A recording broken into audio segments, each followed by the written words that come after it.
Hi, welcome back guys. This is your friend, the Scion Fanfics. Back with amazing fanfiction. This is the series of What if Yakuza Deku had Yokai Quirk? Now before starting, please give this video a like and subscribe to the channel if you want more videos like this. Now let's get into the fanfic. As soon as Shoyuta stepped through Detective Naomesa's office window, he could tell he was going to hate whatever new case the detective had for him. Naomesa had called him, while still on patrol, telling him a new case came in that he needed to come down to the precinct to be briefed on, immediately. That, however, wasn't what had Shoyuta starting to dread whatever this case was about. It was what he saw when he entered the office. There wasn't much different about the office's appearance, it was in its usual state of disarray whenever there was a new case. There were manila folders and loose files strewn across the detective's dark wood desk in seemingly haphazard piles. Shoyuta still didn't know how Naomesa was always able to find whatever file he needed. The trash can beside the desk was, as per usual, filled with paper-to-go coffee cups. On the opposite wall of his window entrance, the corkboard for organizing details on more complex cases was currently blank, but the spool of light blue thread and thumbtacks the detective liked using was set nearby. The blinds on the window of the door to his office were down to make sure no one looked in and potentially saw sensitive information. The comfy leather chair Shoyuta always sat in while working on cases was in front of Naomesa's desk like usual. All in all, the office looked as it usually did. What made Shoyuta worry was two things that were very much out of the ordinary. The first being Naomesa not making a single comment about Shoyuta entering through his window instead of the door. It had become somewhat of a running joke between the two that Naomesa would make some sarcastic comment whenever Shoyuta entered, and Shoyuta would return it with some comment about it being more efficient than walking through the whole precinct. It had been a way to lighten the mood for a moment before they started on cases and got down to business. No comment meant things were more serious than the usual cases they got. The second, more concerning thing that was starting to set Shoyuta on edge was how the detective was acting.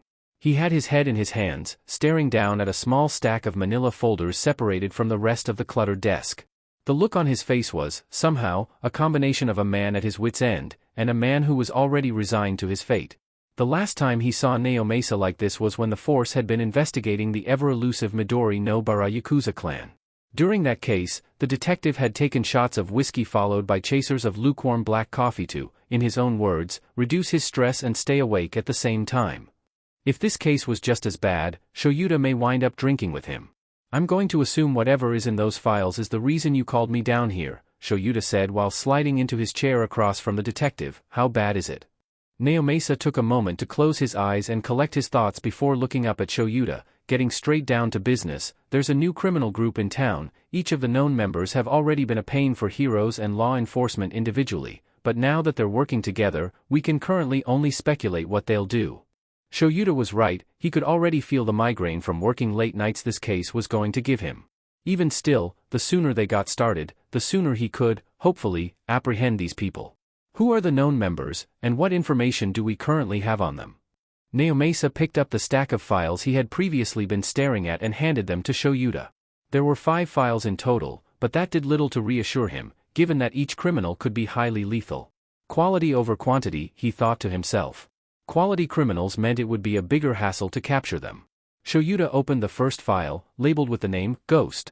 The picture included in the file showed a grainy image of someone in a slate gray, padded, full-body suit with matching boots, gloves, and mask which covered their entire head.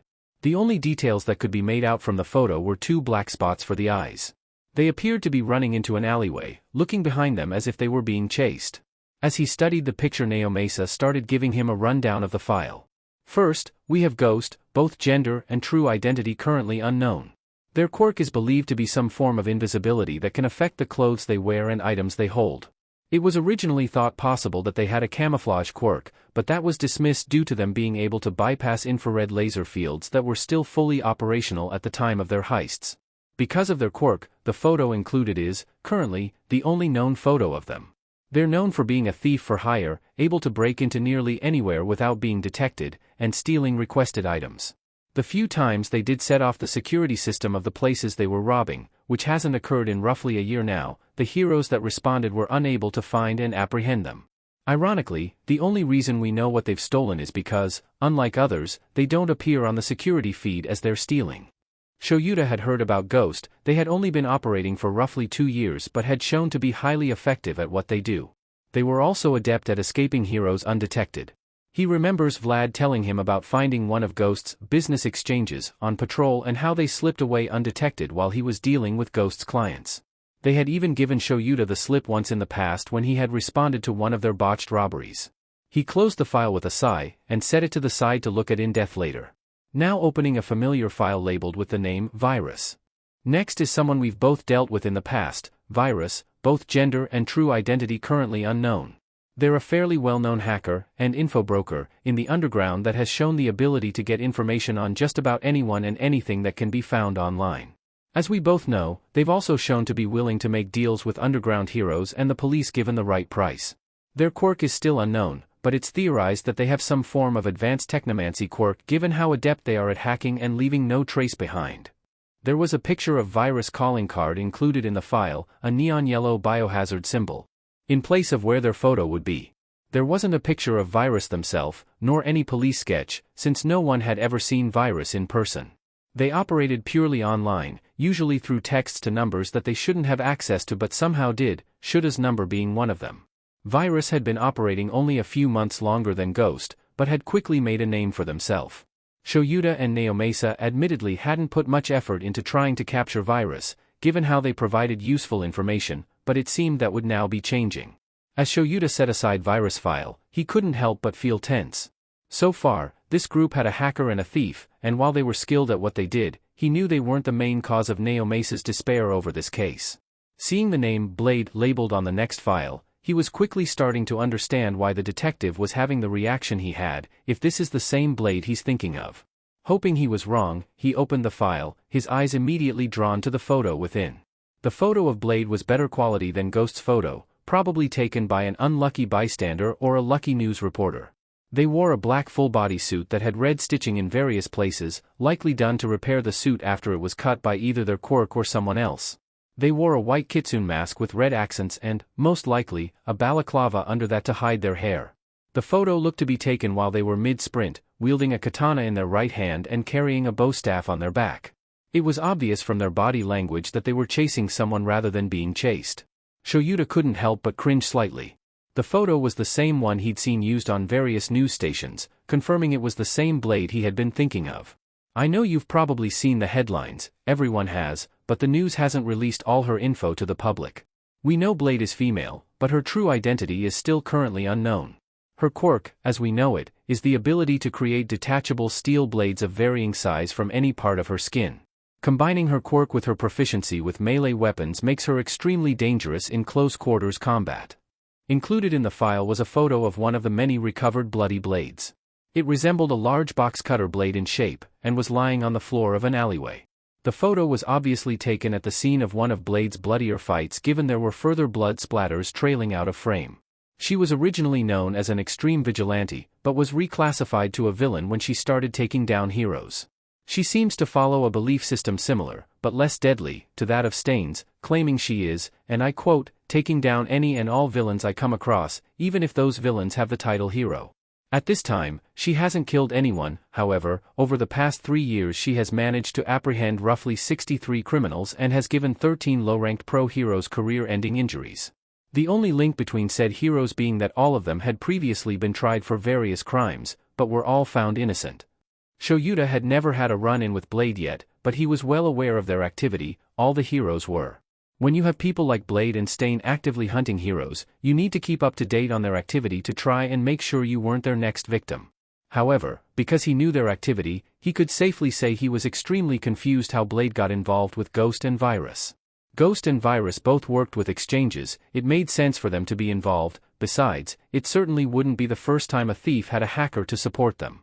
Blade, on the other hand, didn't care about money or profit, the only thing they cared about was enacting their own form of justice.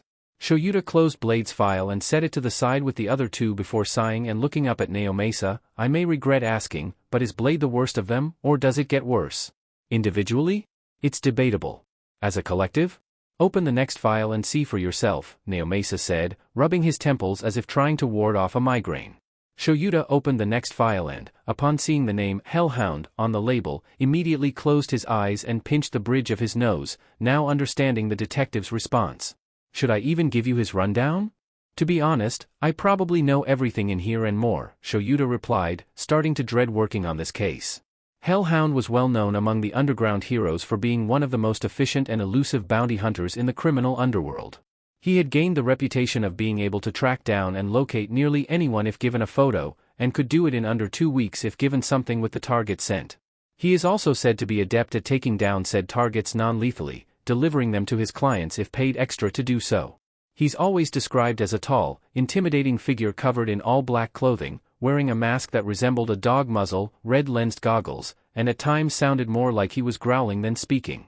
His quirk was still technically unknown, however. Based on his reputation and description, it's believed he has a complex heteromorphic mutation quirk similar to some type of predatory animal.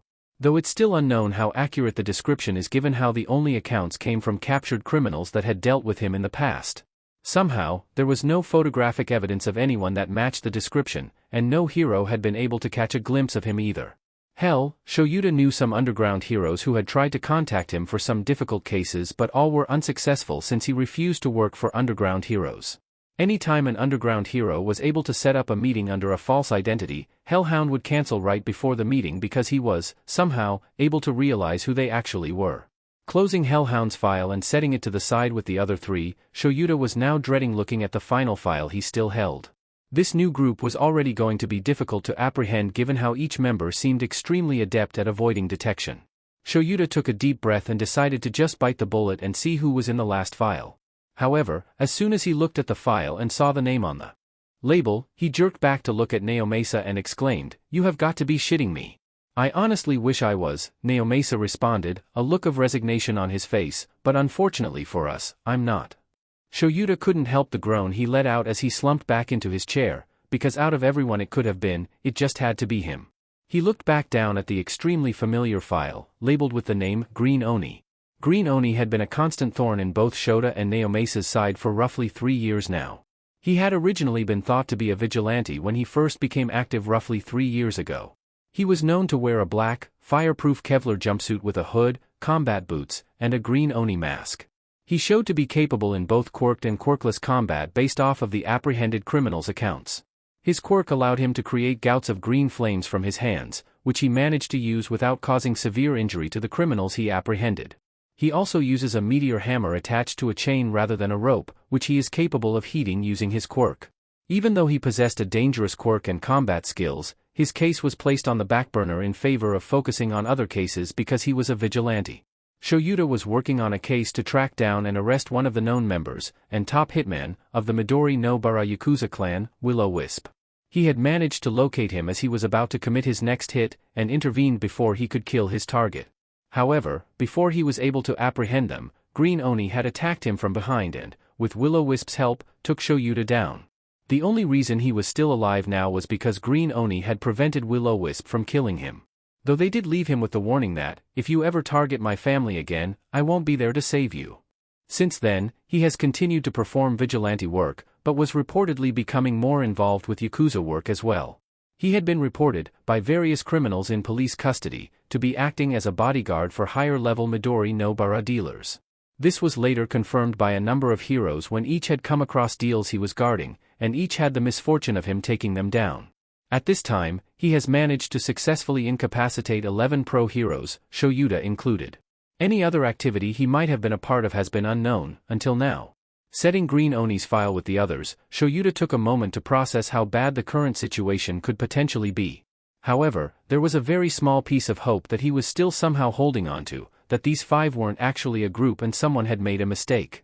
Because while he could understand some of them partnering with each other, it still didn't make sense why these 5 would team up together. Turning to Naomasa, he asked, "What evidence do you have that makes you believe these 5 are working together?" Naomasa, instead of responding, opened a file on his computer before turning the monitor around to Shoyuta and played video evidence that, not only fully confirmed the 5 were working together, but made him wonder, what in the hell had led up to this? Earlier that week, ducking through alley after alley, Izuku could already tell he was going to hate whatever this meeting was going to be about. Virus had contacted him, or rather had contacted Green Oni, saying that they had a proposition that needed to be discussed in person.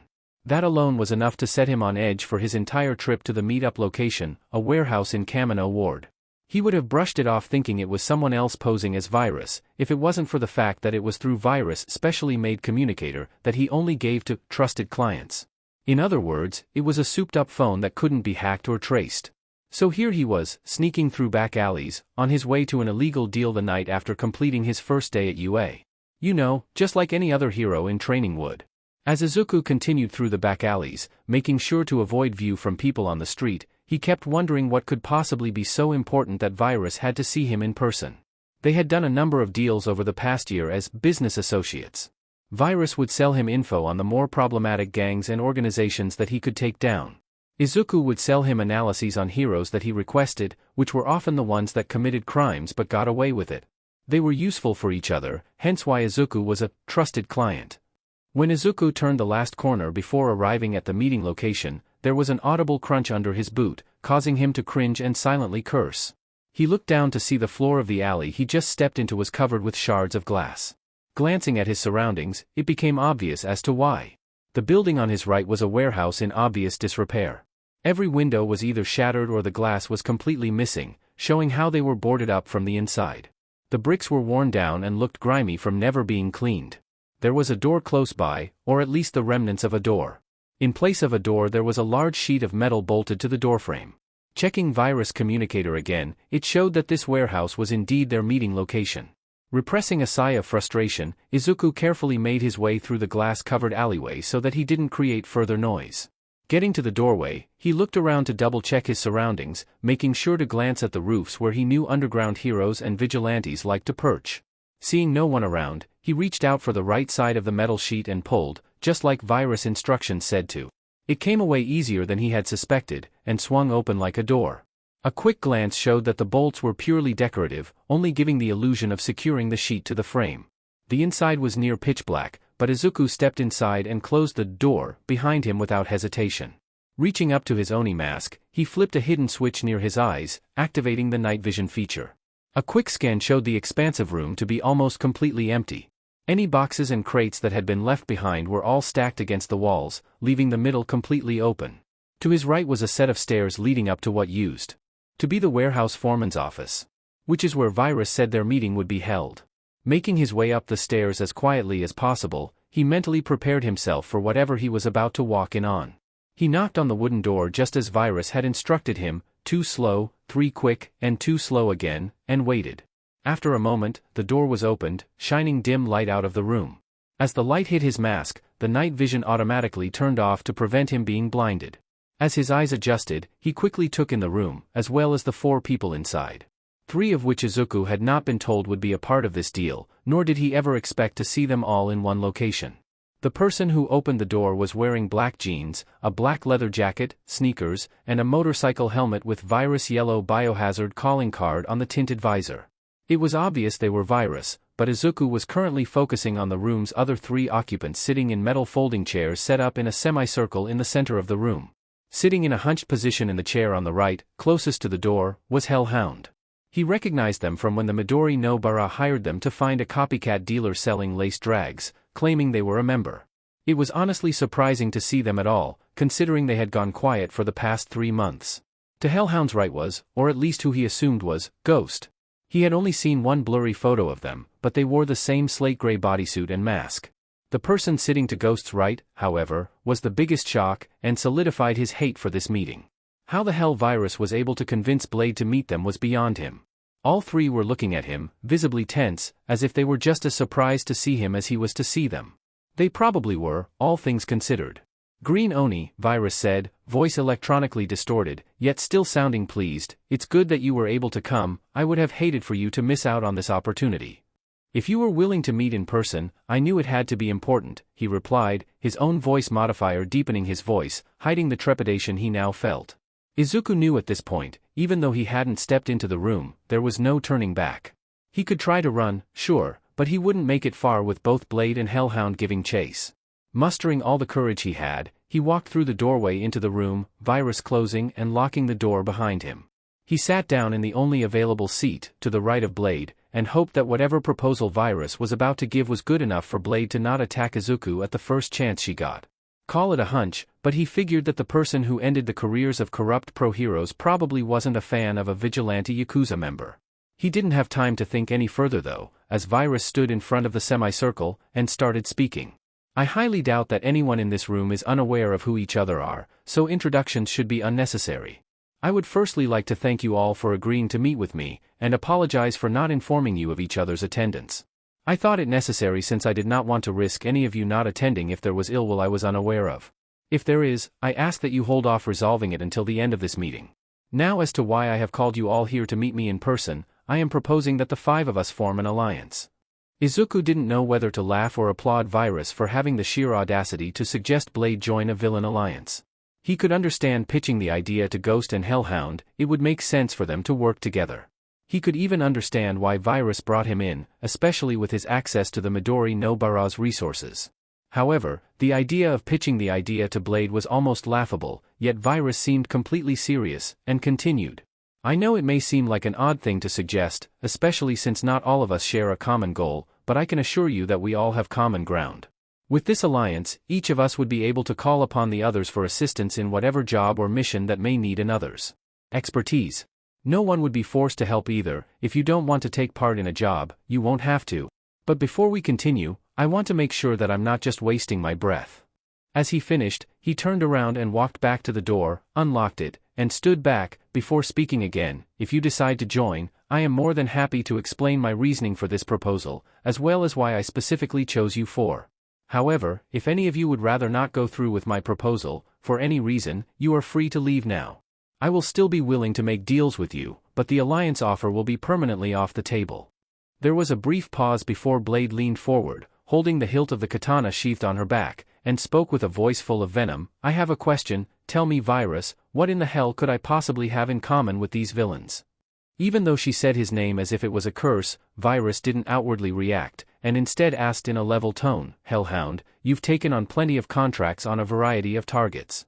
Have you ever accepted one for a non-corrupt hero or civilian target? A low growl caused all eyes to turn to Hellhound, who had straightened up from their hunched position, radiating anger. Their fists were clenched as they spoke in a distorted growl. Last time someone contacted me, the creep tried to get me to track down his ex that left him for abusing her. Said he wanted revenge for breaking his heart. Last I checked, the bones in his legs are still gravel. The way he said the last line, as if almost proud of what he did, honestly should have sent a shiver down Izuku's spine. All he felt, however, was a morbid satisfaction for the creep's fate. And what about heroes? Virus prompted. I've only ever handled criminals and low-level villains, never any heroes, Hellhound replied, before adding, almost as an afterthought, not that I have any problem with corrupt ones being taken down. Seemingly satisfied with their answer, Virus turned to Ghost, still speaking in a level tone. Ghost, you're known for being a thief for hire, stealing anything a client has requested. But is that actually true? Or are there places you'd never be willing to take from? Ghost leaned back in their seat, arms crossed over their chest, in an almost casual position, before speaking in a bubbly feminine voice, lacking any distortion. For some reason people think I get hired to hit museum exhibits to steal priceless artifacts or some other shit like that. In reality, people hire me to steal expensive materials like gold and silver in whatever form I find it in. Plus, most of the places I've hit have been the houses of rich assholes that just hoard money and overexpensive bullshit. To say the rest of them were thrown off by Ghost's animated way of speaking was probably an understatement. Blade had even let go of their katana's handle while they were leaning back to avoid Ghost's hands waving around as they spoke. They, however, were oblivious to all of this, too invested in finally being able to rant. Hell, 3 days ago I stole an entire set of solid gold cutlery from the Momo family. Not gold-plated. Solid, FING, gold. Like, why in the hell would anyone need to waste their money on that shit when there are people who barely have enough to make ends meet? It's just so frustrating. After their final exclamation, the only sound in the room was them panting while coming down from the emotional high they just had. After a minute Virus, who seemed to hesitate for a moment, finally broke the silence. Thank you for your honesty, Ghost. Now, Green Oni, you've been known to assist the Midori no Bara on several occasions, yet you're also known as a highly effective vigilante. How are the Midori no Bara's members any different from the criminals you apprehend? All eyes were now on Izuku, waiting for his answer. In the back of his mind, he knew he should feel nervous about answering. Even though Blade was no longer holding their katana, one wrong word and they wouldn't hesitate to attack him. but all he could feel in that moment was a simmering anger, because how dare anyone imply that his family were anything like the people he took down.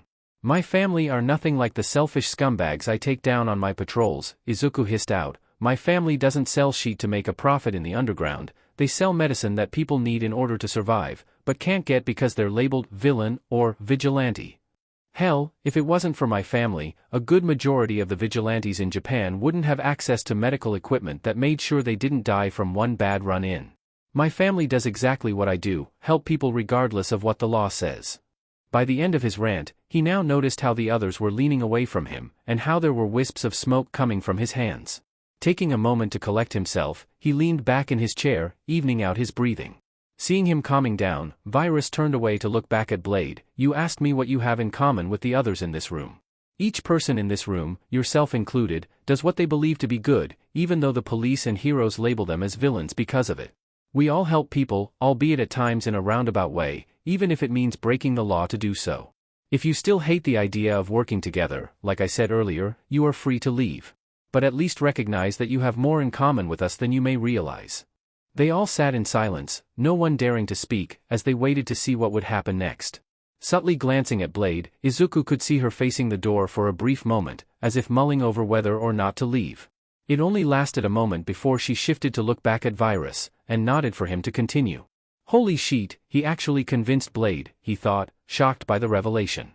Sure, it made sense after Virus had laid everything bare like that, but it was still shocking for Blade to actually be joining a villain alliance. The sound of the door relocking forced him to refocus on what was currently happening. Quelling his feelings of shock, Izuku refocused on Virus, who had retaken his place in front of the semicircle.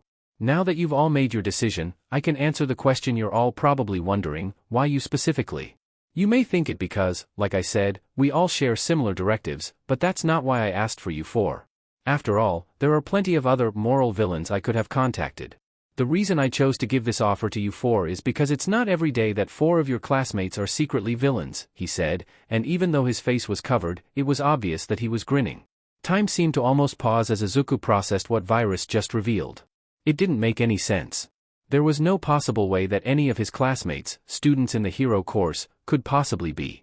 So, let me properly introduce myself, Virus continued, reaching up and lifting off his helmet to reveal an impish grin and eclectic blonde hair with a black streak. My name is Kaminari Denki, villain named Virus, and member of Class 1A, just like the rest of you. The room was dead silent as Izuku stared at Kaminari, one of his new classmates, questioning whether this was a weird but dream or if it was actually a setup. He slowly turned his head to the others, all of them still staring at Kaminari, waiting for a moment to see if any of them were about to try and jump him. They, however, only did the same as he did, and started slowly glancing at each other. It was as if all of them were hesitant to say or do anything in fear of what may happen next. The sound of Kaminari clearing his throat caused everyone seated to quickly turn to him. He seemed happy to ignore the now tense atmosphere, and continue speaking. I figured it would only be fair for me to reveal myself to you all since I was able to realize your civilian identities, and I thought it would be a good way to start some proper introductions. After all, if we're going to be working together, it's important to know who we may need to cover for, either at UA or in day-to-day life. And what makes you think we're your classmates? Hellhound interjected, the surprise obvious in their voice. For all you know, you've just revealed your identity to 4 random criminals. Kaminari's smile turned smug as he explained, the reason I know for certain who each of you are is quite simple.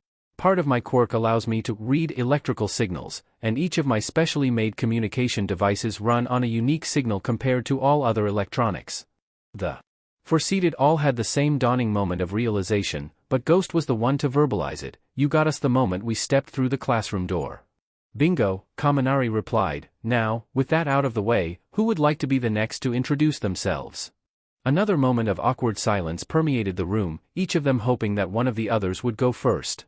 Izuku wasn't going to even think about taking off his mask until it was fully confirmed that, at least, another one of the masked people in this room was one of his new classmates. A resigned sigh from Ghost caused all heads to turn to them. If no one else is brave enough to bite the bullet, I guess I'll have to, they said, while reaching up and beginning to remove their mask. Everyone watched as Ghost lifted their mask to reveal, nothing? Where Ghost's head should have been, there was literally nothing. For a moment, Izuku was scared that they had just removed their head, until the same bubbly voice came from the place Ghost's head should be. Hi there. You all know me as Ghost, but my real name is Hagakure Toru. I know this isn't what we expected, but I hope we all get along. Izuku remembered her now. She had been talking with Ashido when he had entered the 1A classroom. He idly wondered whether Ashido knew that her friend was a criminal. He was pretty sure that she had gotten 14th place in Eraserhead's quirk assessment test, which made a lot of sense if she was able to evade pro-heroes without a mobility quirk. Hagakure's introduction seemed to ease some of the tension in the room. It was still noticeable, however it was hard to be suspicious of someone who sounded like they genuinely wanted to get along. Looking at Blade and Hellhound, while they were both less tense, they still seemed hesitant to unmask themselves. That meant if he wanted to avoid another awkward stalemate, he'd have to go next. Reaching up and pulling back his hood, revealing his green hair that had been pulled back in a braid, he undid the clasp on the strap of his mask and took it off. My name is Midoriya Izuku, codename Green Oni, and I can agree with wanting all of us to get along. After all, infighting is what usually brings down even the best of organizations, he said, trying to seem cool and confident, like his dad does during business meetings. His confidence quickly fled, however, as Hagakure audibly whispered, "Holy shit, it's Mina's ballerina dude," causing everyone besides Izuku to turn to her in confusion. Meanwhile, Izuku was blushing up a storm, staring at her in a combination of embarrassment and dawning horror. Realizing she said her thoughts aloud, Hagakure quickly tried explaining herself. "I meant you're the guy from Mina's dance studio that she talks about. Not anything bad though. She thinks you're a good guy." Blade and Hellhound watched as Hagakure, almost frantically, tried to remedy the situation while Izuku was hunched over, covering his face with his hands from embarrassment. Kaminari was hunched over as well, but he was holding his stomach and laughing so hard it sounded more like a wheeze. It took a few minutes before everyone was able to calm down and compose themselves, but the atmosphere seemed less tense than before because of the accidental comedic moment. "Okay," Kaminari began, still stifling his laughter, "let's get back on track with the introductions. Blade, Hellhound, which of you would like to go next?" Neither of them seemed willing to reveal themselves first, silently staring each other down. Tension was beginning to build again until Blade eventually caved, sighing as she leaned back in her chair to look at everyone. "If any of you give away my identity, I'll take you down before the heroes even get a chance," she stated, in clear annoyance. She reached up and slipped off the balaclava, and attached Kitsune mask, to reveal probably the last person Izuku would expect. Her black hair was pulled back and pinned down, and she was glaring fiercely, something he had never seen her do. "My name is Yaoyorozu Momo, and before you even ask, yes, I am the heir of the Yaoyorozu fortune that my parents have amassed through dirty dealings with corrupt heroes," she stated, her lip pulling back to almost a snarl when she said, "parents." Izuku recognized her easily. It would be hard not to, considering she was the class president while they attended Somei High together. They had never talked much, their social circles were completely different. His was more non-existent. But even still, he had thought he'd gotten a decent read on her personality. She was always helping others and seemed like a kind and approachable person, if a bit formal. Seeing her now, leaning back with her arms crossed, glaring at them all as if they had personally insulted her, he started questioning how much of that was an act. Thinking further, he was struck with a sudden realization. That explains why all of the pro-heroes you've taken down were once defended by your parents' attorney office. "You've been using their records as a hit list," he exclaimed, grinning and pointing triumphantly at Yaoyorozu. As she looked at him, her glare became a prideful smirk as she said, "They'd never expect their daughter to be the one to take down their clients." "You both will have plenty of time to plot later," Kaminari interjected. "Right now, we still have one last introduction." Everyone turned to Hellhound who, for the first time, seemed nervous with all attention on him. Fidgeting with the hood of his outfit, he looked down toward his lap as he spoke, hesitant sounding odd with his growling voice. Is it really necessary to take off my mask, or can I just say my name?" "We need to be able to put a face to the name," Kaminari replied. Hellhound sighed heavily, before pulling back his hood, revealing a pointed head covered by a beanie. He hesitantly undid the straps for his goggles and muzzle-like mask, to reveal a rock-like face that looked incredibly shy. "Kota Koji," he quickly stated, his voice much higher than any of them expected. Izuku was shocked that this was who Hellhound actually was. He might not have known about Kota before earlier today, but it had been easy to get a read on them. They were nervous throughout the entire test and had only communicated with others sparingly, and even then it was only with sign language. It was a complete opposite to how Hellhound acted, meaning they must have been faking their confidence the entire time. It made more sense how they had gotten 12th place in the assessment as well, considering they hunt down and incapacitate villains for a job. Placing his mask back on, Kota said, "I'd rather not speak without my mask if it's not a problem."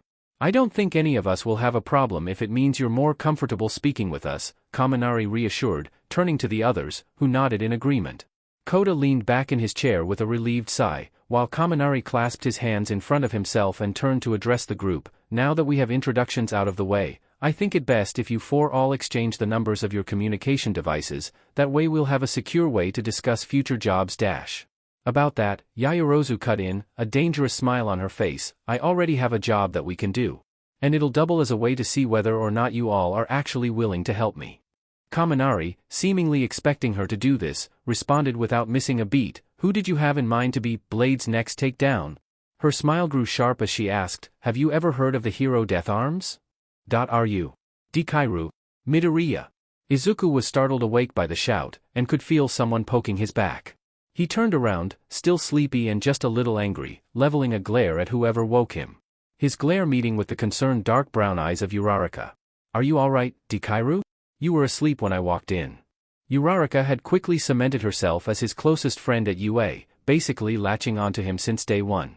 Not that he was complaining.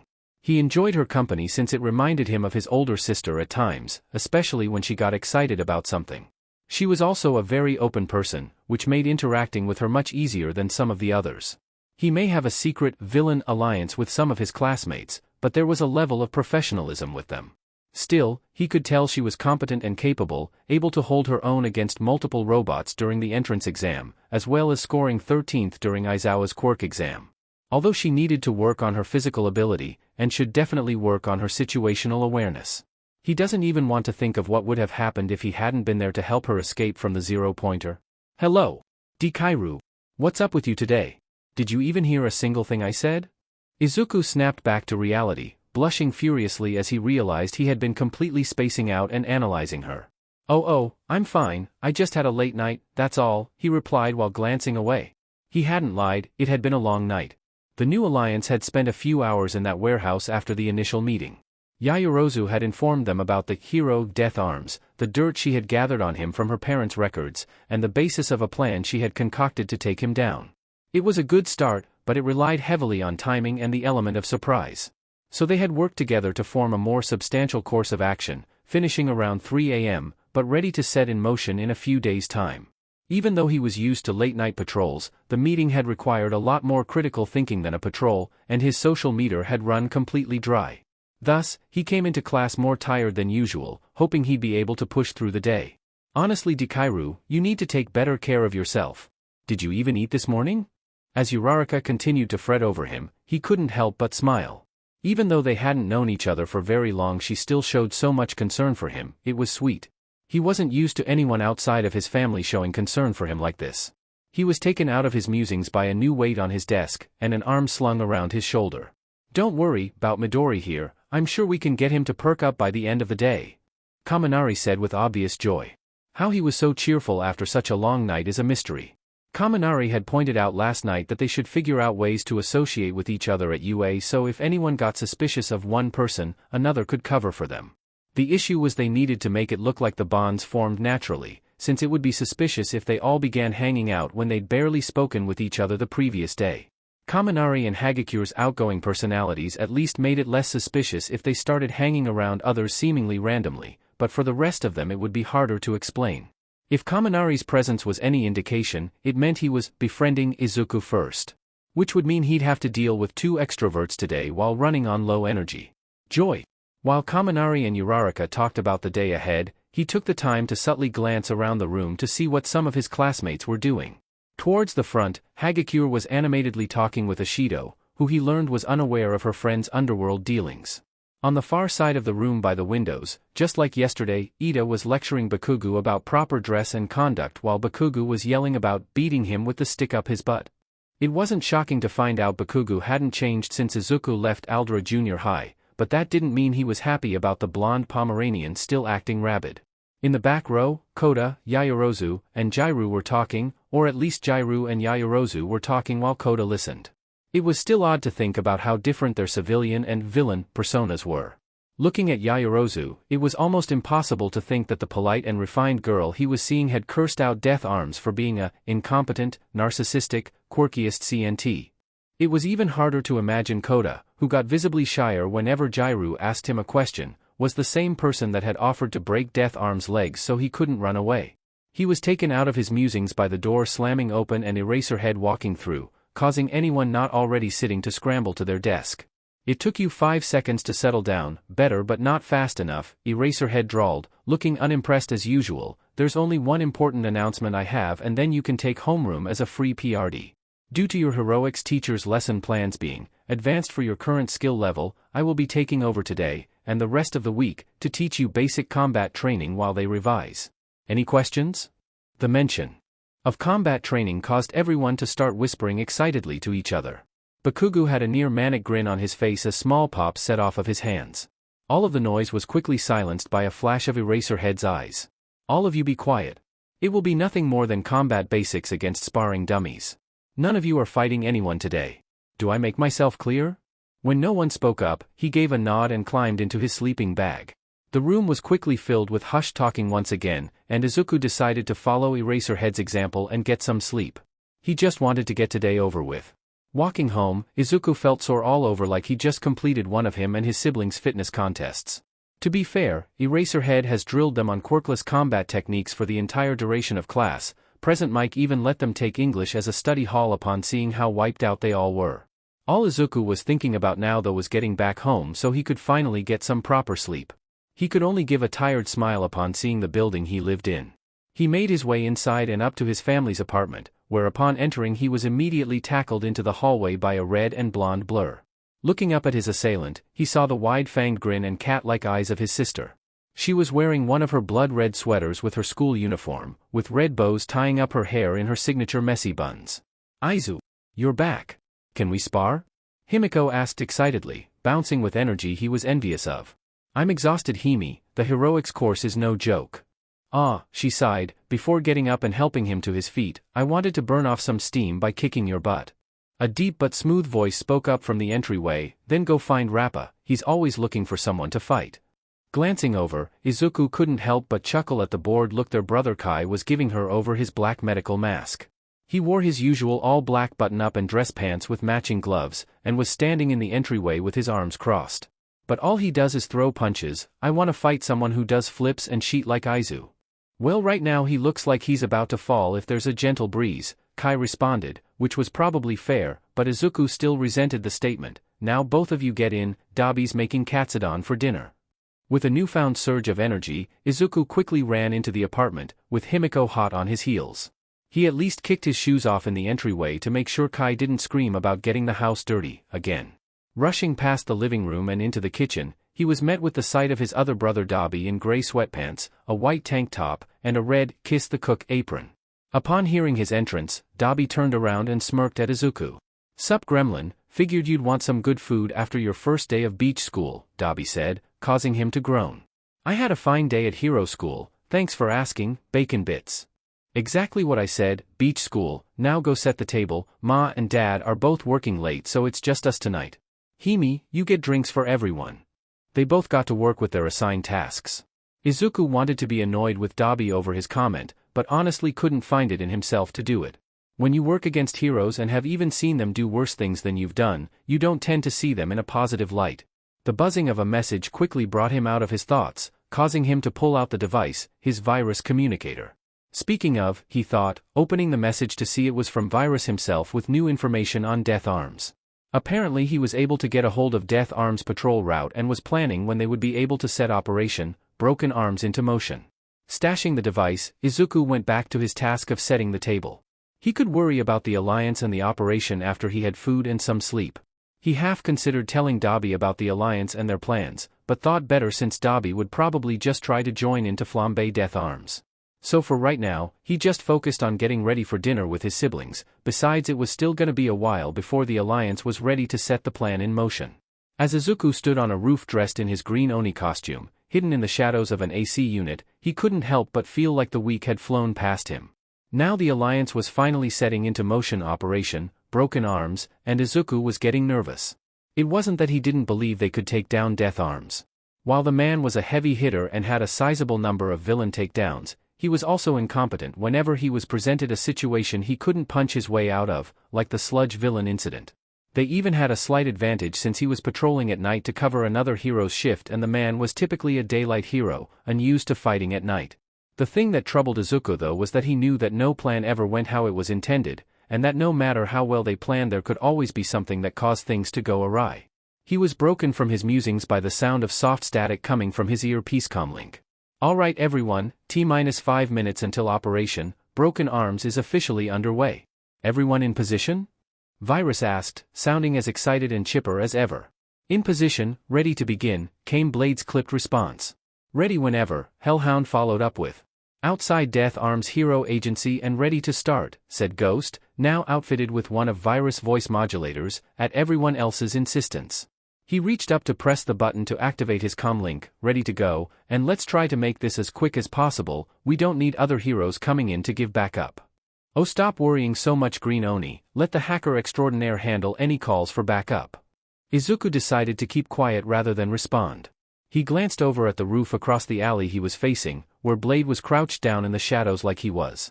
The overall plan was relatively simple, Hellhound would lure Death Arms to the alleyway between the buildings he and Blade were on. It was a fairly secluded dead-end alley that would ensure Death Arms would only have one entrance and exit, which Hellhound would block and provide backup if necessary, while he and Blade took the forward assault. Meanwhile, Ghost would be raiding the Heroes Agency and Virus would be making sure that they would all be able to complete their jobs uninterrupted. The plan focused on capitalizing their strengths, and they had been ironing out the details all week, but Izuku still couldn't shake the feeling that something bad was going to happen. Got a visual on Beach Arms, Hellhound whispered over their comlink, grabbing his attention now. Izuku briefly wondered how he would do it, since when they were planning Koda had just said he would handle it. He then heard a sound that he was very familiar with due to two of his siblings, the loud ping sound of an empty metal can hitting someone in the head, followed by cursing and rapid movement. Attention grabbed, en route to the location, Hellhound reported, a hint of smug satisfaction in his voice not present a second ago. It was less than a minute before he could hear the sounds of Hellhound approaching and Death Arms cursing and yelling while in pursuit. Taking his cue, Izuku hooked his grappling hook securely on the building, close to the mouth of the alley, and started rappelling down the rope. He stopped when he was about 6 feet off the ground and looped the rope around his foot before placing his other foot on top to secure it. He still held onto the rope with his left hand, but he was able to use his now free right hand to begin swinging his meteor hammer in preparation. In the back of his mind he reminded himself to thank Hime later for getting him to practice aerial silks with her, the techniques were useful during moments like this. Hellhound came rushing around the corner and quickly moved out of his way, probably not wanting to risk getting hit by mistake. The moment Death Arms came into view he sent his meteor hammer, which had built up a decent amount of momentum, straight at the hero's head. Considering that Hellhound had thrown something at the man's head, Izuku was worried for a brief moment that the man may be expecting another similar attack and be prepared to dodge. It seemed he overestimated the man since the meteor hammer immediately crashed into his jaw, probably breaking some teeth if not the jawbone itself, and leaving him momentarily dazed. That was all the opportunity Hellhound needed to rush up and grab onto the man before, with an impressive amount of strength, throwing him further into the dead-end alley. Izuku quickly dismounted and got into a fighting stance, keeping his meteor hammer constantly moving around him to build up momentum so he could strike whenever he needed. As much as they had been insulting the man's abilities, he was still a serious threat in combat, and if they slipped up once he would be able to knock them out extremely easily. Death Arms quickly got up into a fighting stance, facing him and Hellhound, with an angry snarl that would have made Bakugu jealous. Green Oni, I've heard about you before villain, finally decided to stop pretending to be a hero? The man taunted, the effect being ruined by the hero's now missing teeth. The only one pretending to be a hero here is you Death Arms, but we're going to ensure that ends tonight, Izuku replied, tense and ready to strike. The hero scoffed at his words, you and your henchmen can try to take me down, but the only way tonight will end is with you two behind bars. Both he and Hellhound got into combat stances as Death Arms took his first step towards them, before he crumbled to one knee with a cry of pain, revealing Blade behind him wielding her katana. She quickly had to retreat as the downed hero rounded on her from his kneeling position, throwing a wide punch that she managed to avoid easily. Izuku used the opportunity to launch his meteor hammer into the man's side, eliciting another pained yell. Blade was quick to capitalize on the moment of distraction, as she darted forward and slashed at the man's arm. He tried to JRK away from the hit, but wasn't able to prevent her from cutting him just above his elbow. Death Arms was better prepared for the strike, however, and was already throwing a haymaker with his uninjured arm towards Blade, who wouldn't be able to dodge out of the way fast enough. Thinking fast, Izuku arched his meteor hammer for his next attack, getting it to wrap around the man's arm and, using all of his strength, was able to pull the arm towards him enough for Blade to back out of the punch's range. Izuku knew, however, that he wouldn't last long in a tug-of-war match against the man, and was rapidly trying to think of a plan on how to not get yanked into a fist to the face.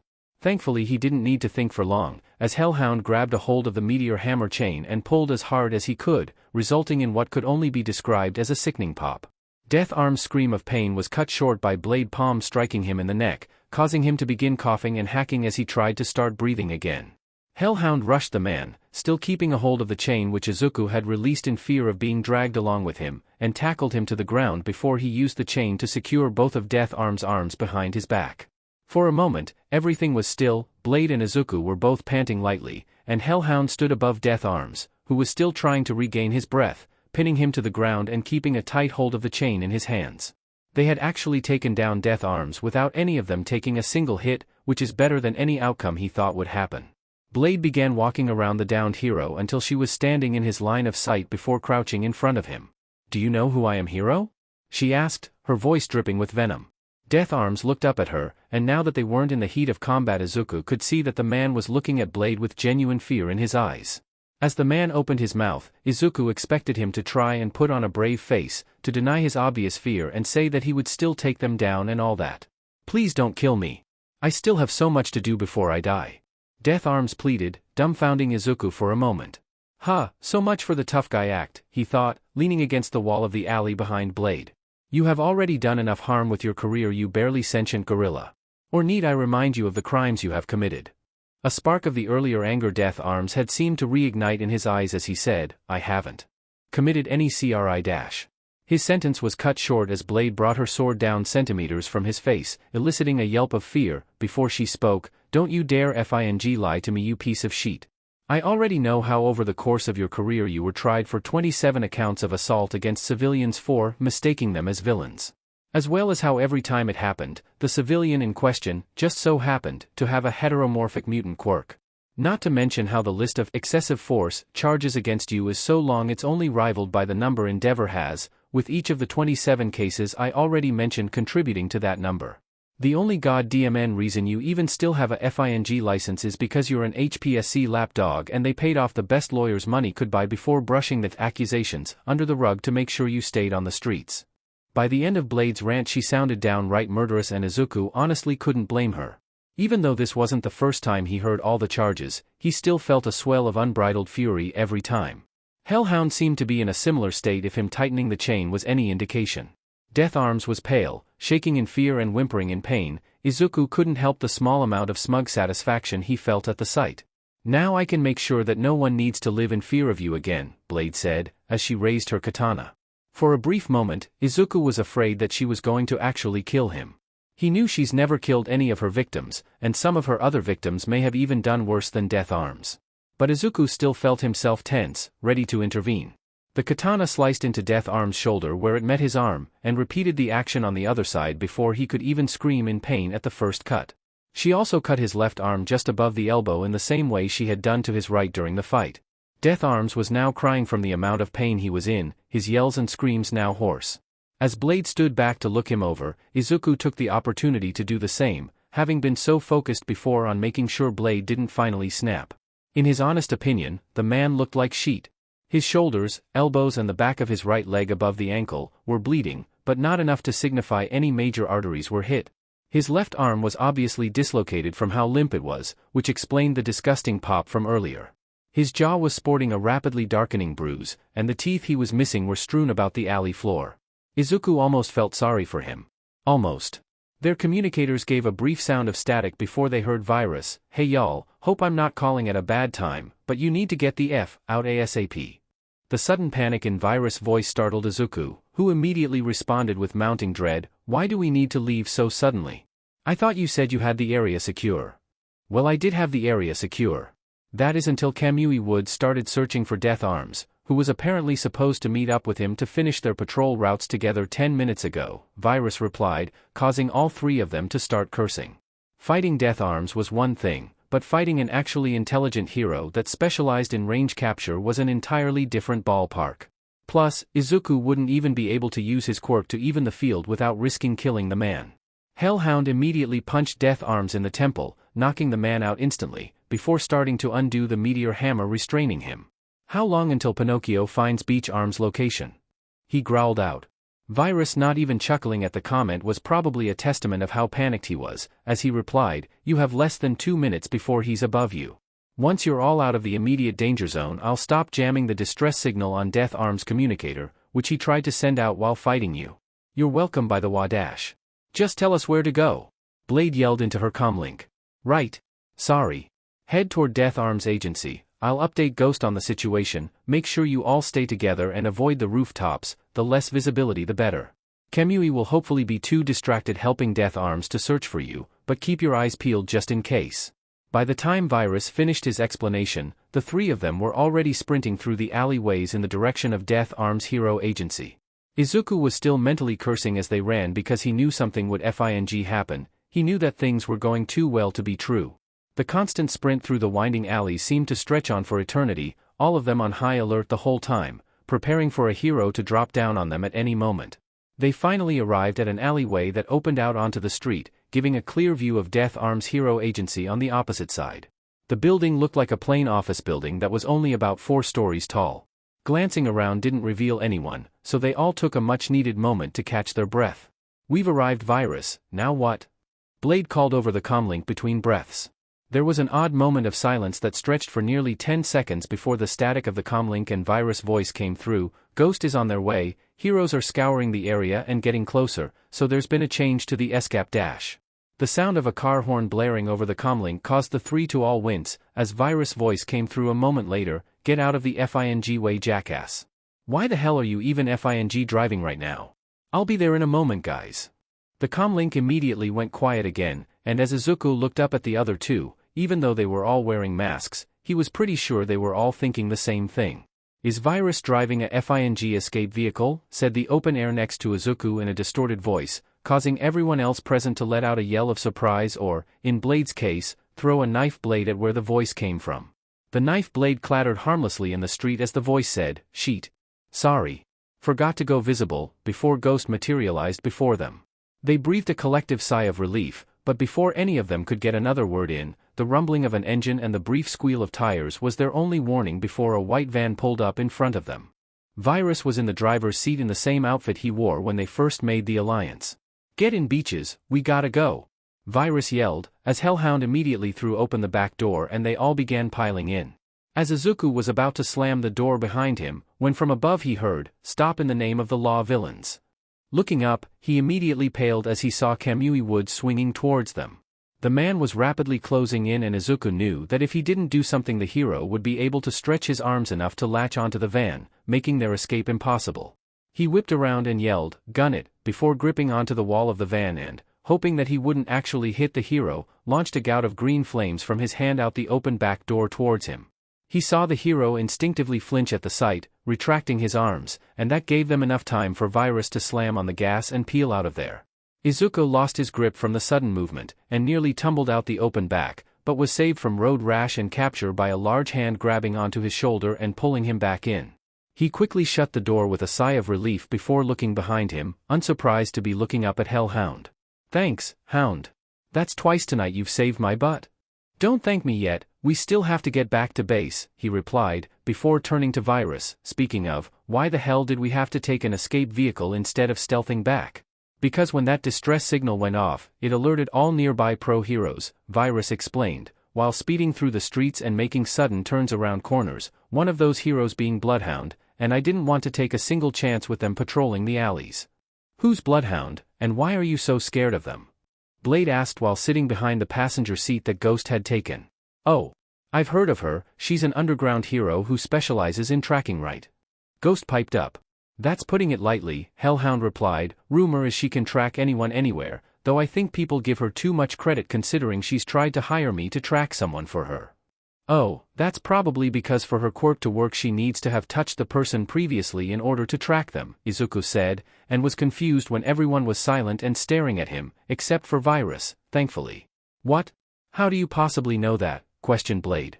"I may or may not have been tracked down by her previously," but, he quickly added, noticing how tense everyone had suddenly become, her quirk seems to only track you until she gets within a certain range before it stops. She had tagged me at the beginning of a patrol a few months ago and had tracked me down later the same night, but after that second run-in she couldn't seem to find me again. How confident are you in your analysis? Blade prompted, still sounding wary. Considering I escaped her by sitting in a trash can until she left, which she had walked within 5 feet of while I was in it. Extremely. Blade only gave a nod in response, seemingly satisfied with his answer, while both Ghost and Virus made noises of disgust. Hellhound gave him a sympathetic pat on the shoulder, that honestly felt like it was out of solidarity, but he could question them on that later. The van made a sharp right turn, sending both him and Hellhound to the floor. Izuku was about to shout at Virus for his driving until the loud bang of something impacting the left side rang throughout the cabin. Looking over, there was now a sizable dent, meaning whatever hit them had a lot of power behind it. Getting up and looking out the back door window to see what hit them, he immediately ducked back down in panic. What the F is Shishido doing here? What? Came the immediate, equally panicked response of everyone else at the news the number 13 hero was pursuing them. Everyone except Virus, who responded, "Oh that's what I forgot to mention. Turns out he was in town visiting his niece, and he said he had to leave early." Looking out the back window again, Izuku could honestly say this was probably the most said he had ever seen the lion-themed hero, which was saying a lot since the man constantly looked angrier than Bakugu having a bad day. Even if all of them were fighting the man in perfect sync, Izuku would still bet all of his money on Shishido winning the fight. They needed to find a way to at least slow the raging hero, or else they would all be in a world of pain while sitting in a jail cell. "Virus, I swear to Kami if you don't get us out of this sheet you're gonna be the first person I ever FING kill." Blade yelled, both in anger and panic. "Noted. But if you really want him off our tail, then I suggest someone who isn't FING driving either find a way for us to go faster or throw something at him." In that moment, Izuku had a sudden sense of déjà vu, remembering when his family were trying to escape a gang that had more firepower than expected. The gang had a faster car and would have caught up to them, if it wasn't for Dabi? "Blade, I have a stupid idea, but I need a carabiner clip." "What FING good will that do?" she yelled back. "Oh, I'm sorry, do you have any ideas?" he shot back. "Fine," she shouted as she removed one of her gloves and, keeping the light away from the windows, created the specified item. Izuku took the clip with a quick thanks before hooking it onto one end of the chain of his meteor hammer before looping the chain around his waist and securing it. He handed the other end of the chain to Hellhound before rushing over to the back doors once again and throwing them open. Shishido had gained ground and was now within 30 feet of the van, and he seemed to somehow double his efforts upon seeing Izuku. The hero didn't even say any words, instead letting out a ferocious roar that felt like it was shaking his very bones. Trying to ignore the snarling hero as well as his rising panic, he crouched down and pointed his palms at the street. "Everyone hang on!" He yelled back into the van. "Please FING work," he whispered to himself, before taking a deep breath and releasing concentrated blasts of fire from both his hands. The van began rocketing forward faster than before, rapidly forming a wider and wider gap between them and Shishido, who couldn't keep up with their new speed despite his best efforts. Izuku thought he heard shouts of excitement from Virus and Ghost, but didn't dwell on it as he focused everything he had into maintaining his flames. Soon they lost sight of Shishido, but Izuku didn't want to risk anything and continued boosting them. After what felt like hours, but was probably only a few minutes, Virus called out, "Cut the nitro. We're approaching our destination." Izuku immediately shut off his quirk, feeling a sudden rush of lightheadedness that nearly made him fall over and out the open doors. Thankfully, Hellhound pulled him back and further into the van, where he collapsed on the floor, taking in deep greedy breaths of air. Staring up at the ceiling, Hellhound walked into his view and crouched down next to him. "Looks like you saved my butt this time," Hellhound said, the amusement in his voice clear despite the modulator. Izuku's only response was a shaky thumbs up. The squealing of tires across asphalt was the only warning they got as the van braked to a sudden stop. "Everyone get out and follow me, quickly!" Virus yelled, already throwing himself out the driver's side door and rushing to the mouth of a nearby alley. With a groan and a hand up from Hellhound, Izuku joined everyone else in the rapid retreat from the van and into the alleys. Weaving through alley after alley, keeping their eyes and ears peeled for any sign of heroes, Virus led them to a four-way intersection with a manhole in the center, which he opened before turning back to the group. "All right everyone, get in." "What do you mean get in?" Ghost whispered shouted in obvious disgust. "It's either get in or play hide and seek with every pro-hero in the prefecture," Virus whisper shouted back. "F it, I'm not going to jail," Hellhound said, before hopping down into the hole. Glancing at each other, and knowing they probably didn't have any better options, each of them hopped in after Hellhound until Virus climbed down, replacing the manhole in its proper spot. Izuku switched on his night vision, and made a silent note to thank whoever put a respirator into his mask as he heard Ghost GG and complain about the smell. I know. It SCKS. But this is the only way for us to completely avoid detection while we travel to the safe house, Virus explained, sounding like he was holding back from gagging as well. Now come on, the sooner we get there the sooner we're away from this smell. They spent the next 10 minutes silently navigating the sewer tunnels, with Virus seemingly knowing exactly where he was going.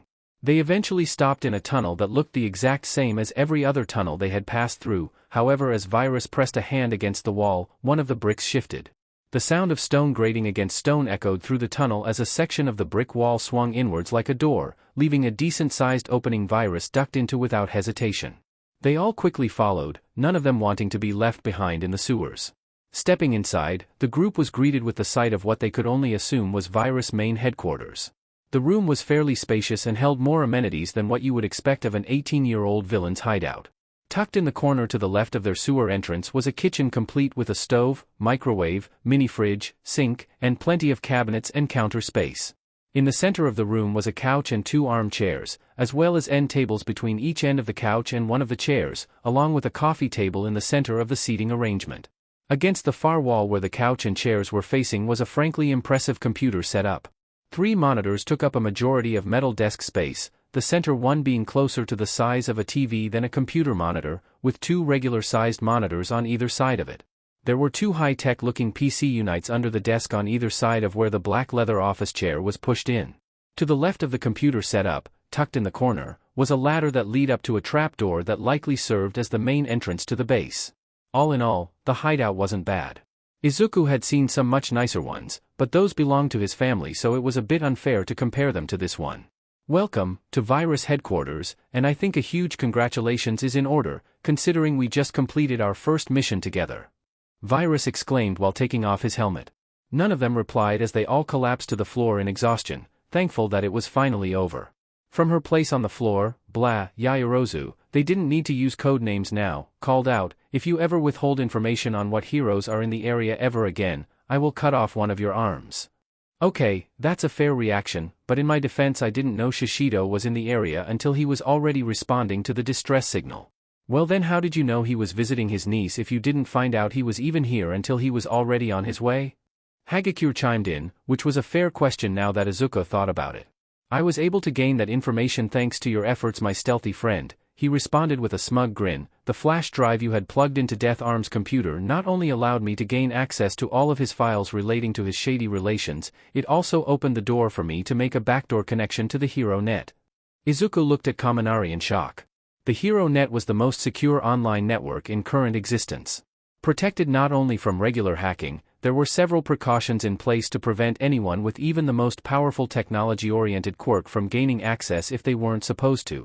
No one had ever been able to hack into the Hero Net successfully, and yet Kaminari was claiming he did just that. Bullshit, Yaoyorozu said, obviously thinking the same thing Izuku was. No one has hacked the Hero Net. Instead of responding, Kaminari strode over to the computer setup, switched it on, and began typing in something. Seconds later, he pulled up a browser window on the main monitor showing communication channels, heroes' profiles, alerts of villain attacks, and at the top of the page, in bold blue words, Hero Net.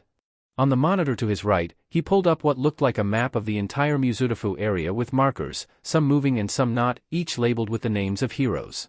Holy shit, was the only thing Izuku said as he took off his mask and walked over to get a better look, because honestly what else could he say? Holy shit. Is right, my friend, because we now have access to not only every hero profile and their up-to-date communication channels, we also have real-time information on their movements all across the city. We can also gain access to any specific hero's communication device, meaning we can give them false alerts, send spoofed messages, disable their distress signal, or just shut them out of the device entirely.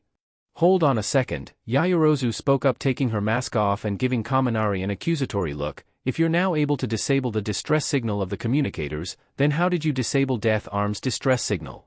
Kaminari gave them a slightly guilty look, before glancing away and responding, so I may have had to put a signal jamming device, specifically keyed into the signal produced by the hero communicators, in one of the trash cans in the alley you three fought him in. Izuku stared at Kaminari in shock, because not only had he just shattered Izuku's view of what was impossible or possible, he also just admitted to making an extremely complex signal jammer that nullified the hero's distress signal while leaving their comlinks unaffected. He really needed to give Kaminari more credit for his intelligence, but it was hard at times to think of him as the same classmate who begged Izuku for help on their history homework just the other day. Well, everything worked out, so I'm not gonna complain about the methods, Kota said, keeping his voice modulator on but taking off his goggles, but judging by the map, the streets are crawling with heroes, and I'm not risking getting seen, even in civilian clothes. So what do we do now? There was a long moment of silence before Kaminari spoke up. Any of y'all play Smash Brothers? Oh, you are going down. Hagakure declared, already rushing over to the couch to claim a spot and grab a controller off the coffee table.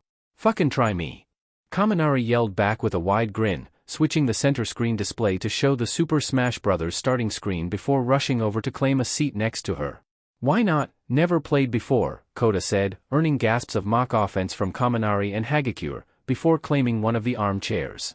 Izuku glanced over at Yaoyorozu, who looked hesitant to join in, and said, come on, it's not like we don't have some time to kill while the heroes are searching for us, while pointing at the monitor that still showed the GPS tracking of the hero communicators. With a sigh of resignation, Yaoyorozu strode over to the remaining armchair, and said as she sat down, I will simply watch you all play until I am able to leave.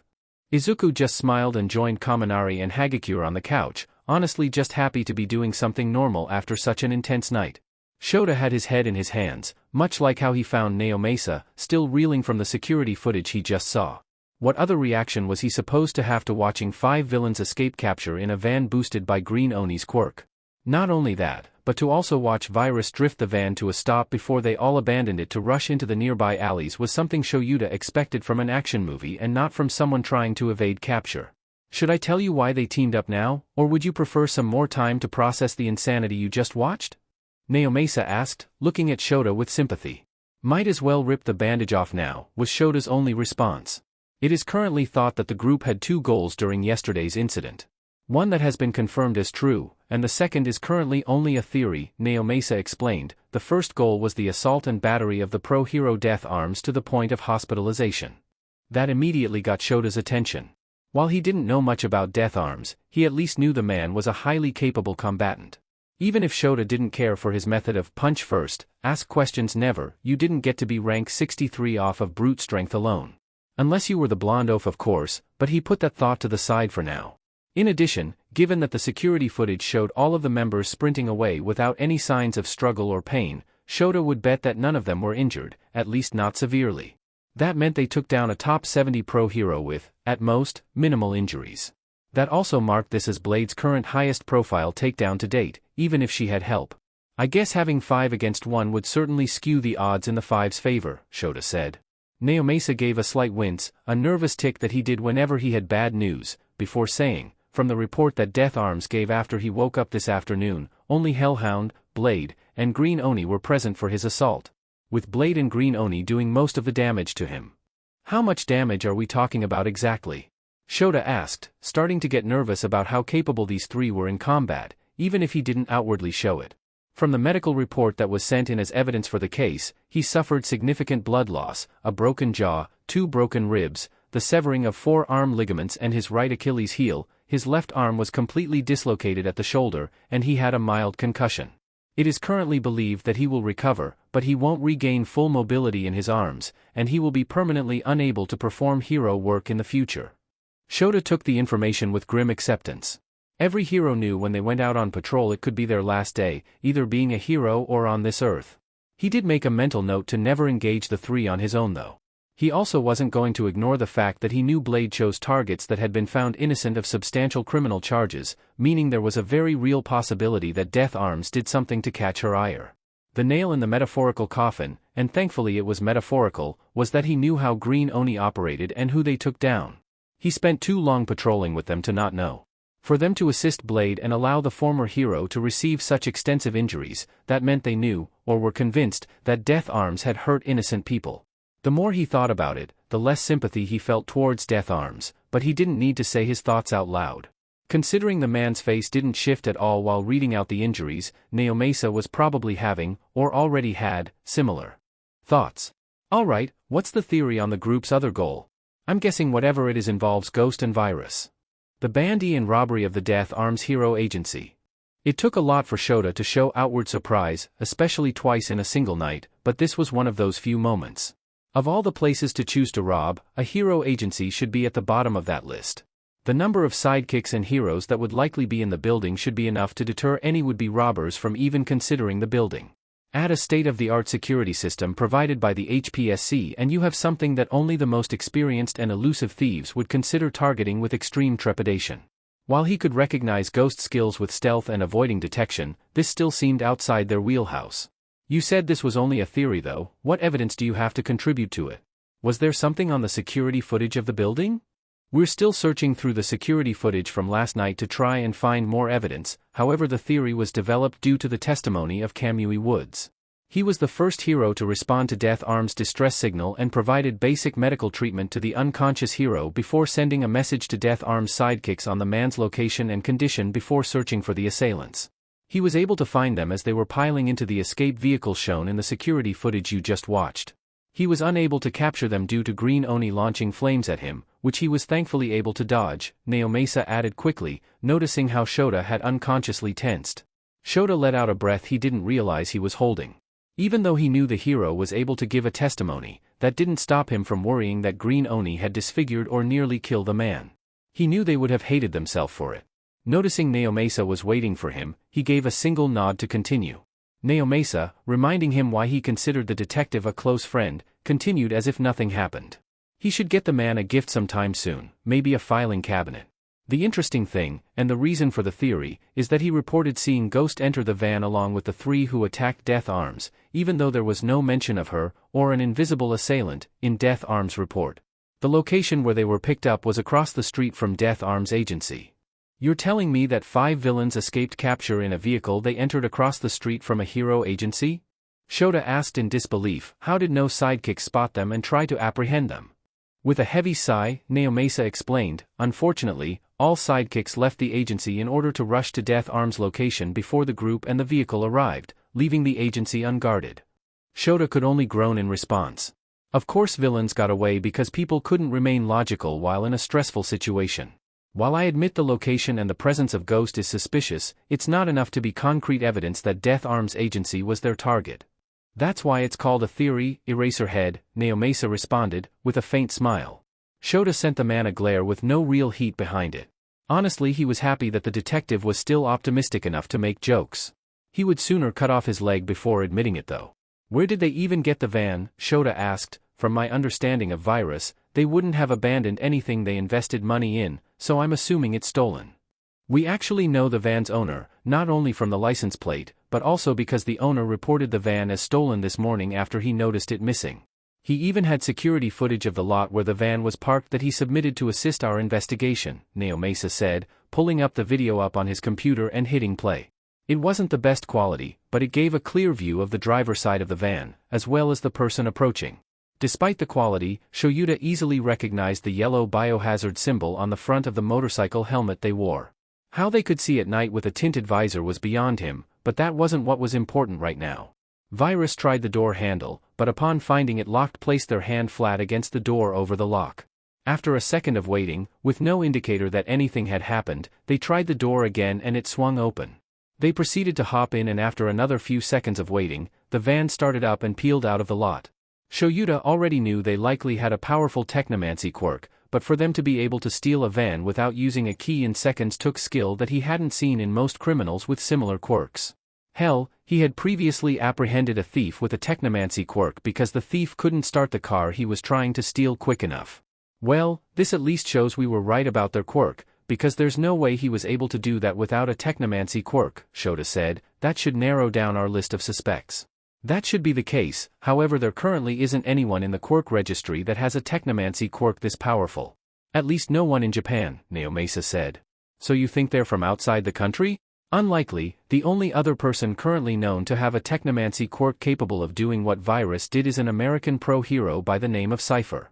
He also doesn't have anyone in his family with a quirk of similar power, so before you even ask, no, it's not a family member trying to outdo him, Naomasa said with a teasing grin. Shota grumbled instead of responding. It was a valid theory that had proven to be true at least 7 times previously when a villain had an eerily similar quirk to a hero. Sue him for trying to think of all possibilities. The door slamming open prevented them from further discussion, as Officer Sansa ran into the room crying out, "Sir, we have a problem." "What's the situation?" Naomasa asked, immediately getting down to business. "Turn on the news." "What channel?" "Any of them." That set Shota on edge immediately. Whenever the vultures were all reporting the same story, things were bad. Most often it meant a hero's actions were under scrutiny. Naomasa quickly pulled up live feed of one of the news stations. "Our top story tonight, Death Arms, hero or villain," said the reporter on the screen, who had blue skin, long purple hair, and eyes that reminded him of a Shido, but colder. Sometimes, Shota hated being right. "We received videos and files from an anonymous source that puts the actions of the 63rd rank hero Death Arms under scrutiny of whether he truly is the hero many believe him to be.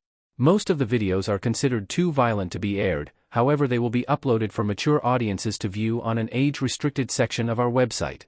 The videos depict the pro-hero Death Arms assaulting civilians with complex heteromorphic quirks, most often when they were nearby, but not participating in villain attacks or robberies. We are able to show at least a part of one of these assaults. Viewer discretion is advised." The newsroom on screen was replaced with a footage showing an open street late in the afternoon. There was someone with a reptilian appearance, green scales covering them and long purple hair tied back in a ponytail, walking down the street.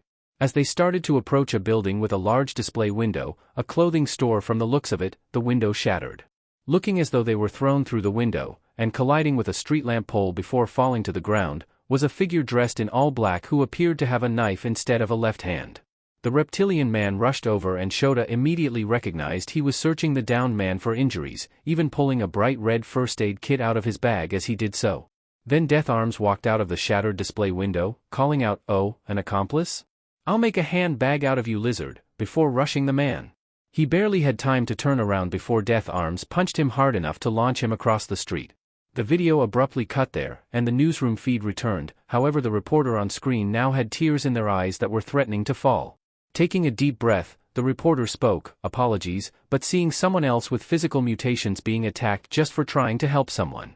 She quickly wiped her eyes and took another deep breath to collect herself before continuing. "The video we just showed was taken by a security street camera and the events transpired when Death Arms was apprehending the man in all black. The man was trying to rob the store before he was thrown through its window display. The victim of the assault has not been identified, however we are attempting to reach out to them to see if they would be willing to share their side of story. We are also extending the same offer to anyone else assaulted by Death Arms. We ask that if you know the victims to inform them of our offer, but please do not pressure them to do so, nor should anyone question them about the events without their permission. The last thing we want is to cause them any further strife or pain." Shota would have called bullshit considering how he knew vultures were. However, the intense glare the reporter gave while making the warning made him think they were actually being genuine. He supposed there was a first for everything. In addition to the 26 other videos showing similar events to the one we just viewed, we received transaction receipts showing large sums of money being transferred from the Death Arms Agency's funds to the lawyers and judges handling these assault cases. This includes the lawyers representing the civilians. The oldest of these transfers dates back to 7 years ago. Multiple pictures were put on the screen next to the reporter, showing receipts of thousands of yen being transferred to various accounts. The largest of the transfers being 1.3 million yen. Shota was honestly a little scared to find out what Death Arms did to feel the need to bribe a judge with that much money. He also knew there was no way Death Arms transferred that money without the HPSC knowing about it. It's no wonder Death Arms has been able to avoid criminal charges when he has invested so much money into bribing the people who should be protecting civilians. It's only possible to speculate what else Death Arms has done under the guise of enacting justice.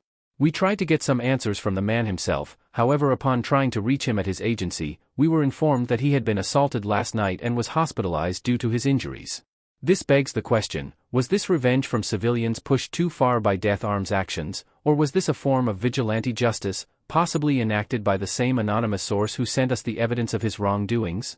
Either way, I believe it is safe to say that his victims, and many other heteromorphs, are feeling much safer knowing he's off the streets. Don't think that we'll stop here though folks. We will be following up on this story with the HPSC and police force to try and figure out how he has been allowed to get away with these crimes for so long. I'm Kazuki Chitose, signing off for now. Silence reigned in the room as Shota processed what he just saw. He no longer felt any sympathy towards the man. Glancing at Naomasa, who looked like he was trying to stop himself from punching a hole through his computer monitor, he figured the detective was having more creative thoughts about the man.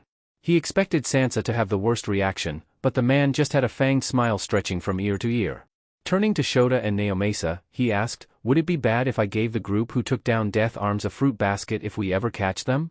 "As long as you don't tell anyone who it's from, I'll pay for half of it," Naomasa responded without hesitation. Sansa just nodded before leaving the room with a slight skip to his step. Shota didn't blame the man in the slightest for being happy that Death Arms was going to be dragged through the mud over this, if not given a jail sentence he should have gotten years ago. He just wished it had been done through more legal means. He might have been able to get a hit in if that had been the case. Turning back to Naomasa, he said, "Well, it looks like your theory was right. I just wish Virus had sent me the files instead of every news channel in Japan," he replied, dragging a hand down his face, "though I suppose they assumed the police would have either tried to cover it up or kept an arrest away from the public eye. At least once we get video evidence of doors opening and closing by themselves from Death Arms agency footage, we can start compiling a definitive list of charges for the group. It's still going to be a pain to capture them. Not only because of who they are, but the moment it's revealed they took down and exposed Death Arms, there's no way the public will approve of any action taken against them. They'll be considered the real heroes and whoever captures them will likely be immediately labeled as villains." Naomasa put his head in his hands, and groaned out, "I'm gonna need more coffee and whiskey." "Got any idea of what we're gonna call this new group?" Shota asked, trying to get Naomasa to perk up at least a little. The detective always had, what Shota considered, an unreasonable amount of fun naming cases and villain groups that didn't already name themselves. Seeing the man in such despair, Shota figured he needed some sort of distraction, even if it's still related to the case. It seemed to work at least slightly, considering the man took his head out of his hands and turned back to Shota. "Well, I had an idea, and I think it's fairly fitting, but you may think it's illogical," he said, making air quotes as he said illogical. He rolled his eyes at the man's subtle jab, but chose not to mention it, before saying, "Try me. I thought that since most of them had either a name or costume relating to supernatural creatures, we could call them the Yōkai." Shota raised an eyebrow at the name. It honestly wasn't bad considering before now some of the members were almost considered myths due to their elusiveness. He did notice that the name only applied to 4 of the members though. You know that as soon as Virus finds out we named the group that, they're gonna message you about how it should have been something else they thought of. Well, they should have thought of that before they sent information on a criminal to every news station in Japan instead of me, Naomasa replied with a huff. That got Shota to let out a bark of laughter. Let it never be said that the detective wasn't petty. "Then I think the Yōkai is a fitting name," Shota said, with a wide grin, a genuine one instead of the one that sent chills down his students' spines. Naomasa smiled back before taking out a new manila folder and labeled it, the Yōkai, before placing it with the 5 members' files on his desk. "That's all I had to discuss tonight. I'll have copies of each of the members' files, as well as all the information we have on last night's incident, sent to you by tomorrow at the latest. And of course I'll send you any additional information we may find. Hopefully you'll have time to look it over in between grading papers." Shota didn't even try to stop the long groan he let out, slouching further into his chair before saying, "I swear this is my worst class to date." "I thought you said that about your last class?" "No, that class was bad because of how little potential they had. This class is gonna make my hair gray before I even get to 40. "Oh come on, they can't be that bad. I had to restrain one of the kids from attacking his classmate on the first day," Shota responded flatly, getting a wince of sympathy from the detective. "Yeesh, okay, yeah, that's pretty bad. Any idea why?" Apparently Bakugu, the would-be attacker, thought the other student, Midoriya, cheated because he wasn't supposed to have a quirk. Naomasa immediately froze up for a second, not long enough for most people to notice, but Shota was too familiar with his friend's body language to not notice. He decided to file it away for later. Shota had known him long enough that if he thought there was something Shoyuta should know, he would tell him. He silently promised that if he thought it was an issue though, he'd grill the man until he said what it was about. "What do you mean, wasn't supposed to have a quirk?"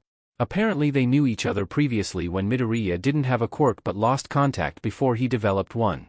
Probably a rare case of being a late bloomer. Bakugu also has obvious anger issues, so my guess is that when he saw Midoriya launch a baseball using a gout of blue flames, he felt lied to and angry. So he tried to attack what made him angry, in this case, Midoriya. I've given him a warning not to do it again, but I don't think it got through to him. Blue flames? Naomasa asked, starting to pull out a file labeled Will-O-Wisp from one of the piles on his desk. Before you even try, Shota interjected, I can confirm that Midoriya isn't Will-O-Wisp nor Green Oni. The kid can only release fire from his mouth, and the fire is usually red unless he pushes himself to make blue flames. He can't do anything relating to his quirk with his hands. Naomasa, instead of responding, shoved Will-O-Wisp's file back into the pile he got it from. He really needed to get the man a filing cabinet. If you're done suspecting my students of being Yakuza members, I'll be heading out, Shota said while getting up and heading to the window. Tell Emmy and Mike I said hi. Naomasa called out after him, getting a non-committal grunt in response. He would obviously tell his partners, but he had to at least keep up his BSTRD-like appearance. He didn't need any of his students hearing rumors about how he had feelings. Hopping out the window and swinging up to a nearby rooftop, he mentally prayed this case wouldn't be as much of a headache as he thought it would be. Thinking about the security footage he saw of their getaway, however, he had a sneaking suspicion the headache was going to be more of a migraine. Walking into the classroom, Izuku noticed that it was quieter than it usually was. Even though they had only been together for a week, Izuku thought he still had a good idea of his class's general demeanor, which is why he was surprised to not be greeted with the sounds of yelling and excited shouts. Glancing around as he made his way to his desk, he took note of who was acting out of the norm. Ida and Bakugu weren't having a yelling match like they had been every day last week. Though it was probably more due to Ida finally giving up on trying since there didn't seem to be any other shift in behavior. Ashido was talking with Hagakure like usual, but she didn't seem as bright as she usually was, and he noticed how she was straining to smile at times, even if it was subtle. He knew what a fake smile looked like, even when the person was good at faking them. Even though they were typically quiet, he noticed how there was attention to Shoji, Azui, and Tokoyami's shoulders that was absent last week. Kirishima and Kaminari were talking with Shiro, but the black-haired boy wasn't as enthusiastic as he typically was. He was also crossing his arms, with his hands covering most of his enlarged elbows from direct view. The only two with noticeable quirk mutations who didn't seem to be acting differently than they usually did was Ajiru and Jairu. Ajiru was talking animatedly with Kendo at the front, but Izuku noticed that the boy had his tail curled under his seat, as if trying to hide it. Jairu was chatting with Yaoyorozu at the back, looking relaxed, but she was also tugging and twisting her earphone jacks more than usual, a nervous habit he had noticed last week. If Izuku had to guess, though it was more a deduction than a guess, his classmates were still processing the news about Death Arm's criminal actions. He didn't blame them for being affected by it. He knew firsthand how cruel people could be if you were different.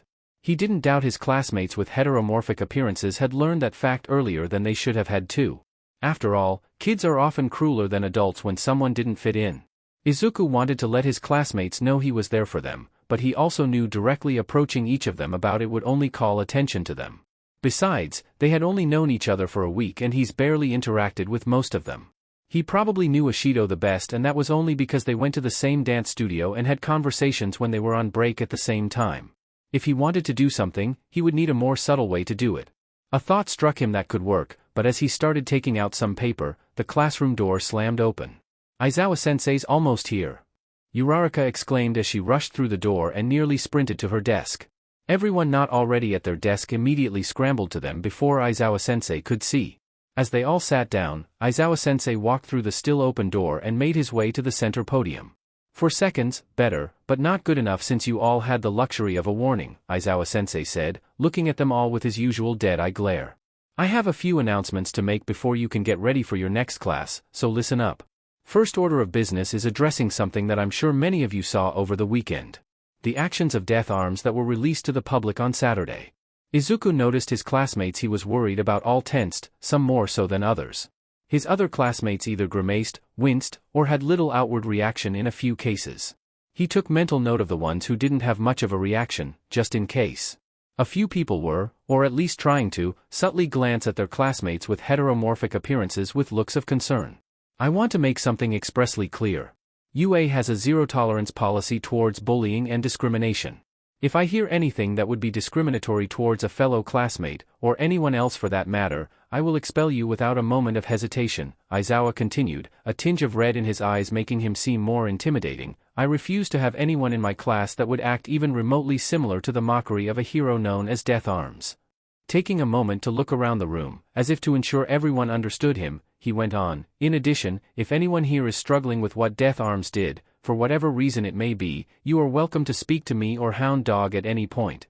I will say, Hound Dog is probably a better choice since he's a licensed counselor, but both of us are here to help you.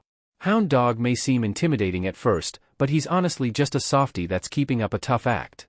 It took everything in Izuku not to snort at the man's words. He had watched Eraserhead lie on his stomach in a dingy alleyway and make soothing noises to try and coax a cat out of hiding. If anyone was a softie keeping up a tough guy act, it was him. "Now, on to the second matter of business," Aizawa-sensei said. "I will not be teaching your heroics class today. Last week you all had the opportunity to learn quirkless, and some quirked, combat techniques, so you all should be prepared for today's lesson without me. Make sure you listen intently to your instructor's directions. Now, if no one has any questions, I'm taking a nap." Seeing no one raise their hand, Aizawa-sensei got into his sleeping bag and laid down behind his desk.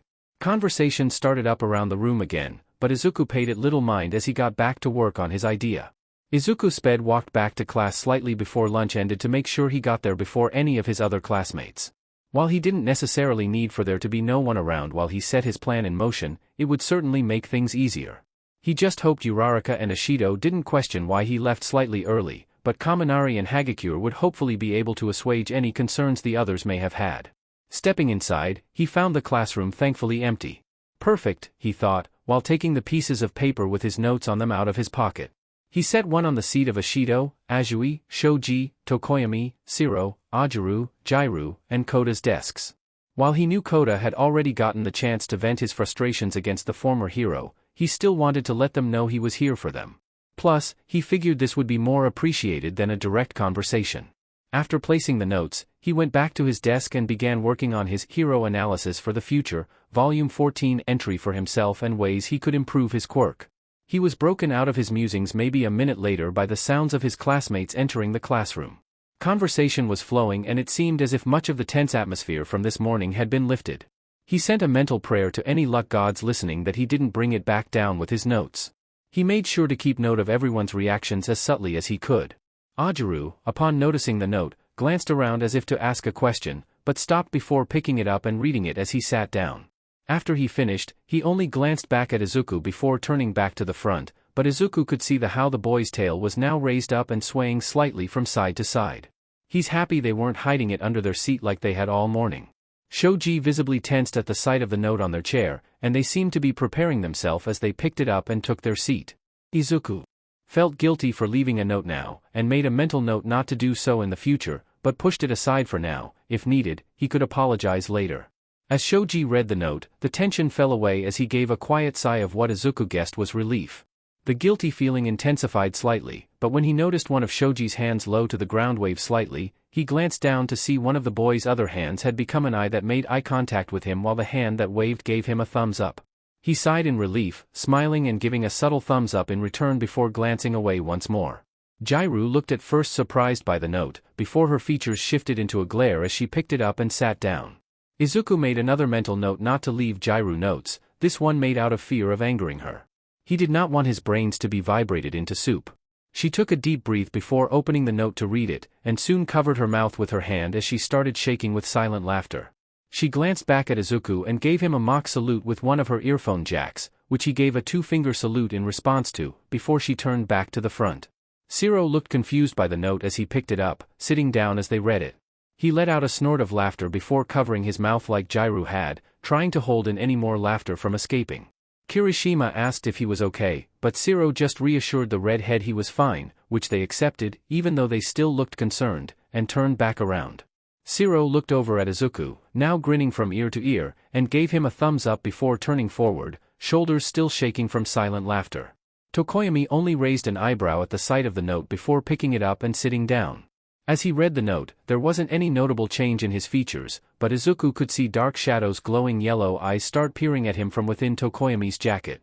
He accidentally made eye contact with the sentient quirk, his gaze unconsciously drawn to the fascinating quirk, who seemed to become more active and started whispering something to Tokoyami, whose feathers began to puff up a bit. Judging by his body language, Izuku guessed it was how the boy blushed in embarrassment, likely caused by whatever dark shadow said to him. Izuku, with a great amount of effort, stopped himself from muttering about how cool Dark Shadow was. Ashido had a look of surprise at finding the note and was glancing around at their classmates, as if trying to deduce who left it off of vibes alone. She took her seat and opened the note, letting out a snort of laughter just like Zero had after reading it. She turned around to look at him with an impish grin and sent him a wink when she noticed him looking at her. He responded with a smirk and a wink of his own, which caused a lilac blush to cross her features as she quickly looked away. He was briefly worried he may have overstepped, but seeing she still had a small smile, he figured he had just flustered her for once instead of her flustering him. Koda looked nervous at the sight of the note on his seat, and Izuku was once again reminded of the dichotomy between the boy's personality and his bounty hunter persona.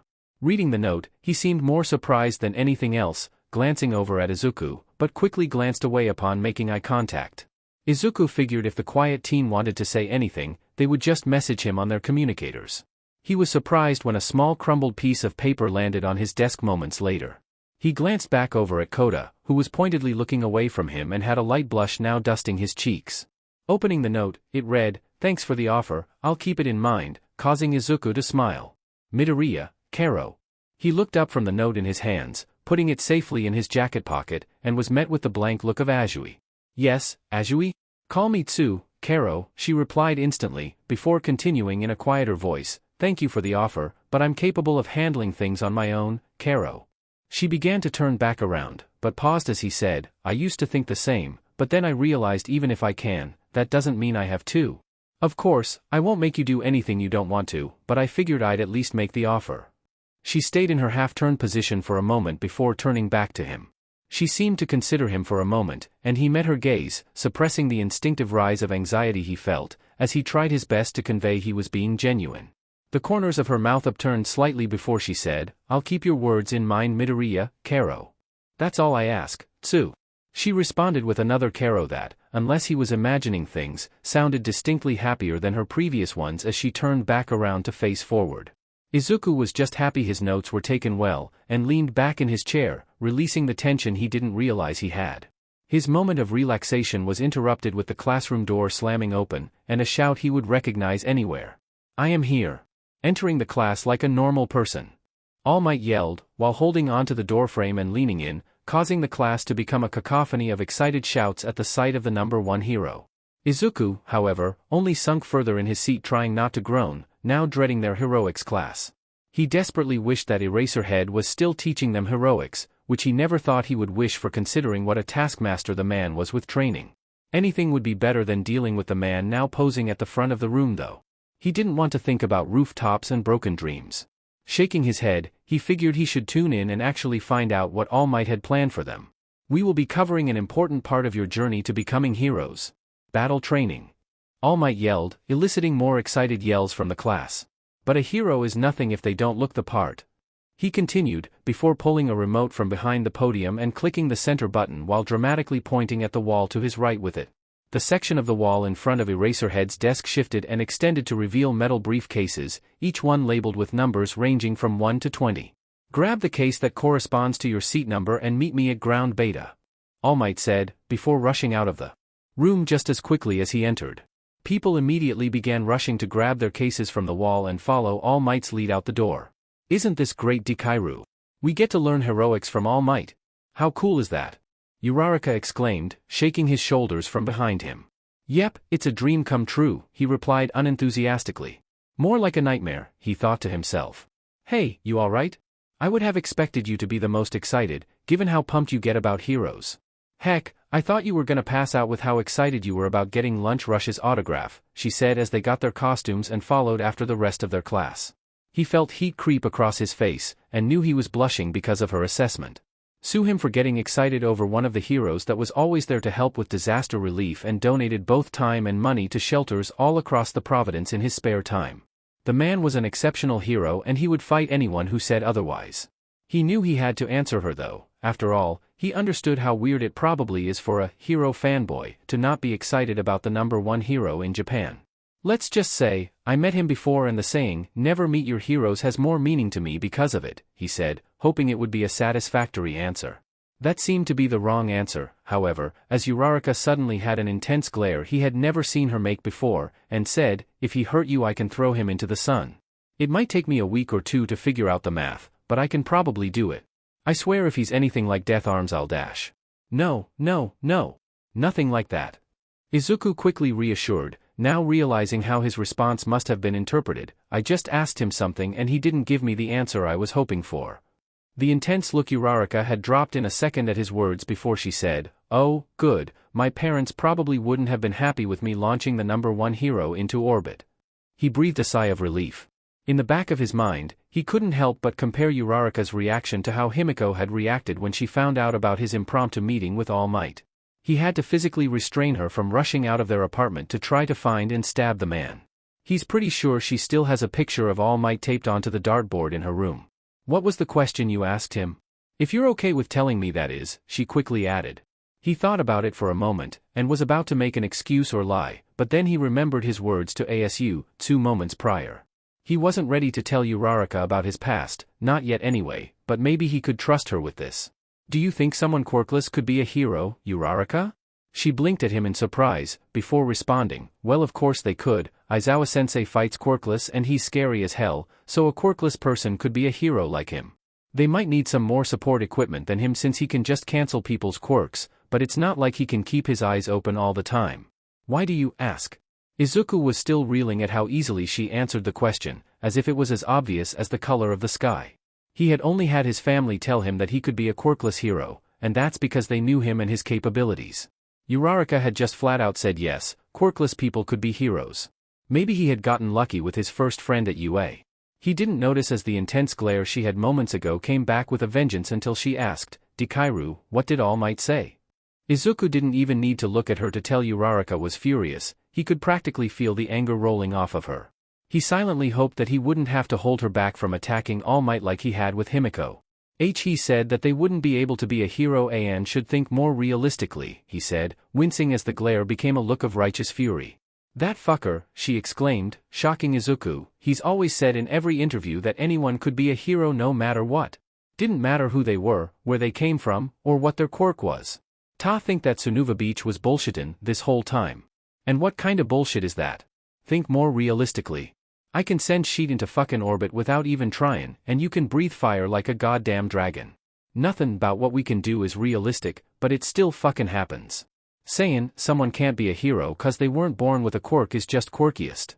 It's not like having a quirk is a part of the fucking job description." Izuku was thankful that the rest of the class had been out of the range of Uraraka's rant, otherwise they probably questioned what had her so angry, and he can only imagine what she would have said after the rant she just gave. He couldn't stop the wide smile he now had though, deciding he was definitely lucky having Uraraka as his best friend. "I couldn't agree more, and it's nice hearing someone else share the same thoughts on the matter.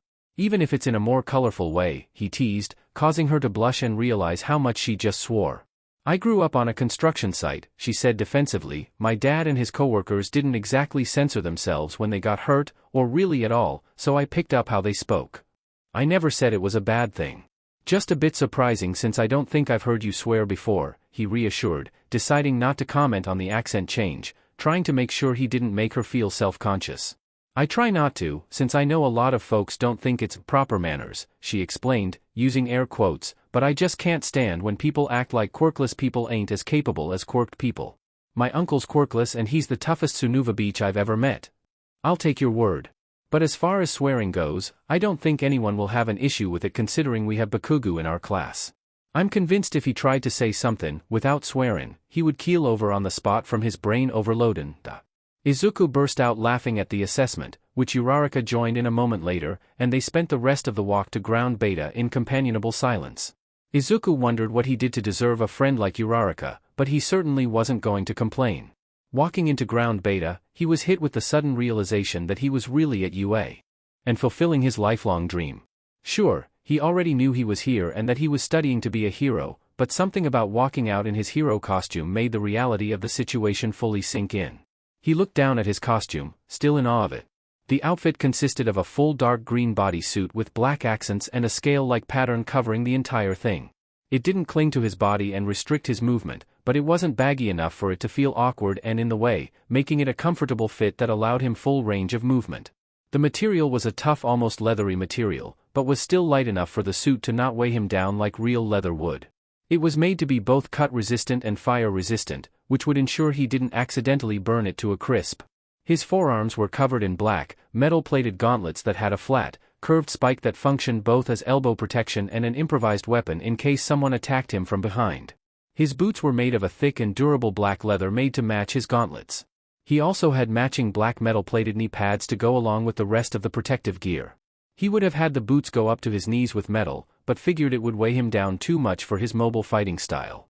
He had a black utility belt with a number of pouches with medical supplies or water flasks for him to prevent overheating or dehydration. The look was completed by the black metal mouthguard he currently wore around his neck and the dark green goggles he had pushed up on his forehead. He looked around at the class as he approached, taking in all the different hero costumes everyone was wearing. He idly noticed that All Might was standing at the front of the class, which meant Uraraka either wasn't finished changing or had held herself back from sending the man into orbit. Stopping himself from laughing aloud at this thought, he started looking for his alliance members' outfits, wondering how different their hero outfits were to their villain outfits. He noticed Kaminari first, who looked like they were heading out to a party rather than hero work, and he really hoped there was more protection to their outfit than it looked. It took him a moment to find Hagakure, but he nearly had a heart attack when he did. He hoped they were actually wearing a DNA-encoded bodysuit like he was, and wasn't just in a pair of boots and gloves. Kota's costume was sensible, with what looked like a padded forest green shirt with dark brown long sleeves. He wore dark brown pants with matching green accents, and multiple pockets, to go along with his shirt. He had on a pair of falconry gloves and a matching pair of thick brown leather boots. The most notable feature, however, was the yellow and black mouthguard he wore, which resembled the beak of a falcon if Izuku remembered correctly. It was a significantly different look than his hellhound outfit, but it honestly suited him just as well in Izuku's opinion. Yaoyorozu's outfit was probably the best looking in both style and efficiency.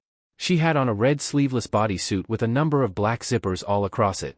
There was one on each of her sides going from her hips to her ribs, with another set on the outside of her legs going from her thighs down to disappear in a pair of black combat boots that went up to mid-calf with a zipper on the side. A zipper at the front of her costume went from her stomach up to her neck. She was fixing around her shoulders what looked like a combination of a half cape and shawl, made of the same red material as her bodysuit, with a black clasp securing it. He noticed on her right forearm was what looked like red metal armor, but there was a screen built into it. The thing that really caught his attention though, was her utility belt looked the exact same as his. It made sense, they were likely made by the same company with the same layout for all utility belts, but he still couldn't fight the warmth spreading to his cheeks. Why was he reacting like this? Maybe because only they had all black utility belts so only they match? But that still doesn't explain why he was acting like T. Whatcha lookin' at, Dikairu? He whirled around to see Uraraka looking up at him with a mischievous grin. He now realized he was accidentally staring at Yaoyorozu while he was thinking. He really hoped no one else noticed his slip-up. I was just looking at everyone's costumes, he replied, a slight blush crossing his cheeks, knowing what she was trying to imply. Everyone's costumes or someone's costume, she said, now wiggling her eyebrows at him. Ugh, you're as bad as my sister, he said with a fond grin. Come on, let's go see what we're doing for class. Fine, but don't think we ain't gonna be talking about this later, she replied with mock sternness. He questioned if he should mention her accent change, and figured that if she was hiding it around the class, she would prefer to not use it without realizing. He said in a low voice so no one else would hear as they approached the class, I don't know if you've realized or not, but you're not hiding your accent. I don't know why you're hiding it, but I thought you'd prefer I say something rather than nothing. Her eyes widened, and she quickly glanced around looking worried, before looking back at him saying, Thanks Dikairu. Of course, but we're talking about that later too, he said with a grin, nudging her with his forearm. She rolled her eyes and nudged him back instead of responding, but she was smiling again. All of you look like heroes. But there's more to being a hero than just looking the part, zygotes. All Might announced, silencing the class. Now, the exercise we will be conducting is a simplified indoor rescue, where all of you will be split into teams of 2 and assigned to either act as heroes or villains. The villain team will be guarding a mannequin filling the role of a hostage, and their goal is to defend their hostage from the hero team until time runs out. The hero team will, meanwhile, be attempting to locate the hostage and rescue them by touching them. Either team is also capable of winning by wrapping capture tape around their opponents. As a warning, even though the hostage is a mannequin, it would be best to treat it how you would treat an actual person. Are there any questions? Ida immediately raised his hand and called out, Sir. How will the teams be determined? Good question young Ida. I have a box, containing 20 ping. Pong ball with the first 10 letters of the English alphabet printed on them. Teams will be based on which two people have the same letter on their ping pong ball. This will also serve as an impromptu English lesson for you all.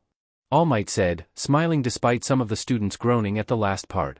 Is that really the best method to determine teams? Ida asked. Heroes aren't always going to get to pick who they team up with. If you're responding to a distress signal, you have to work with whoever else is around as well, Izuku answered without thinking, earning surprised looks from All Might and Ida. I suppose I had not thought of that. Quite alright young Ida, you're here to learn after all, but young Midoriya is correct, heroes have to be able to work with people they may have never met before to take down a villain. Now, everyone come up and draw your lot. Half the class rushed All Might in an attempt to get to the box as quickly as possible. Izuku and Uraraka held back and waited for the initial rush to disperse before selecting their ping-pong ball. He had hoped he and Uraraka would be paired together, but when she held up an A and he held a C, those hopes were quickly dashed.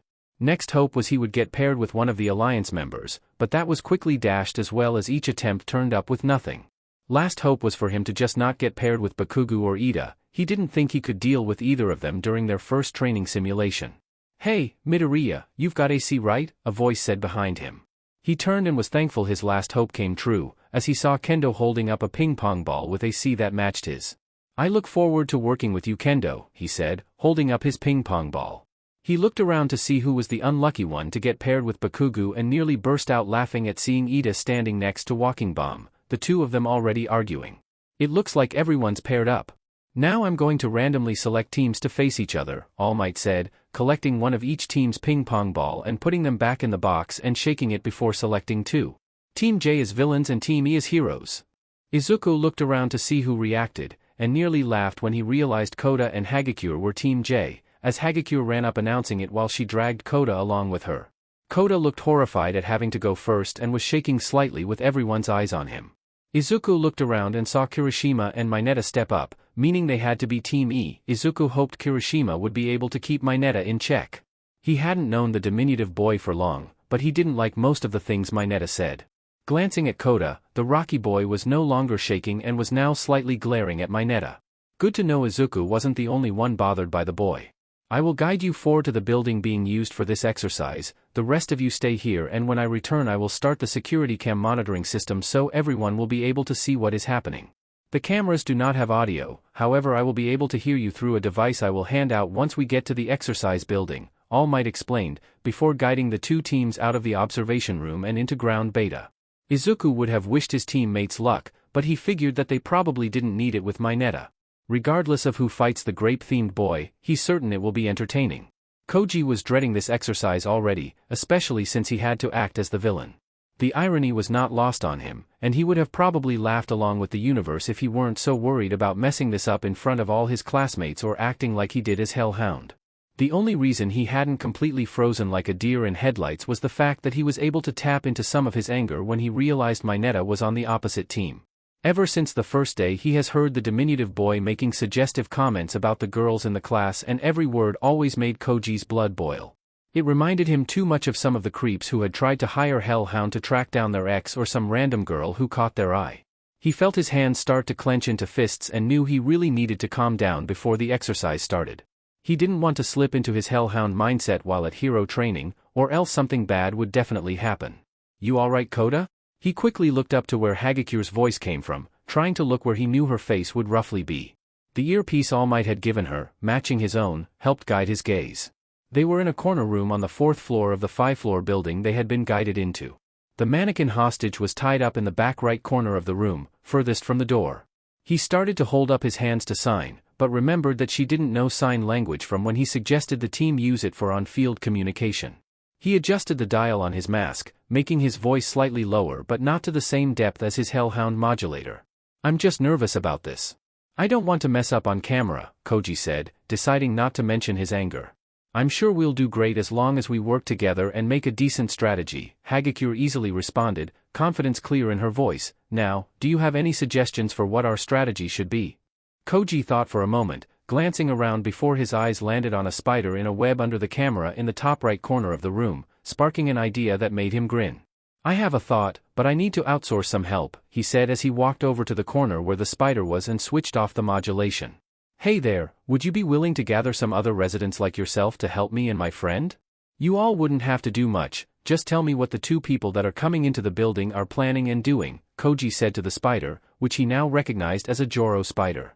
You're polite with your request, I suppose it's not too much, the Joro spider responded, before starting to climb up to a crack in the wall stemming from the camera. You can talk to spiders? Hagakure asked, causing Koji to lock up. He began to internally panic, preparing for the cries of his weirdness or how it was creepy. It had happened many times when he was younger, and it caused him to hide his interactions with his invertebrate friends. In that moment he had focused on gathering info more than being cautious, and now Hagakure was gonna think he was. That's so cool. Koji whipped his head around to look at her in shock, having never gotten that reaction before. Oh. Have you ever asked them why they choose the web patterns they choose to weave? Like, do they do it for efficiency or do they just like the design? Hagakure asked, with what he could tell was genuine curiosity. Most do it for efficiency, but some of them like to make them intricate because they like how it looks, Koji answered, while blushing heavily, having asked a few spiders the same question when he was younger. OMG, that's adorable. It's like they're making their home fancier. Also, how long will that take?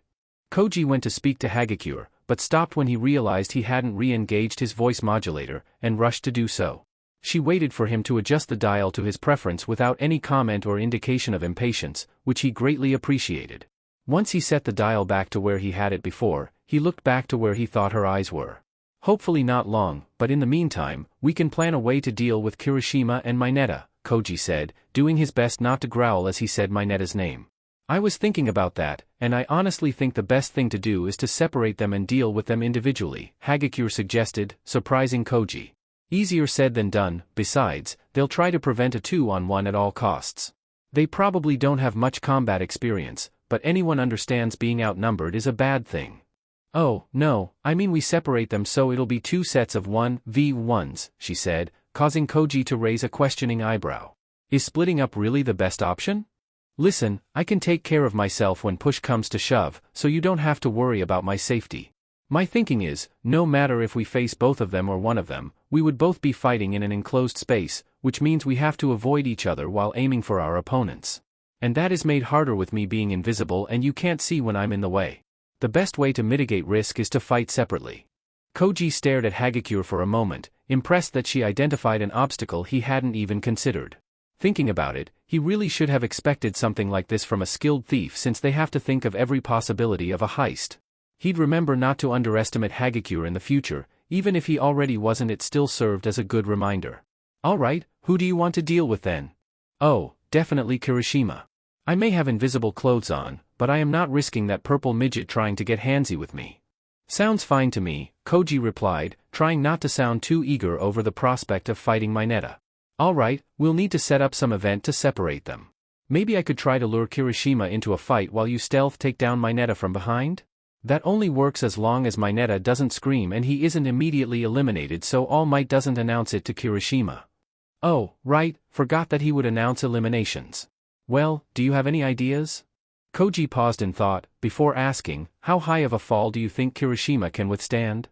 If he's not tired, probably 3 stories, Hagakure replied without missing a beat. Mina told me he once fell out of a 2nd-story window and walked away without a scratch, so I'd guess he could tank a 3-story drop. Alright, I have an idea then on how to separate them. Well, before you tell me, Hagakure interrupted, pointing a gloved finger at the wall behind him, our friend brought their friends. Koji turned around to see a large number of not just Jono spiders, but also some Cellar, Jumping, and Neoscona spiders as well, as they poured out of the crack in the wall until almost a 1/5 of the wall was covered in them. If Koji had to guess, this was close to all the spiders in the building, if not all of them. If he wasn't wearing a mask, Hagakure and everyone in the control room would have seen the wide smile spreading across his face. Their new friend had just provided them an incredible boon of an information network, and he was planning on using it to the fullest.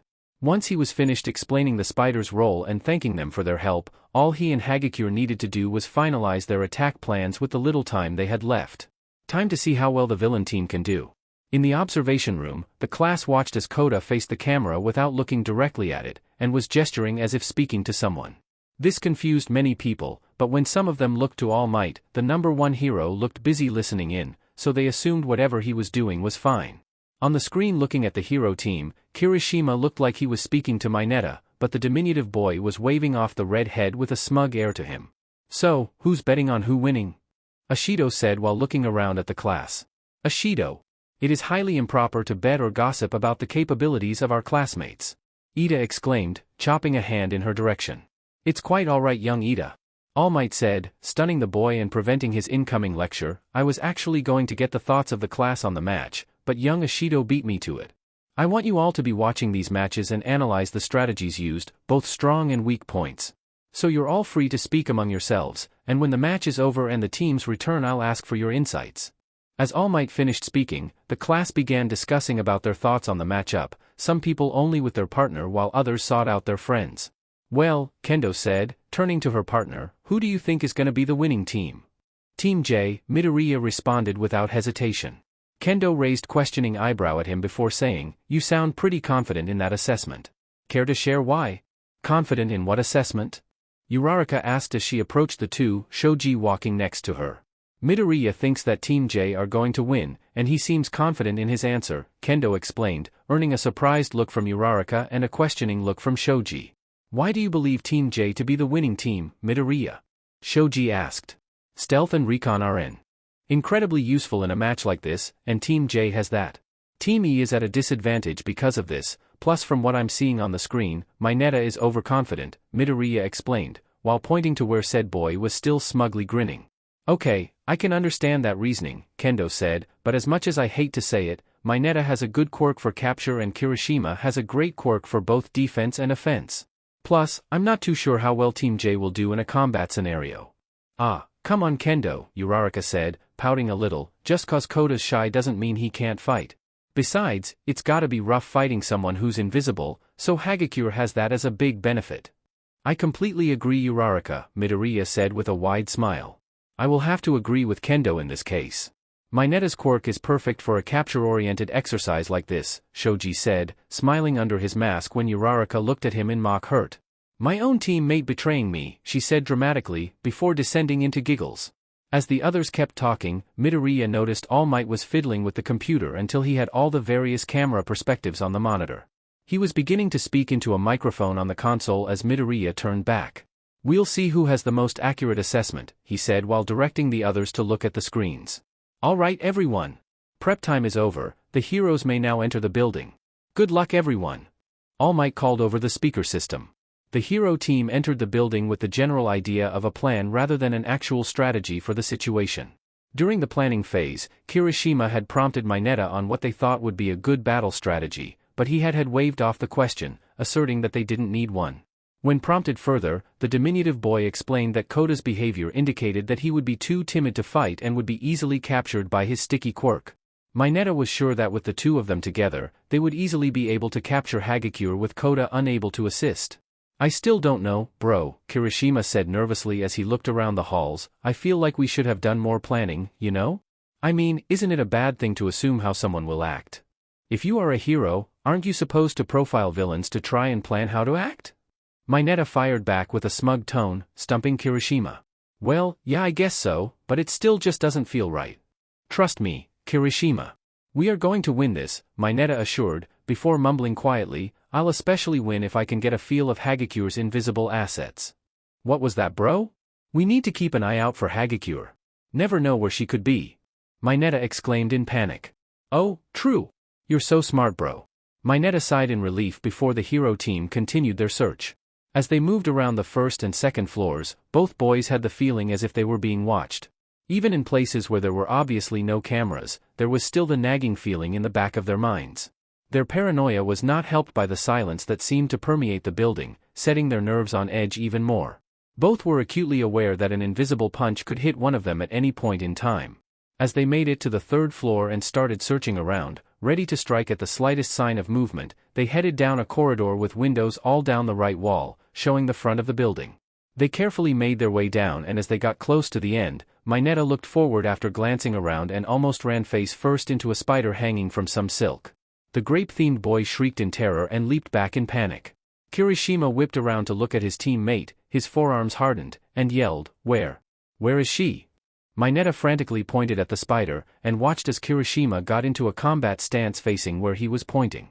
The red head threw a punch and connected with nothing, but the quick movement and air disturbance from the swing caused the spider to retreat back up its silk strand. Kirishima noticed the retreating arachnid, then looked at Mineta, who was carefully watching the spider, before snorting in amusement. Didn't know the villain team had a third teammate, he teased with a sharp-toothed grin. Oh, shut up. Come on, man, Kirishima said, still grinning, the tension he once held now released after the false alarm. Let's go find the other team before they find us from your scream. Mineta rolled his eyes and began following Kirishima, who was walking out of the hallway and into a conjoining hallway ahead of them. Kirishima stood there for a moment and turned his head left to look down the conjoined hallway, before Mineta watched as Kirishima was bull-rush tackled by a charging Kota, who proceeded to throw the red head out of the last window lining the hallway. Mineta's breath caught in his throat as he desperately tried to process what he just witnessed. The quietest person in class, who acted like there wasn't a mean bone in their body, just threw their classmate out of a third-story window. Mineta would have been worried about Kirishima if not for the fact that he was currently trying not to PSS himself. His attempt was not made easier as Kota turned from facing the broken window to glare at Mineta, a look he had never seen on their face in the short time the class had been together. What did you say? Kota started saying, sounding like they were struggling to keep their voice even, about invisible assets, Mineta? Mineta, when asked later, would claim that that moment was when he learned what true fear was. As Kirishima was launched through a window, looking back in surprise to see Kota, he instinctively hardened his skin as he began to plummet. Falling the 3 stories before impacting with the asphalt, his landing leaving a crater in the Mach City's road, making him groan. Even though it didn't hurt, he was definitely still gonna feel that impact in his bones for a bit. Young Kirishima, All Might said through the communicator in his ear, are you still able to continue, or should I send med bots to your location? I'm fine, All Might sensei. I just need a sec and I'll be right back up, Kirishima said, refusing to admit defeat over a minor setback.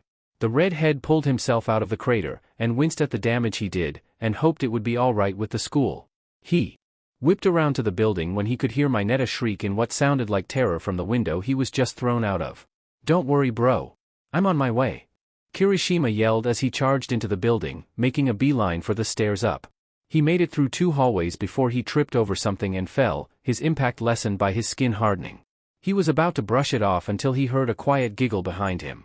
Whipping around, he was met with nothing but the empty hallway, but that only set his nerves more on edge. Kirishima got into a low defensive stance and hardened his forearms, looking around for any indication of where Hagakure was. Come on, bro. Fight me. He called out, listening for any sign of a response. As the seconds stretched on, he started to think she had left and had just done that to mess with him.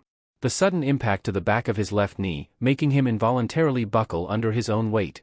He quickly spread hardening to his legs to prevent any other hits and held his still rocky forearms to defend his face. He only realized he had left his stomach exposed as what felt like a kick hit him in the gut, making him double over as the air was knocked out of him. Sorry, Kiri, but I definitely wasn't gonna go easy on you, Hagakure said from behind the downed boy. Wouldn't want you to, he yelled, as he swung at where he thought her voice came from. His fist met air, but he was at least rewarded with a surprised yelp from Hagakure. He threw another punch, trying to take advantage of the opportunity he had made, but as he met nothing but air and began pulling his arm back, he felt it get grabbed. He was barely able to get out a noise of confusion before he found himself sailing through the air and being slammed into the ground. He hardened his skin barely before the impact, but it still nearly took his breath away for the second time that day. The grip on his arm remained as he was forcefully flipped onto his stomach, and his arm was bent behind him. He tried to struggle and break free, but Hagakure's grip was surprisingly hard to break. In the back of his mind, he made a note to ask her about her workout routine, as he desperately tried to get any leverage to free himself. Hagakure managed to grab his other arm and bring it behind him as well, before he heard the sound of tape coming off the roller. Young Kirishima has been captured. Medbots are on their way to retrieve him and check for injuries. All Might announced over the speaker system. Kirishima sighed, ceasing his struggle with his hands now tied behind his back with capture tape. Man, I was hoping for more of a fight. I knew I wouldn't be able to fight you in a head-on battle, Hagakure said, now standing next to the downed redhead, so I needed to capture you before you got the advantage. Where did you even hide the tape? I know it wasn't on you. Hid it just in the doorway you landed next to when I flipped you, but enough talk, I gotta go help my teammate, later Kiri. With that, Hagakure rushed away, leaving Kirishima to wait for the medbots to retrieve him. Koji watched as all the color drained from Mineta's face as he repeated those words back to him, Koji's hands clenching into fists as he did.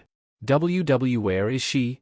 Mineta yelled in panic, whipping his head around as if it would provide him the answer. Dealing with your partner, while I get to deal with you, Koji said, earning a shocked look from the boy. Mineta seemed to consider his options for a moment, eyes still filled with terror, but he didn't run immediately, and instead got in a poor version of a defensive stance. You made a mistake then. Because I'll just capture you, the purple-haired boy claimed with false bravado, unable to stop the shaking in his voice. We'll see, Koji said, before charging at Mineta. Mineta immediately shrieked in panic and started throwing his hairballs at Koji haphazardly while backing away. Koji, despite his larger frame, maneuvered through the onslaught and was managing to avoid getting hit even as he began closing the distance with Mineta. Years of avoiding the attacks of his targets had provided him plenty of practice. As Koji got closer, Mineta's attempts to avoid capture became more and more frantic, making it so his throws, while quicker, also became more inaccurate. Koji was keeping some space between them though, knowing one hit to the wrong place would render him immobile. For a bit of time they remained in this stalemate where neither were able to land a hit on the other.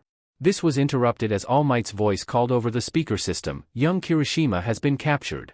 Medbots are on their way to retrieve him and check for injuries.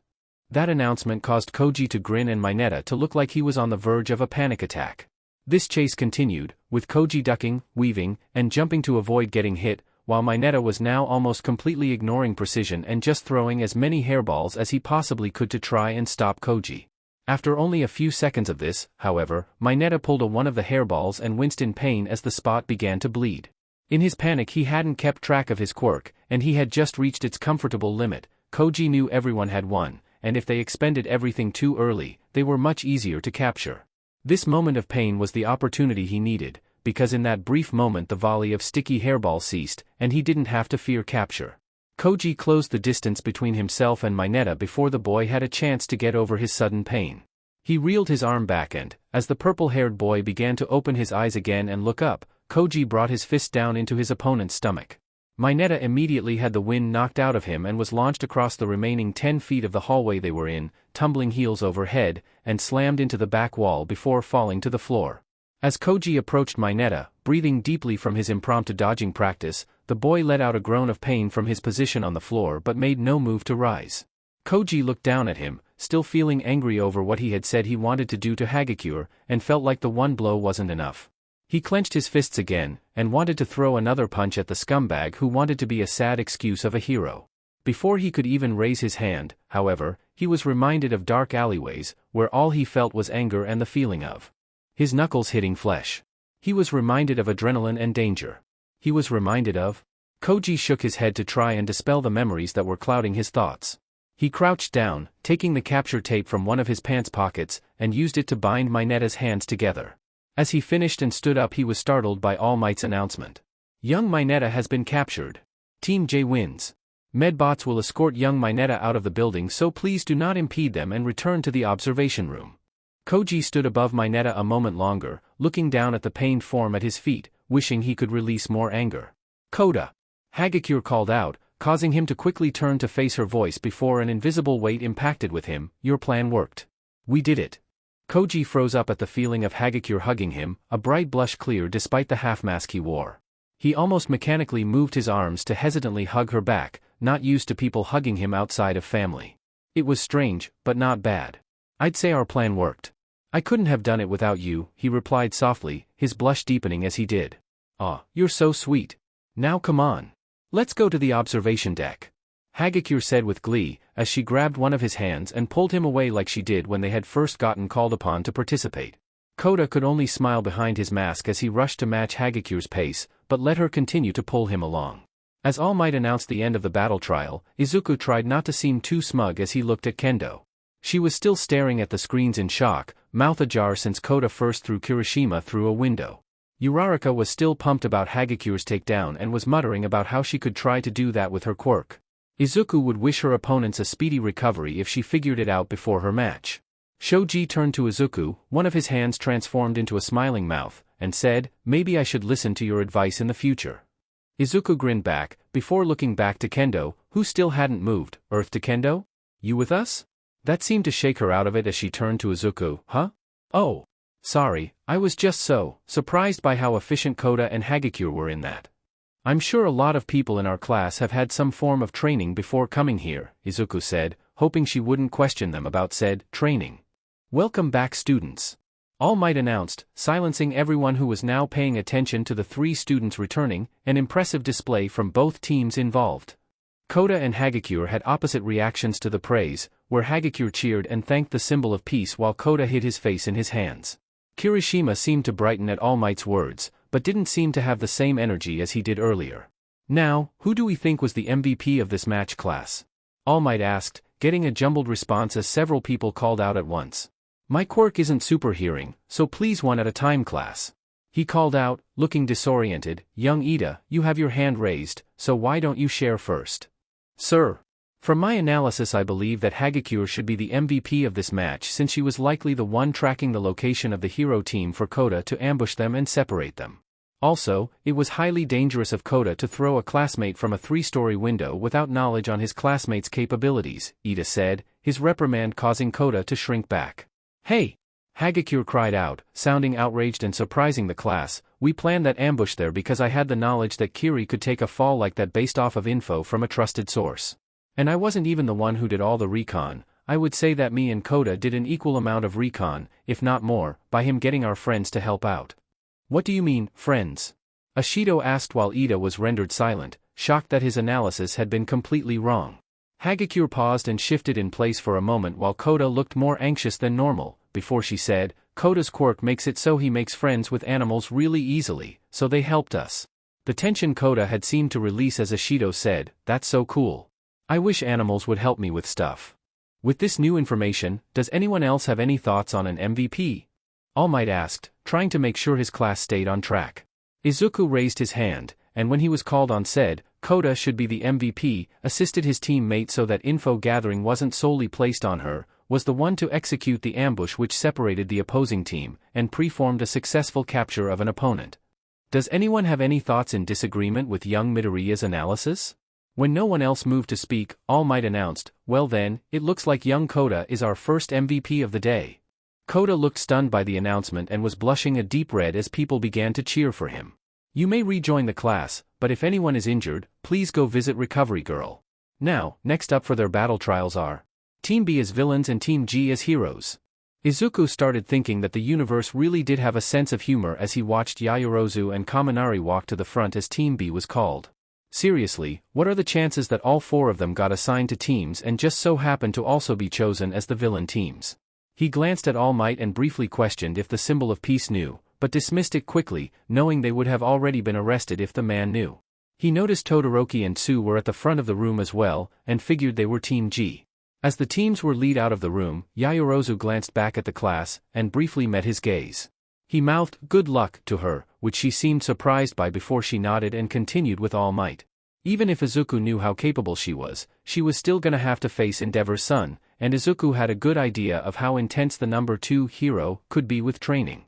As All Might lead them to the trial building, Momo was already thinking of strategies to win against her opponents. She knew that despite having the advantage of combat experience, if she underestimated her opponents she could easily slip up and get captured. If Ajui's long jump score in the quirk assessment test was anything to go by, one kick could hit hard enough to daze or stun if not outright knock her out if aimed right. Then there was of course the obstacle that was Todoroki and his quirk. The amount of control he had over his quirk would allow him to capture both her and Kaminari without breaking a sweat if they didn't react quick enough. She thanked All Might automatically as he handed her the communicator linked with Kaminari's, continuing to think of possible defensive plans as she and Kaminari walked into the trial building, with her carrying the mannequin hostage. So, what's the plan, Yamamoto? Kaminari asked as they made their way through the halls leading to the staircase, heading to the 5th floor to find a room to set up in. Yamamoto? Momo asked, confused by the mixing of her names. Kaminari shrugged before responding, not gonna lie, your last name is a mouthful, so I wanted to give you a nickname. Do you like it? Momo had honestly never had a nickname before. So much weight came with her last name that everyone she had previously met acted like they needed to only refer to her by it. Yes, she decided, I do like it. Sweet. Now, what's our plan of attack, Yamamoto? We aren't going to have a plan of attack, we need a defensive plan to ensure we succeed. I mean sure, but considering who we're up against, wouldn't it make sense to go on the offensive as our defensive strategy? Momo looked at Kaminari, once again confused but also curious as to what her teammate's thought process was. Why would an offensive strategy be better suited? Well, Todoroki is probably gonna do those big flashy moves like during the quirk apprehension test, right? So he'll probably freeze, like, the entire room or hallway we're in as soon as he sees us, which will only take out 2 if we can dodge it. Then we just have to take Todoroki down in a 2 versus 1. I'm fairly certain that Todoroki will have enough control to avoid freezing his partner. Well sure, but Tsu has a frog mutation quirk, and frogs enter a state of hibernation when it becomes too cold, meaning that Tsu will probably enter hibernation as soon as Todoroki launches his first attack. How do you know that frogs hibernate when too cold? Momo asked, now very interested in the potentially useful information on their opponent. When I was around 10, I found a frog outside after a flash snowstorm caused by a kid's quirk awakening, so I brought it inside and wrapped it in a blanket to warm it up and try to save it since I thought it was dying. Mom wasn't happy when a frog leapt at her when she came to check on me later, but I was so happy about saving the frog I didn't care. Momo suppressed a snort of laughter, and said, well, if Azui shares enough biology with a frog, then you may be right in your assessment. Though I believe it would be best to not assume it as fact so that we avoid becoming overconfident. Whatever you say Yamamoto, Kaminari replied with a salute. So, what's our plan of defense? Momo held her chin as she thought aloud. Our opponents are capable of both long and close-range combat, making them formidable in any form of combat we engage in. Our best bet for a combat victory would be ambushing them and taking them down as quickly as possible. A defensive victory would have to involve reinforcing the room, but I don't know if I could create enough metal plating for the walls in time. There's also no rule against moving the hostage, so we could continuously move throughout the building and avoid our opponents until the timer runs out.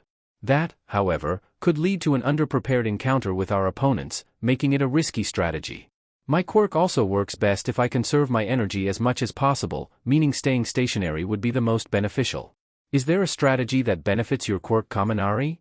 Her teammate looked like his face was frozen, likely processing everything she just said and considering which option would be best. After a moment Kaminari unfroze and said, any strategy will work for me. The electricity I release isn't based on my energy, so exercise won't deplete my reserves. To accentuate his point, he held up his hand and sparks danced between his fingers. Momo looked at him in surprise, since she had thought Kaminari had a purely technology-based quirk. Looking at Kaminari's face, he was giving her a pleading look that she had seen a few times in high school whenever a friend needed her to cover for them in front of a teacher. Looking just above Kaminari, she could see the security camera and she knew that All Might could hear them on the comms, so she couldn't ask anything without potentially compromising them. Saving any questions she had about his potential dual quirk, she instead asked, can you absorb electricity as well, or only release it? I can do both, though I get really jittery if I absorb too much and if I release too much I have difficulty thinking, he replied hesitantly. Momo raised an eyebrow at his phrasing. Difficulty thinking? Would you become a liability on the battlefield? I struggle with forming coherent thoughts when I'm spent, so probably? I try to avoid reaching that point, but I can end up expending a lot of electricity in a fight. Trying to think of a way to make sure Kaminari didn't incapacitate himself, Momo asked, how well can you direct your electricity for a single attack? Kaminari winced and made a SOSO gesture. I can limit it to an area, but I haven't mastered the art of lightning bolts. Have you ever used a lightning rod to try and direct it? It's kinda hard to set up a lightning rod during a fight, Yamamoto. Just answer if you have, she replied, a little annoyance seeping into her voice. Alright, yes, I have set up a lightning rod to make lightning bolts. But trying to set up one and then getting someone to step between it and me is very difficult. I think I could make the process a bit easier, Momo said as her arm began to glow with her quirk, and a grin spread across her face. In the observation room, the class had barely waited until the two teams had left before discussing who would become the victors of the trial. With Hagakure and Koda's surprising victory, many were trying to theorize how each side could claim the win. So, who's gonna win this time, Dikairu? Uraraka asked without looking away from the screens. You make it sound like I already know who'll win, Midoriya replied instead of answering her. She turned to him and gave him an unimpressed look, as if saying, because you do. I believe Team G are the likeliest to win, Shoji said, watching the screens in contemplation, while Yaoyorozu and Kaminari have the benefit of using Yaoyorozu's quirk to set up any defenses they can think of. Team G has an edge when it comes to combat. And what makes you think that? Midoriya asked. Todoroki has training from Endeavor, which means he likely has the most experience with quirked fighting, which makes him the most capable combatant in the trial. If you combine that with the strength Tsu has exhibited, then they should be able to overwhelm Team B. Especially if Todoroki focuses on Kaminari while Tsu focuses on Yaoyorozu. Oh, I get it, Kendo chimed in. Todoroki can freeze Kaminari in place at range to avoid his electricity while Tsu can use her enhanced leg strength to fight Yaoyorozu. That's a good strategy, Shoji. It is, Midoriya agreed, and it could lead them to win, if Team G would actually do that. What do you mean? Kendo questioned, looking at Midoriya with confusion. Why wouldn't they do something like that? It's a good strategy and I doubt they won't think of it. Because it looks like Team G is going to make the same mistake that the last hero team made. And that mistake would be? Midoriya turned to Kendo, pointing at the screen with Team G on it, and said, arrogance. While the villain team worked on their battle strategy together, the hero team was silent.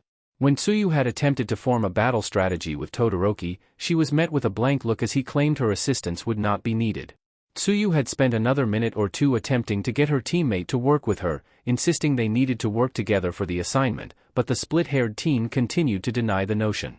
She gave up on trying to strategize with him in favor of trying to plan a way to capture her opponents while accounting for Todoroki being an obstacle. When All Might called the start of the match, as Tsuyu began to bend her legs to leap to the building, Todoroki took a step forward and used his quirk. Ice shot across the road and began to encase the walls, quickly covering up to the first floor. Tsuyu leapt back, trying to get away from the sudden chill that would cause her to go into torpor. Ice continued to cover the building, and it could be seen through the entryway how it began to encase the inside of the building as well. In a matter of seconds the entire building was encased in ice, making Tsuyu's usually blank face become visibly annoyed. Todoroki stared up at the building for a few moments, before looking slightly confused, as if he expected something to happen. When there was no change he shrugged before walking into the building, not noticing Tsuyu heading back to the observation room. Todoroki walked through the building at a leisurely pace, checking each floor for the hostage and his opponents, but coming up with nothing at every turn. As he finished checking the second floor, he picked up the pace as he became conscientious of time limit of the exercise. As he finished his sweep of the third floor, All Might announced the halfway point of the exercise. Todoroki began skating on the icy floor, rushing now to not run out of time. He swept the fourth floor as quickly as possible before going to the fifth floor, rushing into rooms to try and find his opponents and the objective. As Todoroki slammed open another room's door, he didn't have a chance to process what was inside as a blow to the gut knocked the wind out of him. He stumbled away from his assailant, throwing a wave of ice blindly in the direction he thought the blow came from. He gasped in a rough breath as he looked up to see Yaoyorozu had dodged his attack and was spinning a black bow staff, ready to strike him again. He shifted into a defensive stance, but crumbled as a sharp, burning pain coursed through his body, centered on his right side. He instinctively released another wave of ice, attempting to freeze whatever, or whoever, had hurt him. Whoa! Sorry if that hurt, but there's no need to give me the cold shoulder. Kaminari called out as he dodged away from the ice, an impish grin on his face. Trying to now keep track of both his opponents, Todoroki scanned the room, trying to form a plan of attack. Kaminari was armed with a copper tonfa stick while the matching stick was visibly sticking out of the ice Todoroki had just created. The hostage was in the far corner of the room with Yaoyorozu standing between it and him. All he needed to do was capture them in ice while finding a way to avoid getting hit somehow. He didn't have much time to think of a plan, however, as Yaoyorozu rushed him and he was forced to focus on defending himself from her rapid series of jabs with her weapon. He threw up a wall of ice to separate them and attempt to restrain her if she got caught in it. Todoroki only had a second to breathe before he noticed movement out of the corner of his eye and dived away, narrowly missing Kaminari swiping at him with a sparking tonfa. "DMN, man, guess sneak attacks won't work on you anymore," Kaminari said, before running at him once more. Todoroki slammed his right foot on the ground, used his quirk to encase Kaminari, who let out a loud "aw" of disappointment. Todoroki could barely pay attention though as he began to shiver, frost clinging to his clothes and skin. He was swaying slightly, but remained on his feet as he looked around, trying to find Yaoyorozu. He didn't have to look long as she rushed around the ice wall he had created, sprinting towards him with a wide grin and intense look in her eyes. For a moment, he questioned how she could possibly be sprinting on the ice covering the floor until he noticed cleated plated attached to her shoes. He had to throw himself away from her to avoid the incoming attack, barely avoiding her staff which impacted where he was just standing. Looking back, he noticed that the ice where Yaoyorozu's staff hit had shattered, exposing some of the tile flooring below it. Glancing up at her, he nearly flinched as she looked at him the same way Maruko looks at any villain, manic glee and bloodlust. "Come on Todoroki. Is this really your best?" Yaoyorozu yelled as she rushed him once more. He was too slow to dodge the first blow to the same side that had gotten shocked, near causing him to buckle from the pain. He managed to move in time to turn the next strike into a glancing blow to his shoulder. Throwing his hand out to launch another ice attack against her, he was thwarted by her hitting his wrist, diverting a blast of ice that impacted into the wall next to Kaminari. "Hey! Don't kick someone while they're already down," Kaminari called out. Todoroki ignored the blonde in favor of desperately trying to avoid Yaoyorozu's attacks. Every time he managed to avoid one hit he found himself on the receiving end of at least another 2 strikes. The pain from each hit coursed through his body as he fought to try and put any amount of space between them, but she didn't let up her assault for even a second. Throwing himself back and desperately putting everything he could into his quirk, he launched another wall of ice, this one spanning from the floor to the ceiling, managing to buy him a few precious moments to think. His breathing was ragged as he hunched over, in pain but refusing to go down yet. A loud crackling made him whip his head around in time to see the ice encasing Kaminari shatter, electricity pulsing around him briefly. "Sorry about this, man," the blonde said with a rueful smile. "No hard feelings?" Todoroki didn't get a chance to respond, as Kaminari lifted his remaining tonfa, sparkling with electricity, and pointed it at him. A bolt of lightning leapt from the end and rushed towards the split-haired teen, who was too cold from his quirk to dodge, hitting him and causing him to cry out in pain. Todoroki fell to the floor, unconscious. Young Todoroki has been captured. Team B wins. Please return to the observation room while Medbots will retrieve young Todoroki, All Might called out over the speaker system. Momo made her way around the ice wall Todoroki had made and came upon the sight of the split-haired teen unconscious on the floor. Kaminari was trying to wrench one of his copper tonfas out of the ice structure next to the unconscious teen with little success. The plan worked then? Kaminari stopped his efforts to look at her and respond. "Yep, you managed to get him right between me and the tonfa. I already checked his vitals and he seemed stable, if a bit cold." Momo gave the blonde a slightly impressed look. "You thought to check him before the medbots came? When you could very easily electrocute someone by sneezing wrong, it's important to always check vitals," he replied instantly, like it was a common phrase. "Let us head back then," Momo said, deciding not to question him about it for now. "I'm sure the rest of the class is eager to participate in their trials." Momo went over and retrieved the hostage, carrying the mannequin over her shoulder before heading to the door. As she went, she realized that she didn't hear Kaminari's footsteps following her and turned to the blonde, who was giving her a sheepish look. I can't get the tonfa unstuck." Momo sighed before approaching the stuck weapon and wrenched it out of the wall with a single pull. The ice around the spot now had cracked spiderwebbing through it and small chunks fell to the floor as she wordlessly handed it to Kaminari, who silently took it while staring at her in shock. She began walking away once more, this time with Kaminari following shortly after. Noticing the medbots loading Todoroki onto a stretcher, a pang of guilt went through her at seeing the state he was in, but she pushed the feeling away, focusing on getting back to the class. "Quick question, how much can you lift?" Kaminari asked as he walked alongside her. Needing the distraction, Momo replied, 185 pounds, 84 kilograms, is my current barbell maximum. Why do you ask?" Kaminari looked up at her with wide eyes before saying, "Yamamoto, I don't know how else to say this, but you're fing scary." She burst out laughing, having never heard anyone ever call her scary before when she wasn't dressed as Blade. "I think that's the best compliment I've gotten so far this week," she said, giving Kaminari an amused smile. "I'm glad you think so, because I do not want to get on your bad side. Ever. Just don't do anything stupid and you'll have nothing to worry about."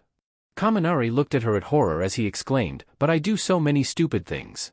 Momo descended into another fit of laughter, this time with Kaminari joining in moments later. As she laughed, she thought about how different the people she's met at UA have been from the people she knew in high school.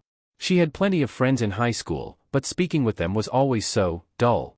It was always talk about whatever prestigious thing had become popular, or conversation about experiences, mostly elite events and vacations.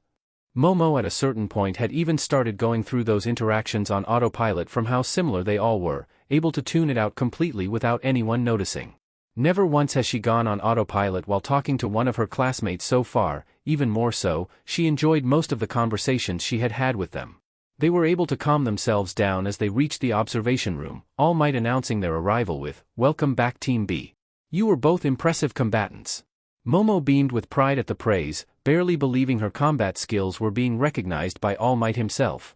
Glancing at Kaminari, he had a grin that was probably only rivaled by hers. Now, who has thoughts on which person deserves the title of MVP?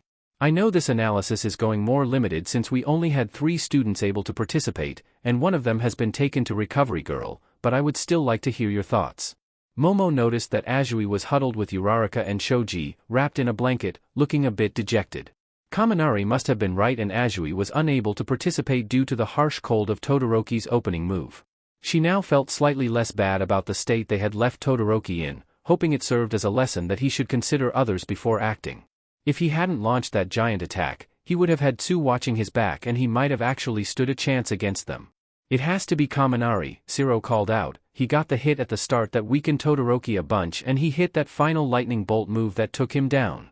I disagree, I think Yaoyorozu is the MVP, Jairu claimed, speaking before All Might could respond. Yaoyorozu was the one who did most of the fighting and is the reason Kaminari was able to get in those attacks. Very good young Jairu, All Might said, startling the purplet. When analyzing a fight, it is important to analyze the components of the fight just as much as the action within the fight itself. Would anyone else like to share their thoughts on the fight? Young Midoriya, you have your hand up. Yaoyorozu is the MVP, Midoriya stated, as if it was a fact. Like Jairu said, Yaoyorozu did a majority of the fighting and set up the opportunity for the final attack that secured Team B victory. On top of that, she is the only reason why they were able to preform those attacks by creating the bow staff and tonfa sticks they used, as well as the spiked plates on their shoes that allowed them to move on the ice without slipping. If it wasn't for her preparation, the fight likely wouldn't have resulted in their victory. Momo was frankly shocked at Midoriya's assessment. Sure, she recognized that she had provided her and Kaminari an edge in battle that Todoroki likely didn't account for, but she didn't think she was their sole reason for victory. Oh, definitely, Kaminari chimed in, making her whip around to stare at him. If Yamamoto hadn't made me these tonfa sticks, I would have probably just thrown myself at Team G trying to shock them before they could capture me. She deserves MVP more than me. Before she could deny and say she hadn't been that crucial, All Might's voice rang loudly throughout the room. While I believe you would have had a better strategy than you claim, young Kaminari, I have to agree that young Yaoyorozu was instrumental to your team's victory. So, unless anyone believes they have a reason, young Kaminari has earned it instead. Young Yaoyorozu is this match's MVP. The class began to cheer and congratulate Momo, causing her to blush and bow, saying, "Thank you all for the kind words. Now, please give me a moment to set up for the next trial. We will have to use a different building since it will take a while before young Todoroki's ice melts. It shouldn't take long for me to switch the camera feeds, but feel free to talk among yourselves while I take care of everything." As All Might fiddled with the control panel, Momo rejoined the rest of the class, many of whom praised her on her victory. She tried to thank everyone for their kind words as she made her way through the crowd until she reached the back where Midoriya and Kendo were standing. Noticing her approach, Midoriya smiled as he asked, "Is your staff encased in a layer of rubber to make sure Kaminari's electricity didn't potentially redirect to it?" "You can never be too careful in a combat situation," Momo replied with a smirk. "Smart choice. If you and Kaminari had been forced to fight in close quarters with each other, it would have prevented any possibility of you accidentally getting shocked by an errant spark." "My thoughts exactly," Momo said, mentally cheering that someone recognized her thought process. "DMN, I already thought you were impressive in that fight, but it seems like you thought of everything," Kendo said, making Momo blush. "Not everything. Kaminari was the one who realized Tsu would potentially be affected by the cold. I hadn't even considered the possibility until he explained his reasoning." Kendo winced and glanced at the froggy girl with sympathy, saying, "Yeah, when Tsu got here she was half asleep and said." When she explained how her quirk was affected by the cold, All Might got an emergency blanket for her and excused her from having to attempt the exercise, thankfully. "That's good. I'd hate for Todoroki's actions to have caused her to receive a failing grade for this exercise. If anyone were to get a failing grade, it would be Todoroki," Midoriya said, face set in an annoyed glare.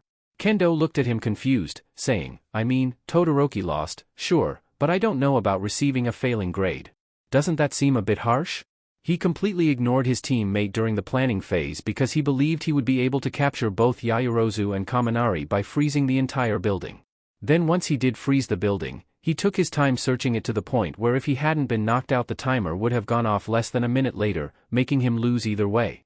If this was a real-life scenario, he would have also alerted the villains to his presence the moment he froze the building, ruining any chance at a surprise attack. "If he doesn't get a failing grade then I'll eat my utility belt."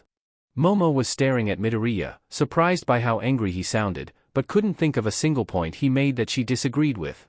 Her gaze set into a glare mirroring Midoriya's as she said, "You're right. Hopefully this will serve as a reality check for him." Kendo still seemed hesitant to agree, but was saved from having to say anything by All Might calling out, "Everything is all set up.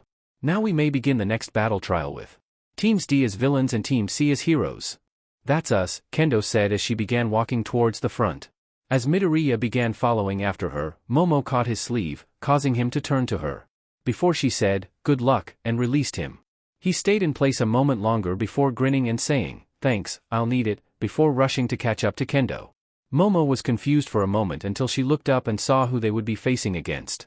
At the front of the room alongside Kendo and Midoriya stood Bakugu and Ida. Ida looked uncomfortable, likely hating that he was acting as the villain in this exercise, while Bakugu was glaring daggers at Midoriya. She didn't understand what the rabid blonde had against Midoriya, but she hoped it blinded him enough for it to make him easier to beat. Maybe if he lost he'd finally shut up. "So, what was that with you and Midoriya?" Momo whirled around to see Jairu looking up at her with a smug smile. "What do you mean?" Momo asked. "I was wishing him good luck." "Sure, but that doesn't explain why you grabbed him to do it," Jairu said, now giving her a teasing grin. "Seemed a little NTMT if you ask me." Momo could feel her face heating up, and turned away stating, "I have no idea what you're talking about, Jairu. He wished me good luck before my trial and I wanted to return the sentiment, nothing more." "Whatever you say, Yamamoto." Momo huffed but couldn't help but smile at the use of her new nickname. Focusing her attention on the screens, she saw that Midoriya was already speaking rapidly to Kendo, likely strategizing on their best course of action. She was confident in his abilities though, after all, he was the one who made the analysis that ensured their victory over Death Arms. "So, oh wise analyst," Kendo said in a mocking, but not unkind, tone that reminded Izuku of Dabi, "you've done pretty well figuring out which team is gonna win, so tell me, how can we win?" "Well that depends," he replied as he gazed up at the building Bakugu and Ida had disappeared into. "How much are you able to lift while your hands are at their maximum size?" I want to say around 650 pounds, 295 kilograms? I'm guessing, since that's the about combined weight of all the weights my family has, and I can carry it all if I use both hands." "Cool, awesome, I'm never challenging you to an arm wrestling contest, but that kind of strength will be a huge benefit. Now, do you control the size of your hands or is it only base and max size?" Kendo snorted in amusement before saying, "It's one or the other, unfortunately." "Is that because that's your quirk's limitations or because you've only ever thought of it as one or the other?" Kendo gave him an incredulous look as she said, "Do you think I don't know my own quirk, Midoriya? In my defense, a common problem among transformation quirks is the user viewing it in a limiting manner that causes the muscle memory for their quirk to default to only having a base and transformed appearance. Let me ask you this, does it feel like you turn your quirk on and off like a light switch, or do you focus to increase your hand size and can do it at varying speeds?" The second one? Then I'm guessing you've trained your quirk to increase your hand size to their maximum size as quickly as possible. Correct? Kendo was staring at him in surprise as she said, "Yeah, how'd you know?" "It's what everyone with transformation quirks tend to focus on," Izuku said, causing Kendo to scowl, making him quickly add, "Not that that's a bad thing or anything. It's useful to be able to have your quirk's full power available within seconds." When Kendo stopped scowling, Izuku breathed a sigh of relief before continuing, "There are going to be some cases, however, where the full power of your quirk is more of a detriment than a benefit." "Alright smart guy, then what do you suggest I do?" "Easy, the opposite of what you've been doing." Kendo stared at him in confusion for a moment before he watched as her face changed to a look of revelation. He waited and watched as she looked down at her hands and stared at them in concentration. After a few moments, Kendo's hands began to slowly increase in size until they were roughly twice their size, but nowhere near their maximum size. Izuku was about to congratulate her on her new quirk development until she shouted in obvious annoyance, "You're fing shitting me." Izuku winced, hoping that she wasn't angry at him for this, as she continued, "How in the F have I never thought of this? Fing damn it. Now I feel stupid." "Hey, none of that," Izuku insisted, making Kendo look up at him in surprise. "Just because you found out something new about your quirk, that doesn't make you dumb for not realizing it sooner. Like I said, this is a common thing among a ton of transformation quirk users, so it's not as if it's just a you thing." "I mean, yeah, I guess. I just hate you didn't realize it sooner because it feels super important." She chuckled, though it sounded more bitter than amused, as she said, "You got a mind reading quirk along with your fire?" Izuku gave her a knowing smile as he said, "No, I wish. I just understand how frustrating quirks can be." Kendo looked like she was about to question him, so he quickly added, "Now, with your new quirk development, I think the plan I've made is even more likely to succeed." Kendo hesitated another moment but let the topic drop in favor of asking, "Alright, what VE you got?" "First we need to split up Dash. I already hate this plan." Izuku sighed, having expected that reaction before continuing, "Against anyone else I would hate it too, but I honestly think splitting up is gonna be our best way to win this exercise." "How could splitting up possibly be the best way to win?" "Because even though it's been years since me and Bakugu last saw each other, he hasn't changed at all. As soon as the trial starts, he's going to leave Ida with the hostage and start hunting us to take us down as quickly as possible. Once that happens, it's unlikely they'll have any consistent communication, so we won't have to deal with both of them working together. Ida comes from a family of heroes, so he most likely has combat training which will make him formidable. However, his flaw is that he thinks too rigidly, so he's unlikely to come up with creative attacks, making him predictable. Bakugu's going to be a bigger threat since he's a fairly skilled combatant given his level of mastery over his quirk that he exhibited during the quirk assessment test. Doesn't that give more reason to take him on together?" Kendo interjected. He grinned back before responding, "Ordinarily, yes, but we have a benefit that will help us pull a win, but only if we split up." "And what could that possibly be?"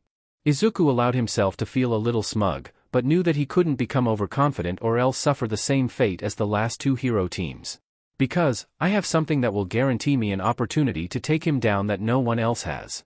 He paused for dramatic effect, but Kendo was just staring as if to say, "Get on with it." Not letting it deter him, he continued, "I have a perfect counter to his quirk."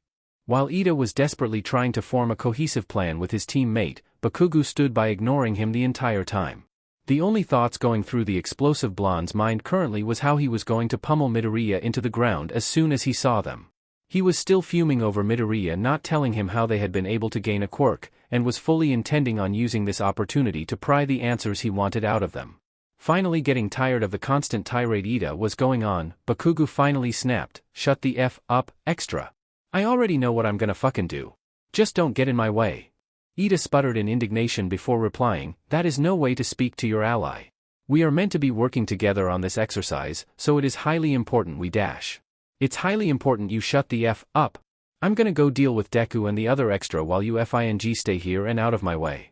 You cannot possibly expect to take on both Midoriya and Kendo by yourself." Bakugu rounded on Ida and was prepared to blast him for implying he couldn't handle them, but was interrupted by All Might announcing over the speaker system, "Team C may now enter the building. Let the battle trial begin." Bakugu didn't waste a second, launching himself out the door of the room they had chosen and flying down the hallway, screaming, "Deku uu." Bakugu recognized in the back of his mind that he was being extremely loud and giving away his position, but that was completely overshadowed by the desire to find Midoriya.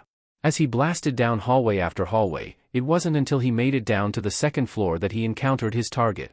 Midoriya was standing at the opposite end of the hallway he had just rounded the corner of, leaning against the wall and staring at his gauntlet hand as if checking his nails. Looking up, Midoriya pretended like he just noticed Bakugu as he said, "Oh, there you are, Bakugu. What took you so long?" It was such an obvious display of fake nonchalance anyone would be able to recognize it as a ploy. They may have also taken the time to question where Kendo was, and considered she may have been nearby ready to ambush them. Bakugu, however, was so blinded with rage at the moment that he only screamed at the top of his lungs as he launched himself down the hallway at his green-haired opponent. Flying forward, he reared back his fist, preparing to send it directly into Midoriya's face. As he threw his first punch, faster than he could react, Midoriya ducked under him, grabbing him by the arm and flipped him so he went careening into the floor. Bakugu felt the air get knocked out of him, but still had the presence of mind to know if he didn't do something quick, then Midoriya would gain the advantage. He activated his quirk in the hand Midoriya was holding onto, causing them to release their grip and stumble back. The blonde bomber used the opportunity to force a deep breath into his lungs as he stumbled up to his feet, automatically falling into a wide fighting stance. "You really haven't changed a bit, have you, Kaken?" Midoriya said, his tone mocking as he said the old nickname he had for them. Bakugu snarled before launching an explosion forward as he yelled, "Shut up, Deku." Midoriya managed to dodge out of the way and breathed a jet of bright red flames at the blonde, who launched himself out of the way with small bursts of his quirk. As soon as the flames dissipated, he launched himself right back at them, aiming to fire an explosion at their side. Midoriya managed to move to dodge a decent portion of the hit and used his metal gauntlet to block what he wasn't fast enough to avoid. Bakugu brought his other hand up, ready to fire another explosion to try and press his opponent into going on the defensive. Instead of trying to avoid it, however, Midoriya stepped further into range to grab onto Bakugu's wrist, redirecting it and causing the blast to harmlessly singe the walls. "I really thought you'd have gotten better at fighting in the years I've been gone," Midoriya said, driving his gauntlet fist into Bakugu's stomach, nearly causing bile to rise up their throat, "but you're still the same brat who's overconfident in their flashy FING quirk." Bakugu flinched at the sheer venom dripping from Midoriya's every word, having never heard them ever speak with any amount of anger. He quickly got over his initial shock however, as rage quickly replaced it. "I'll FING kill you!" Bakugu screamed, using his free hand to make a large explosion, to send them apart. Bakugu slammed into the wall of the hallway, falling to the floor in a heap before rushing to stand again. Midoriya was launched a few feet away and down the hall, but managed to remain upright, landing on his feet and getting into a combat stance. His green hero suit was singed in some places but didn't show much wear, despite the amount heat it just took. "Really? I'll FING kill you? Honestly Katsuki, for someone claiming to want to be a hero you sound downright villainous." "Shut the F up Deku. Make me," Midoriya replied before blowing a concentrated jet of orange flame at Bakugu. The blonde blasted the wall next to him to launch him out of the fire's path and into the connecting hallway. As soon as the flames disappeared he sped around the corner, small explosions propelling him as he rushed towards Midoriya, who had backed further into the hallway. Bakugu threw both hands forward to create a large explosion as he shouted, "Die." The flash temporarily cut off the blonde's view, but once it cleared he could see Midoriya, looking no worse than before, outside of the now singed area of the hallway. Midoriya breathed a wide-spreading gout of fire that singed Bakugu's hair before the explosive teen managed to blast himself away. He landed back to where Midoriya had been standing before they began fighting while the green-haired hero student stood about halfway down the hall. "What's the matter?" Midoriya called out, his tone having a smug air. "Can't handle a little heat, Bakugo?" Bakugu did something he had never done before after being insulted to his face. He went completely silent. However, his entire body began to shake, as he seethed with more than just anger. At this point, all he felt was hatred. As he stood there, he heard his gauntlet chime, signaling that it was full, his face twisting into a wicked grin as he began cackling at the top of his lungs, though there was little joy in his laughter. "Do you know what these gauntlets do, Deku?" Bakugu called out, staring down the greenette as he aimed the right gauntlet. "They collect my sweat to the point where I can create an explosion 10 times bigger than my normal ones." He could see the surprise in Midoriya's eyes as he gripped the pin with his other hand. "Young Bakugu. Stop." All Might yelled over the blonde's comm link, "If you release an explosion of that size, it would kill young Midoriya. Not if he dodges." Bakugu yelled in response, pulling the pin as he shouted, "Die Deku." Then the entire hallway was filled with fire. As Itsuka wished Midoriya good luck, she couldn't help but think that he was still sending himself to a losing battle. The only reason she was even still going through with this was because somehow he had been right about how things would go the past 2 matches, and he had assured her this was the best strategy. So, she made her way up the stairs to the 4th floor, where Midoriya had suggested checking first. She really hoped her teammate hadn't just been making lucky guesses so far, because if their luck ran out she was going to blame him for their loss. She tried to be as stealthy, but quick, as possible so Midoriya hopefully wouldn't have to fight Bakugu for too long. Carefully checking into each room before she passed them, she slowed as she began to hear a voice ahead of her. It sounded like Ida was talking, but she knew that Bakugu was on one of the floors below her from the faint sounds of rapid explosions. Making her way over to the door, she started to hear what Ida was saying to himself. "Must I have been paired with Bakugu? I know that the choosing was random, but he has been the most problematic member of our class given the number of disrespectful acts he performs. And now we very well may lose due to his insistence on separating. Looks like we're in similar boats," Itsuka thought to herself. "I guess I'm lucky with my teammate actually being an agreeable person though." Kendo took a deep breath to steady herself before she rushed into the room, enlarging her fist as she ran directly at Ida. She managed to close most of the difference between them before he turned to face her, managing to let out a yelp of surprise before she hit him hard enough to throw him back. Despite being unprepared, Ida managed to stay on his feet as he skidded back. "A sneak attack!" he cried out, in obvious outrage. "That isn't heroic." "Too bad," Itsuka replied, causing him to sputter as she rushed him once more. She knew she wouldn't be able to beat his speed, so there's no way she'd reach the hostage before he could intercept her. To get to the hostage, she needed to take down Ida first. The engine-quirked boy dodged out of the way of the enlarged chop she tried to hit him with, using his quirk to rush towards her for an attack of his own. Itsuka managed to enlarge her other hand in time to shield her from the hit, trying to grab Ida at the same time, but he kicked off before she could. "I'll give you this one chance, Kendo. Surrender now and you will remain unharmed," Ida called out as he put distance between them. "Funny, I was about to say the same thing," Itsuka yelled back with a grin, lowering into a combat stance. Ida rocketed forward, aiming a kick at Itsuka's torso that she managed to duck under, the armored leg passing within centimeters of her. Itsuka decided to be honorable and not take the opportunity to try and hit Ida in the crotch, letting him sail over her before turning to face him once more. Ida was still moving with his momentum and wasn't able to turn around yet, giving Itsuka the opportunity to sprint forward and hit him with an enlarged punch. Ida tumbled forward from the unexpected hit, hitting the floor with a loud clang from his armor. Diving after him, Itsuka tried to bring out her capture tape as she went, but was interrupted as Ida landed a kick that knocked the air out of her. She stumbled back from the hit, trying to get her breathing to work again without coming in and out ragged. Ida used the time to get to his feet, lower himself into a runner's stance as he did. "You should have taken my advice, Kendo. Now, I apologize, but I have to capture you." Itsuka was about to respond, but Ida took off before she could, aiming to try and kick her once more. Unfortunately, she wasn't able to duck like last time, and barely got her hand large enough to shield her. The force of the hit sent her flying back, sailing through the air towards one of the room's walls. Not wanting to impact and get further injured, Itsuka threw a desperate punch at the wall with all her strength before she could slam against it. The wall she hit crumbled from the force, opening into the hallway on the other side that Itsuka landed in. She didn't manage to stay on her feet, but had successfully prevented herself from being slammed into a wall, so she counted it as a small victory.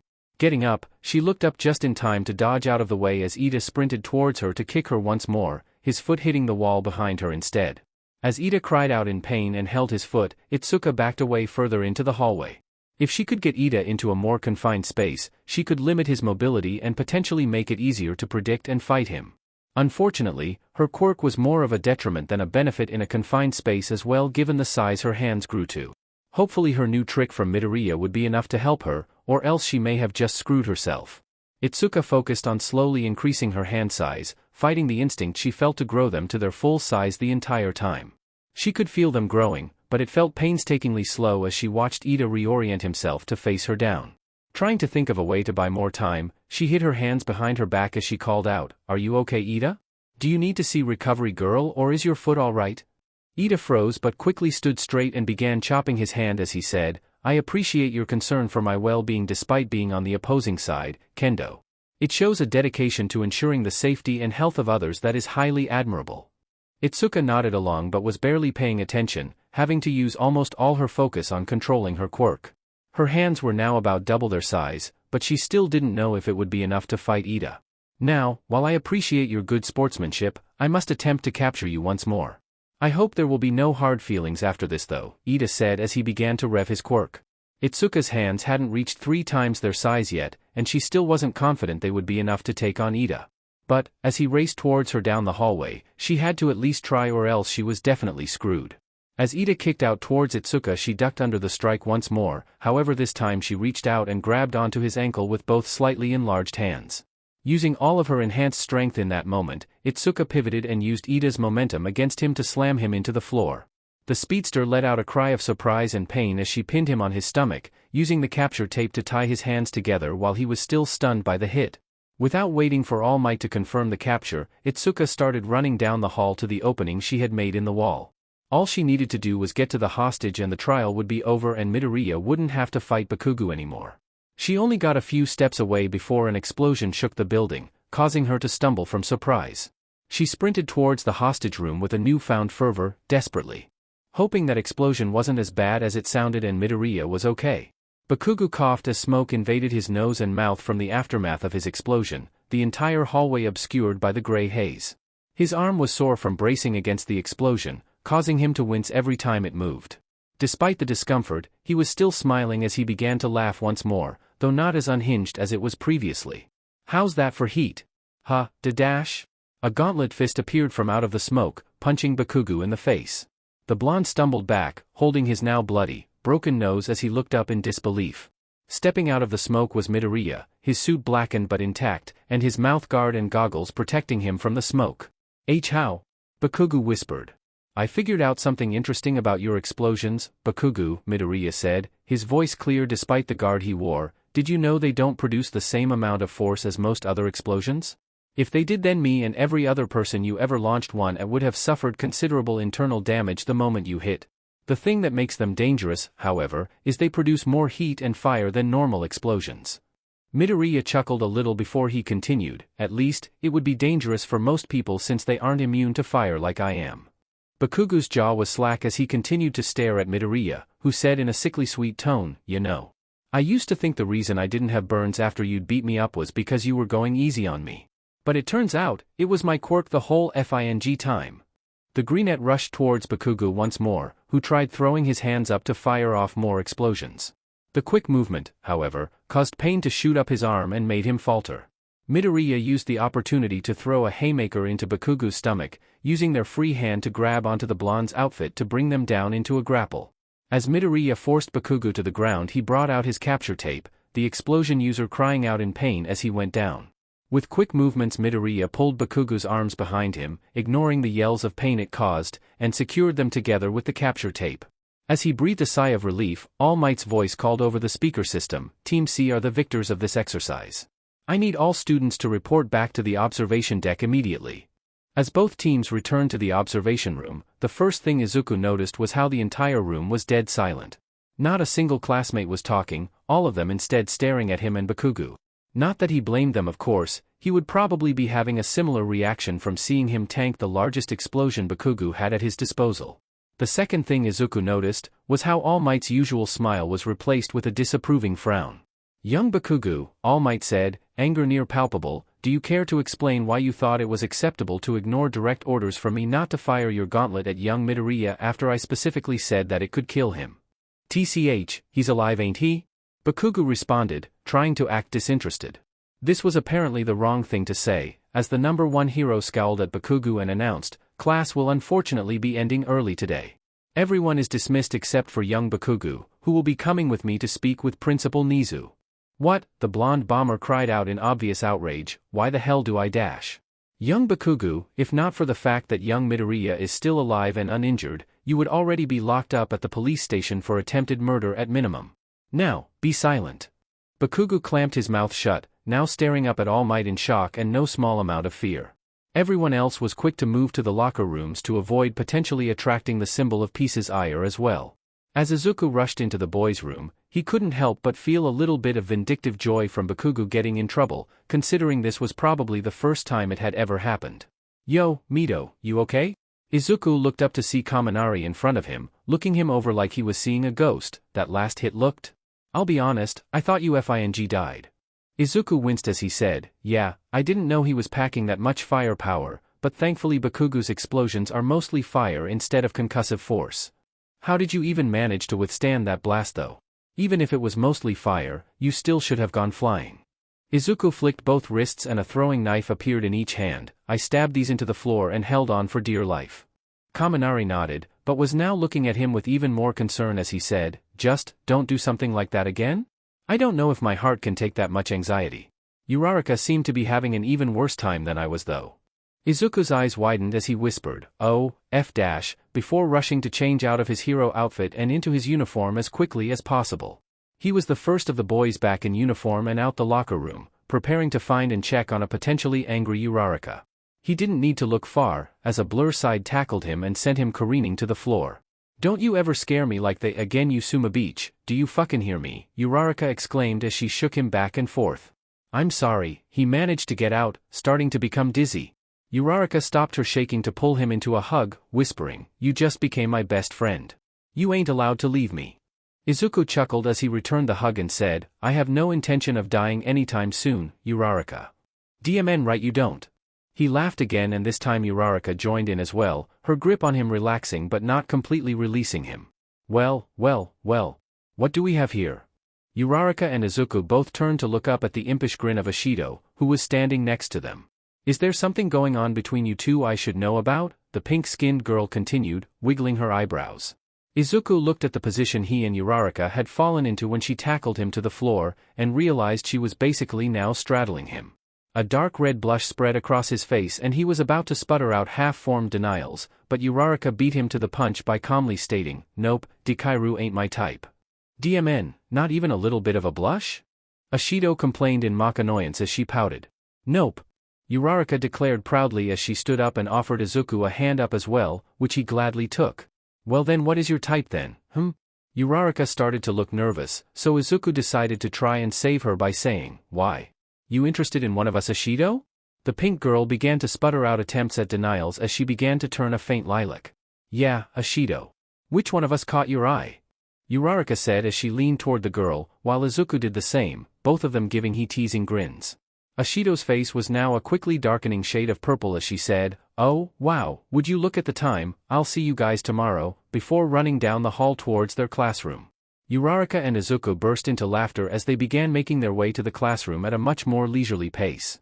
"Thanks for the save, Dikairu. You don't think we teased her too much though, do ya?"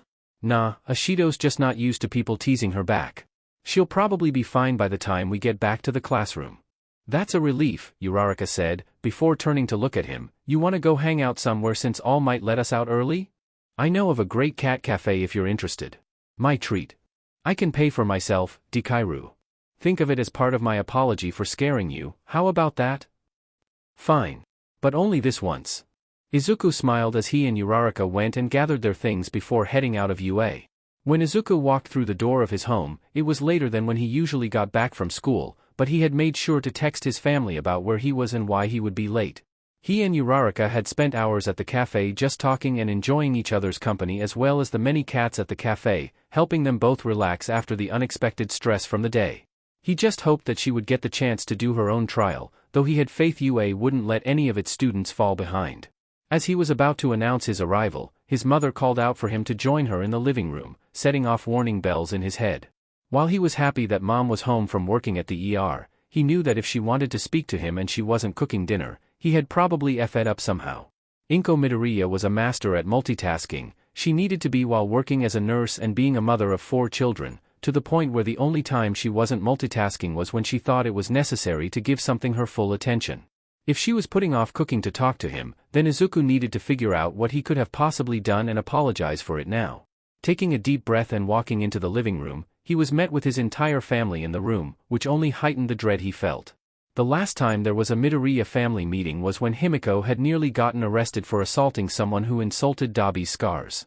He looked around quickly to assess everyone's mood to try and get some indication of how badly he screwed up. His mother hadn't changed much over the years since he was younger. The only real change was her smile lines and worry lines, but he would never mention it, being more distinct. She was still dressed in her nurse scrubs and was standing in front of the TV, with her arms crossed with a look he knew meant he had some explaining to do. She may be 5 feet 3 inches, 160 centimeters, and not as combat knowledgeable as him. He was even 5 inches taller than her, but none of that mattered because if there was one person he never wanted to go against, it was Inko Midoriya. He still remembered what she had done to the last person who implied he was less than human for being quirkless, and he had to make sure he hid the shiver that he felt at the memory. Glancing at his father, it looked like he had been home for a bit, being dressed in a gray t-shirt that had pants written on the front in red kanji and a pair of black sweatpants. Izuku had gotten most of his looks and fashion sense from his father, with them having the same unruly hair, though Hisashi's is black, freckles, and more angular features than his mother's. Hisashi was currently leaning back in his seat on the 2-person couch him and Inko usually sat on together, and Izuku immediately recognized the look on his face, having seen it countless times before. Hisashi was looking at Izuku with his, "I'm so proud of you but I can't say anything yet," face that he had whenever any of his children did something morally acceptable but legally questionable. Looking at his siblings, with Dabi and Himiko sitting on the 3-person couch and Kai sitting in his armchair, he was met with Kai giving him a look mirroring their mother's look while Dabi was mirroring their father's look. Himiko, meanwhile, looked like she was holding herself back from tackling him and asking him an avalanche of questions. Izuku at least knew now that whatever he did, it was probably related to his green Oni work, so that narrowed down things significantly. So now all he had to do was think of what he could have done recently as green Oni to warrant this reaction. He slowly looked back at his mother, now understanding exactly why she was looking at him like this. He was also coming to terms with the fact he would have a lot of explaining to do instead of apologizing. "I'm guessing from the look you're giving me, you have an idea of what I want to talk to you about?" Inko asked, raising an eyebrow. "I have an idea, but how about you tell me what it is to see if I am correct in my thinking?" Izuku said, wanting to make sure he didn't admit to something she didn't know. "I don't have to say anything," Inko replied while moving to the side of the TV holding up the remote. "I can let the news do it for me." As she hit play, Izuku registered that there was a news broadcast on the screen that had the headline, "The Group That Took Down Death Arms." He hoped that whatever they showed on screen wouldn't be too bad. He knew his mother hated anything dangerous. The news reporter on screen had a wide smile as she said, "Hello Japan, I'm Kazuki Chitose, here to give you an update on the ongoing Death Arms case. While we have been able to gain some additional information on Death Arms' action since our first report, there is still much not known about who finally took him down. Nor has there been any indication of who sent out the evidence condemning the man. At least, not until now."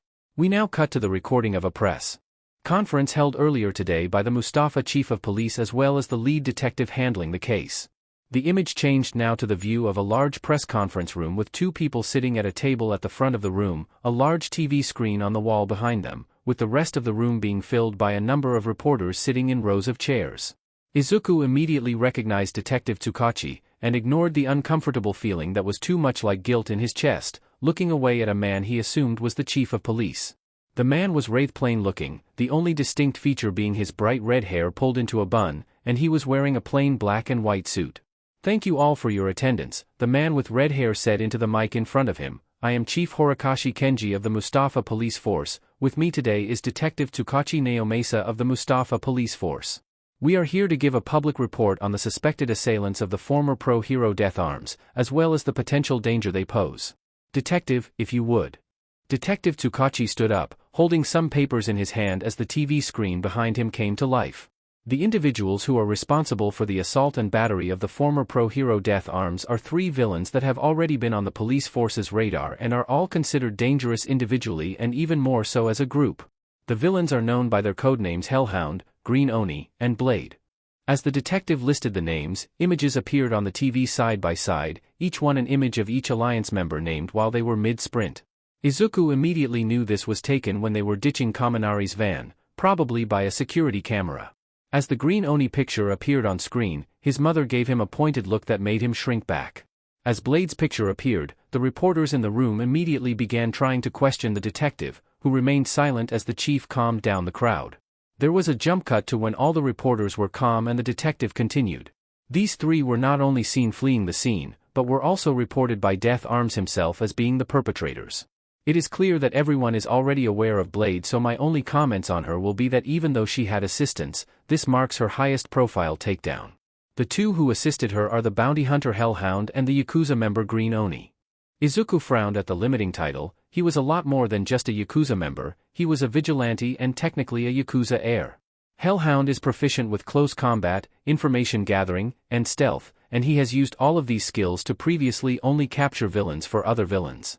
This marks his first instance of targeting a hero. However, if he is assisting Blade, it is likely that his future hits will include other heroes. Green Oni is proficient in stealth and ranged combat, making him skilled at surprise attacks. However, he is also capable in a direct fight. A few heroes have found and attempted to capture him but were incapacitated before they could make any arrests. Neither of them have killed, however it is not viewed as outside the realm of their capability. Dark thoughts plagued Izuku for a moment at the detective's words. He knew they were just being realistic of something he was potentially capable of, but it still cut deep to know they thought he might willingly kill someone. He could feel his eyes watering, but held back and focused on the screen. He needed to know what else the police force knew about the alliance. These three are enough to warrant caution from any hero who encounters them, as we are still unsure of their full capabilities. There are, however, two other members of this group. These individuals being the hacker Virus and the thief Ghost. Two more pictures appeared on the screen, showing the two in similar poses as the rest of the alliance. The picture of Virus showed a clear view of the yellow biohazard symbol on his helmet. This marks the first public appearance of Virus, who has previously only been known as an online presence. The way we are able to know that this person and the online hacker are likely the same person is because the symbol on the helmet matches the hacker's calling card. Ghost has been sighted by heroes previously, but their quirk allows them to become invisible, making them extremely elusive. Since these two were assisting the escape of the three who assaulted the former pro-hero Death Arms, it was suspected that they worked together to steal information from the Death Arms agency while the assault took place. After reviewing the security footage of the Death Arms agency, the police force was able to confirm at least part of these suspicions as doors opened and closed seemingly on their own, a staple of all of Ghost's robberies. The images on screen faded away as a full shot of all 5 members of the Alliance fleeing their escape van replaced them. Izuku became confused as he noticed tire marks from the van stopping looking like they had curved, as if the van had drifted. He didn't remember the van drifting, but he was close to quirk exhaustion so he may have just not noticed. Thoughts for later, the detective still had things to say.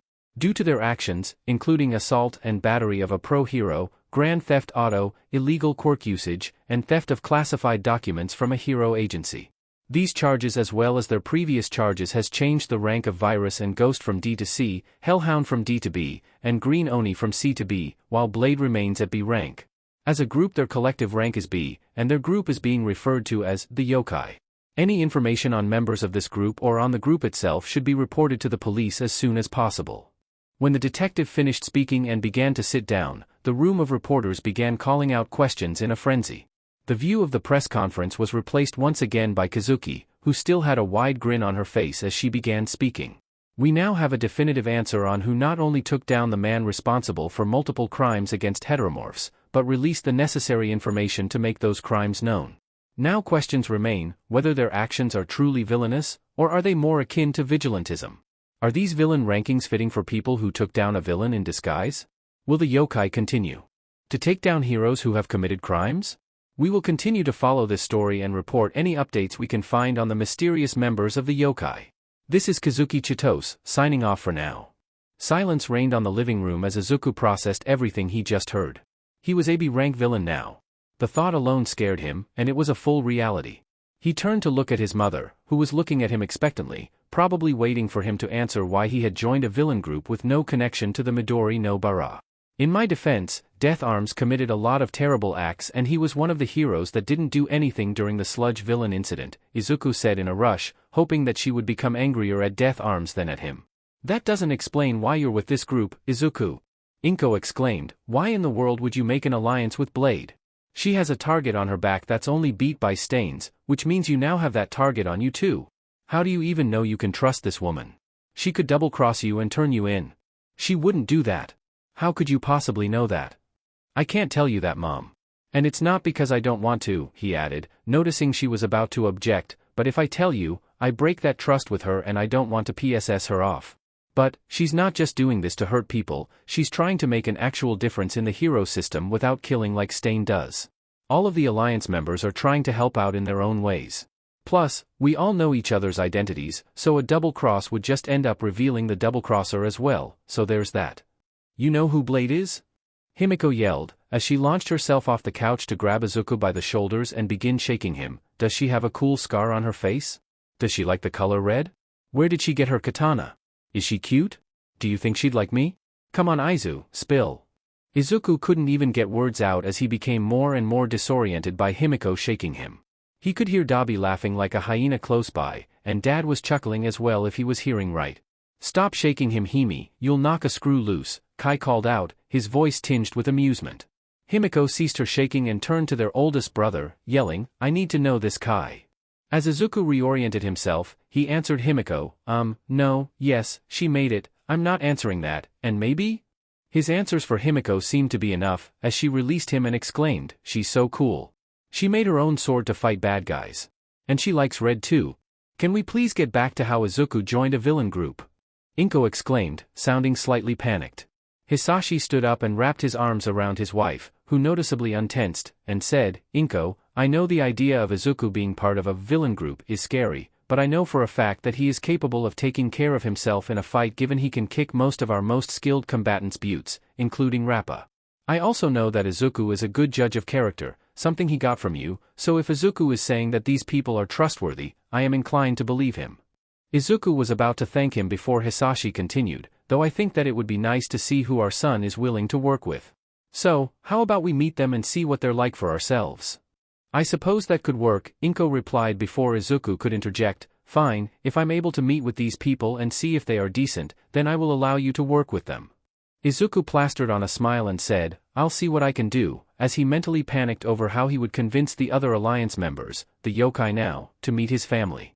In an apartment a few blocks away from the Midoriya household, Shuichi Iguchi watched the same newscast the Midoriyas had just viewed. He replayed it and paused when it got to the point where all of the yokai were shown on screen, gazing at the image in awe. These people were the reason he would finally get to see the man who assaulted him held accountable for their actions. He would finally be able to walk around without having to fear Death Arms was going to walk around the corner to beat him again. Tears or relief welled up in his eyes as he leaned back in his seat, closing his eyes as he did, allowing himself to enjoy this moment. The moment was short-lived however, as he began to think of other people like him, those who were hurt by heroes. He knew Death Arms wasn't an outlier. He had previously looked into Stain and Blade and how they took down heroes who they thought didn't think deserved the title. With Blade having helped take down Death Arms, Shuichi now knew that she was taking down people who deserved it. Not only that, she was now making their crimes known and ensuring they wouldn't be made into martyrs. He wished he could thank her and her team for what they did for him, but he figured he would have to be a vigilante like they were to ever get the chance to meet them. He stayed there for a moment longer before his eyes flew open and he sat forward, now really considering the thought. What if he became a vigilante like them? What if he went out and helped clean up the streets like they did? He had taken a lot of self-defense classes, his studies in anatomy would help him make sure he didn't hurt anyone too badly, and he could do some first aid if he did hurt someone more than he intended. The more he thought about it, the better the idea was sounding to him. If he could show them he was just as serious about helping people as they are, maybe they'll want to talk to him, maybe even team up with him. He was smiling from ear to ear at the thought, and pulled up a new browser window before starting to type in a search for protective gear. It was only just before hitting the enter key when he paused. In that moment the reality of what he was planning on doing started to set in. If he got caught once, he would lose any chance he had at becoming a nurse. Hell, if a single person even recognized him he was screwed. There aren't exactly many people that look like him. On top of that, everyone who had ever called him villainous because of his appearance would feel like they were right for judging him the moment they found out. Was he willing to risk his career, social standing, and potentially even his life trying to become a vigilante? Shuichi looked at the news broadcast he still had open. With all of the yokai frozen mid-sprint, did they all have a moment like he was having before they became vigilantes? Did they consider their lives, and everything they held precious, before they started to stop people from hurting others? Did they consider the risks and consequences of getting caught and decide it was worth it to help people? He looked back at the search window he had open, his finger still hovering over the enter key. Did he think the consequences were worth it to help people? He looked back at the image, but now he only focused on Blade. This incredible woman who dedicated herself to fighting injustice within the justice system and eradicate it without taking a single life. Someone who he once wished would help him, and lo and behold she did. She was the reason he could now rest a little easier at night and relax a little more when he was awake. If he could do that for someone else? Shuichi finally pressed the enter key and began researching protective equipment. What would be flexible and light while providing him a good amount of protection? He also needed to make sure he would be able to hide his heteromorphic traits. Maybe he could take some notes from Hellhound's outfit? Maybe a mask like Blade's? Decisions for later. Right now he needed to make sure he had gear that would ensure he would last long enough to be able to meet the yokai. The moment Shota saw Bakugu sitting in a chair outside the principal's office, still dressed in his hero costume but without the armed guards, he wanted to turn back around and find the closest place to sleep for the next week. When he got a message from All Might about an emergency meeting with the principal he knew it wouldn't be a pleasant situation. The culprit being Bakugu just made Shota wish he had brought his migraine medication with him. Walking past Bakugu, the blonde didn't react in the slightest, instead staring down at the floor with his fists clenched. When Shota reached the principal's door, it swung open as he stepped through the threshold without breaking stride. After years of working for the rat, he was all too familiar with his boss's eccentricities. The room's back wall was entirely window, facing the sprawling grounds of UA. The side walls were lined with dark wood bookcases, with every shelf filled with books placed haphazardly.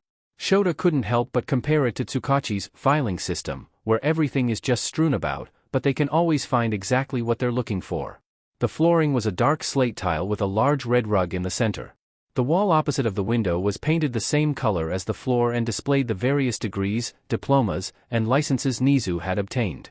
A red couch was pushed against the wall under the achievements. Just in front of the window wall was a desk the same dark wood as the bookshelves, and sitting in a plush leather office chair behind it was Nizu. Just in front of the desk was two padded wooden chairs, with one of them being taken up by Yagi. Ah, Aizawa. Please, join us if you will, Nizu called out, a bright smile on his face. Shota could tell the smile was fake the moment he spotted Nizu. To be fair, all of Nizu's smiles were fake considering it wasn't a natural expression of joy for the small mammal. Usually there's at least some joy to him though, but currently all Shota could see in his boss's all-black eyes was a cold, calculating rage. Walking in and taking the remaining chair, he now noticed that Yagi was still in his All Might suit, the fabric baggy on his scarecrow-like body. As the door firmly shut behind him, Shota said, "Not like I have a choice." If Bakugu still wearing his costume is any indication, this is an issue that couldn't even wait until he got changed. "Correct, Aizawa," Yagi said, with no joy in his voice. "There was an incident that happened between young Midoriya and young Bakugu. I should have expected Midoriya to be the other student involved," Shota said as he pinched the bridge of his nose. "Bakugu has already had to be warned once for trying to start a fight with him during my quirk assessment test." This was more than just a fight, Nizu spoke up as he typed something before turning the monitor on his desk toward Shota. On the screen was footage of a hallway with Midoriya standing at the end the camera was mounted, then Bakugu came around the corner and the two began their fight. While audio isn't received at the observation deck, the cameras do record it so that the teachers can review the students' planning skills and in-exercise behavior. The sheer vitriol that was coming from each comment thrown at each other made Shota realize there was much more here than any type of rivalry. The fight was more brutal than most of the fights he had seen from first years as well, neither of the students hesitating for a second to attack the other. It was like watching one of the quirk fighting grudge matches Emmy loved to have on. Midoriya had an obvious upper hand, managing to dodge or intercept the majority of Bakugu's attacks until the blonde's gauntlets chimed. He watched as Bakugu ignored Yagi's direct orders, firing an explosion that filled the hallway, and his heart dropped to his stomach. When Midoriya's fist came out of the smoke he subtly sighed in relief into his capture scarf. Any relief he felt was quickly wiped away by what Midoriya said about the two's past. The video ended as Midoriya took down Bakugu and Yagi called the match. Silence reigned in the room for a moment before Shota said, "I'm expelling him." "For once Aizawa, I won't debate you on the matter," Nizu said, turning the monitor back to himself and beginning to type. "I already contacted the boys' parents to come to the school for a meeting. I will also be sending an email to the Midoriya family to schedule a meeting for tomorrow. I want to make sure they know UA is willing to help them in any way we can. I don't need to deal with a potential lawsuit or worse." "While I share the sentiment," Yagi said, looking at the sentient rodent warily, "don't you usually enjoy taking apart issues like lawsuits?" Nizu paused his typing and fully turned to face Yagi, completely stone-faced. A chill went down Shota's spine, and by Yagi shivering he felt one too. "There are very few people that are capable of making me nervous, let alone actually scared. I can usually create a plan that handles nearly all possibilities to ensure victory in any given situation. I have managed to outsmart even the brightest of minds in Japan as if it were an elementary school assignment.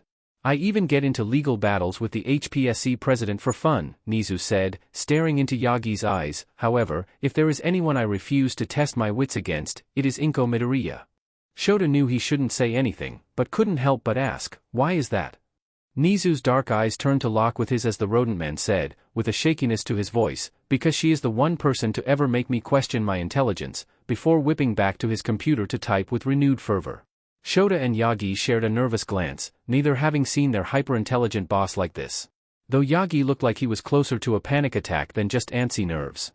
Shota supposed since the incident happened during Yagi's class the man had the right to be scared. Kami knows how well the blonde oaf would fare in a legal battle against someone who could spook Nizu.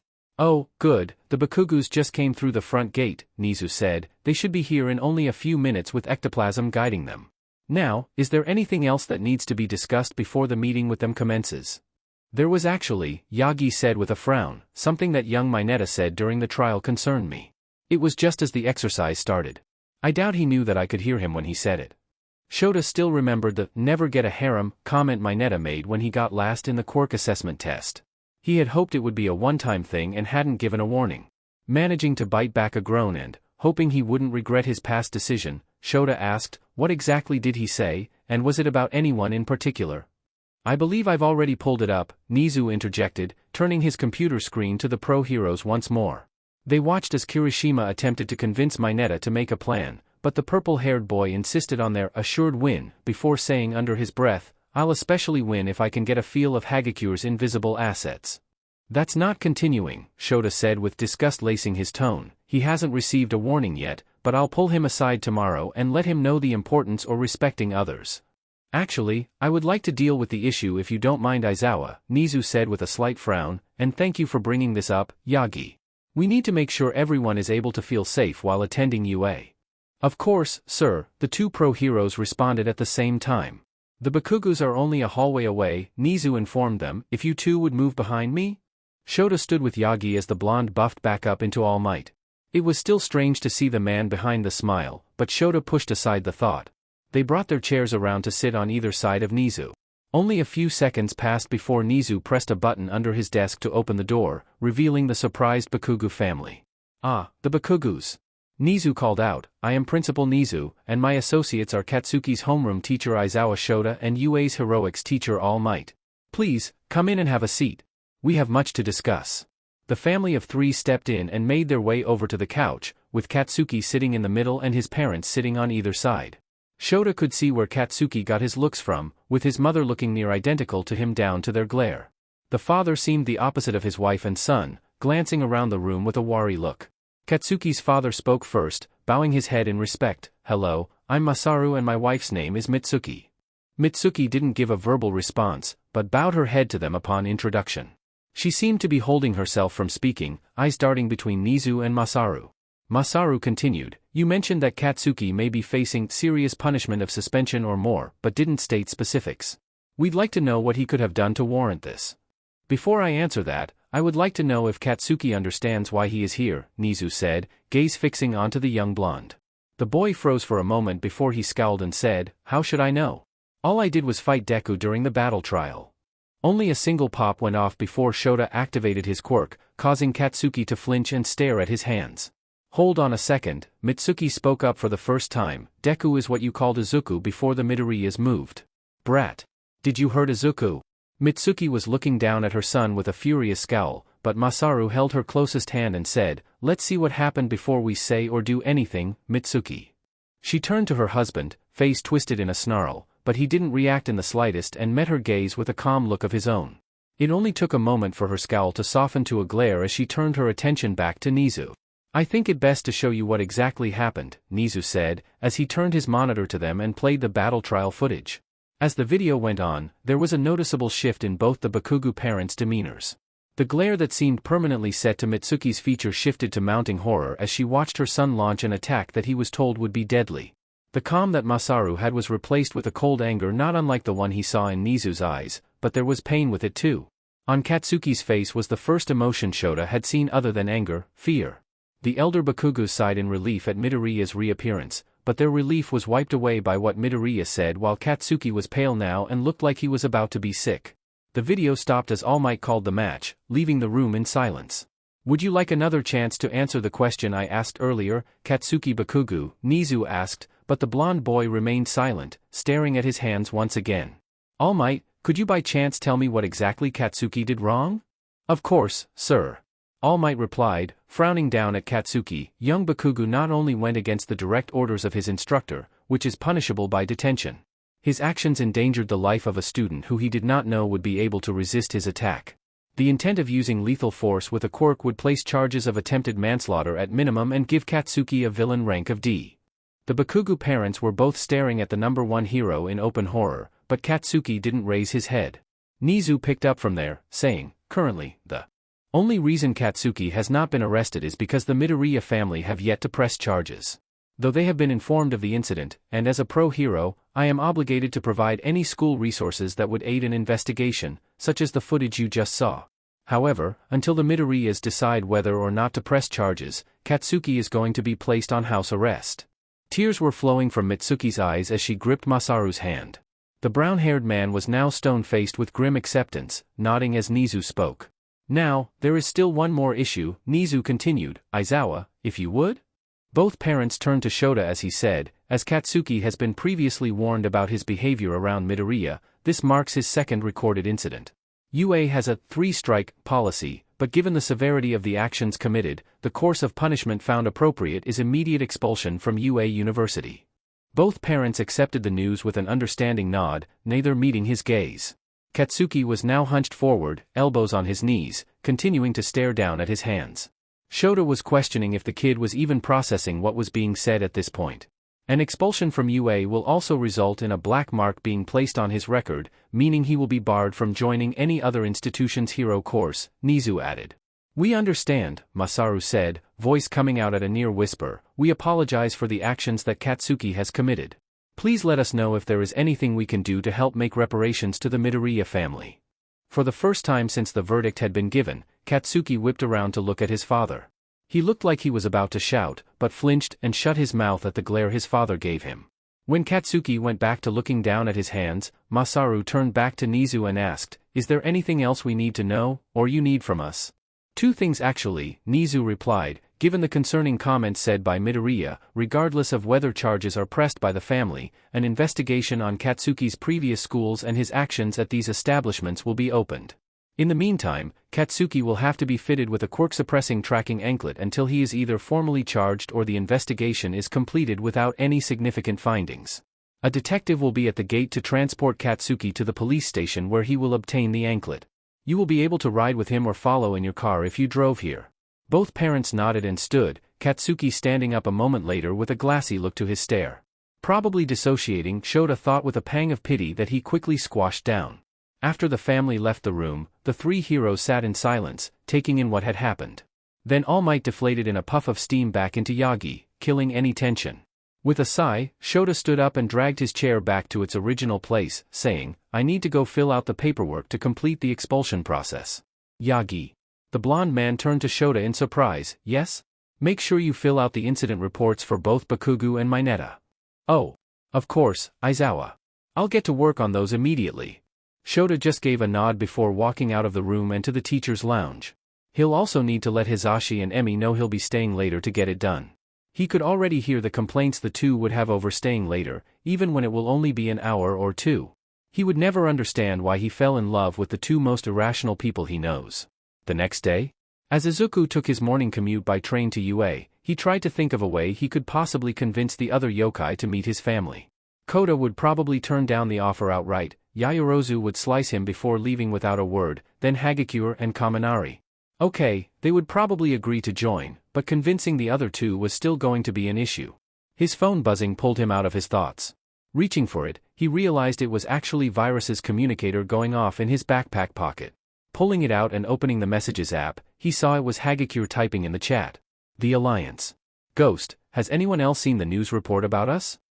Blade, it is the only thing my parents have talked about since they saw it last night.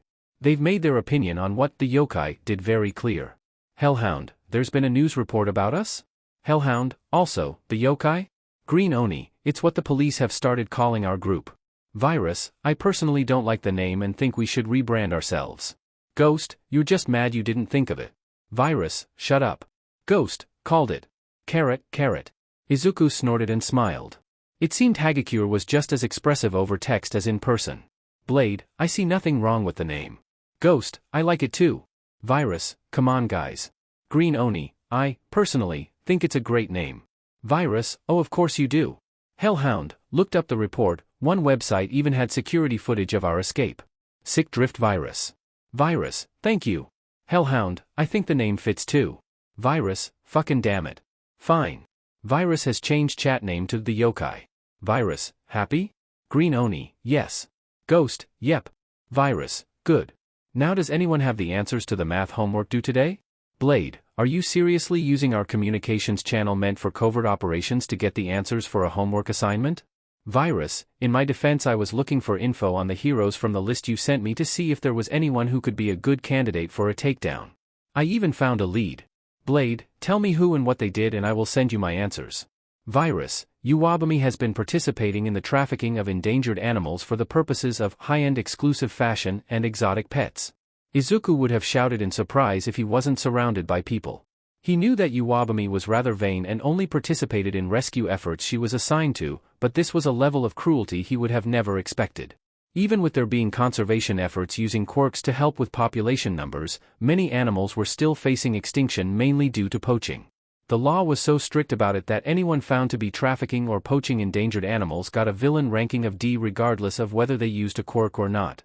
Ghost, she's doing what? Blade, how the hell did you find that out? The only thing I had on her was a single embezzling charge that got dropped.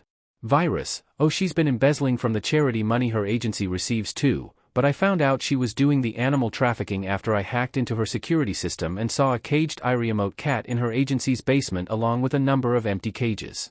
Hellhound, where is her agency? Virus, if I tell you, will you skip school to try and go raid her agency only to definitely get caught? Hellhound, where is her agency? Virus, I will take that as a yes and let you know that if you wait until we have a proper plan, then you can not only fight her, but you can also fight the person trying to buy the cat as a pet. Hellhound, fine. But if we don't act before the end of the week, I'm taking her down myself. Ghost, like hell, I'm letting you have all the fun. No one hurts animals on my watch. Underscore. Hellhound, correction. Me and Ghost are taking her down. The overhead chime that indicated the train had reached a station made Izuku look up to see he had reached his stop. Stowing his communicator and making his way out of the station, he desperately tried to think of how he was going to get the yokai to meet his family before they tried to raid Iwabami's agency. His mother had forbidden him from going out as Green Oni until she met them and had confiscated all his gear, locking it in her and Dad's room. As he walked to UA and tried to think of how to bring up the topic, he began hearing a commotion ahead of him. Looking around, he could see the gates of UA ahead of him, as well as a swarm of reporters crowding just in front of it. The moment he noticed the reporters was at the same time the closest of the mob noticed him, with one of them crying out, a UA student. In an instant Izuku found himself surrounded by reporters, all yelling out questions and shoving microphones in his face as he had cameras pointed at him from all sides. Izuku understood why Eraserhead always called these people vultures now. The one distinct thing he could make out through the chaos was that all of them were asking about All Might. A blaze of anger sparked to life in Izuku's chest, but he managed to tamp it down before smoke started leaking out his mouth. Of course these people were here to find out anything they could about UA's new celebrity teacher. Thinking fast, Izuku said, I don't know. I'm part of Gen Ed. As quickly as they swarmed him they dispersed with disappointed groans and comments of, a waste of time. The anger he felt blazed hotter in outrage at this.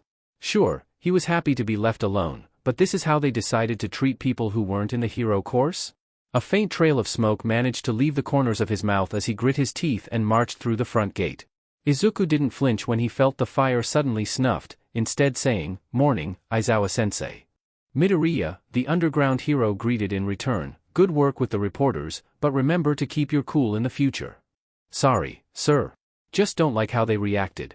I'll do better in future. Izuku replied. With a sigh, Aizawa replied, you're at least being logical and avoiding them, unlike some. Izuku turned back to the crowd to see Ida speaking to a group of reporters, using robotic gestures as he spoke on All Might's teaching abilities. Another smaller cluster of reporters were huddling around Kaminari and Ishido, who were trying to get the reporters to focus on them instead of All Might.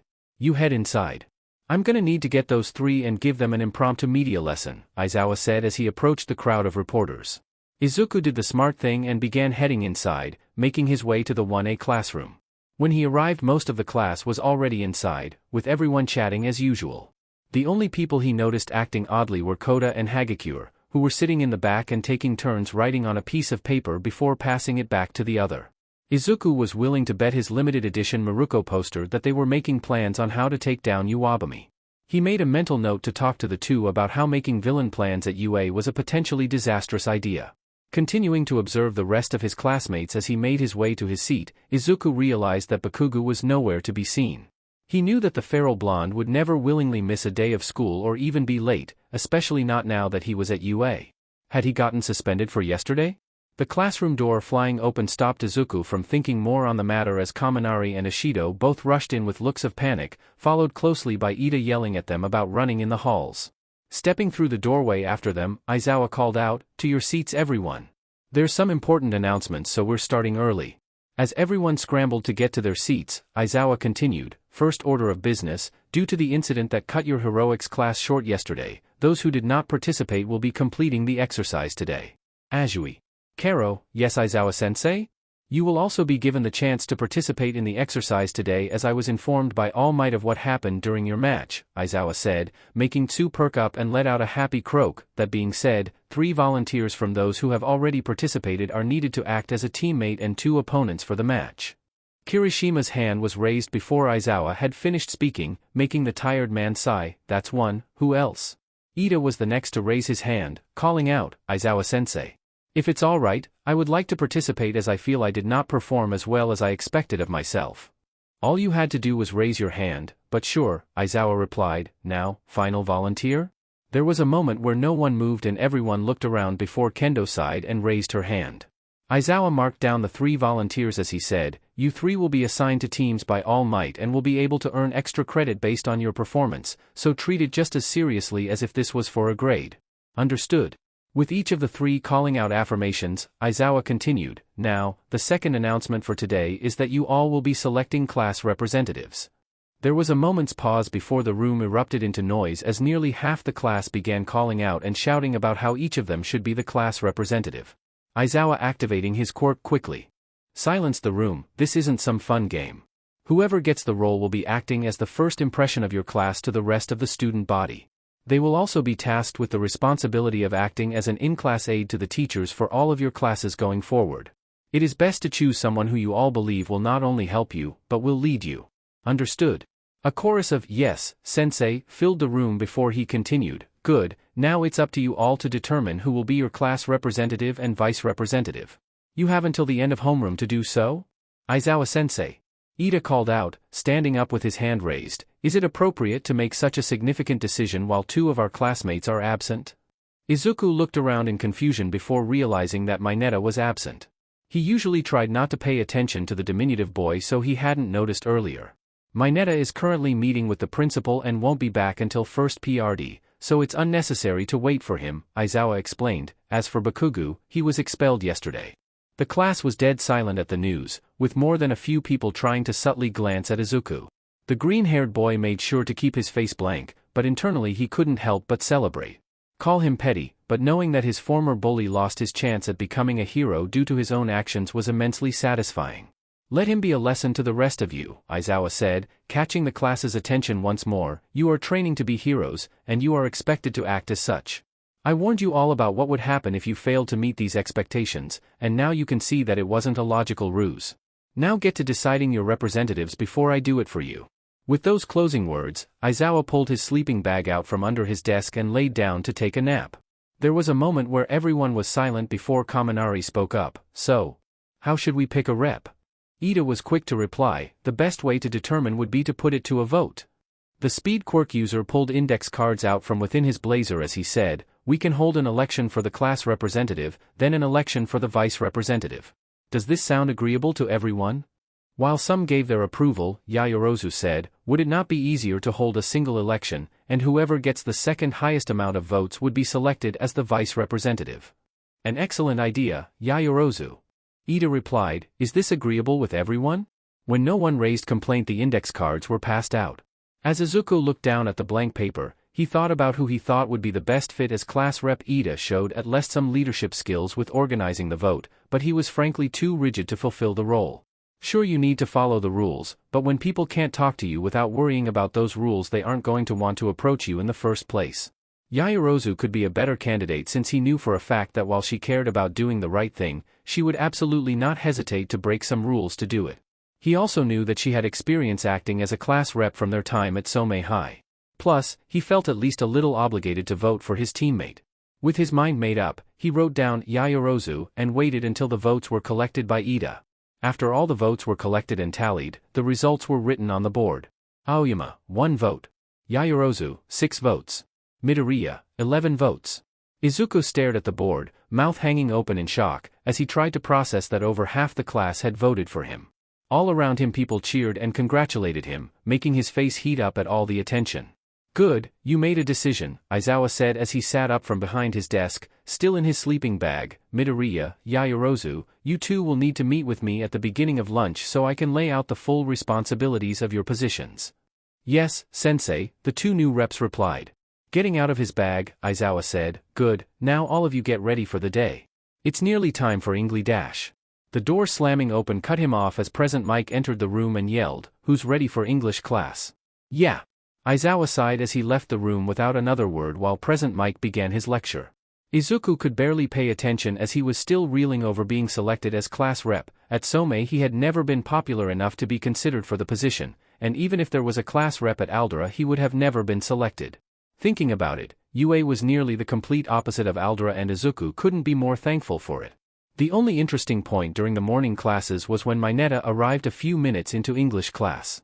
The short boy looked pale as a sheet and avoided eye contact with everyone as he made his way to his seat.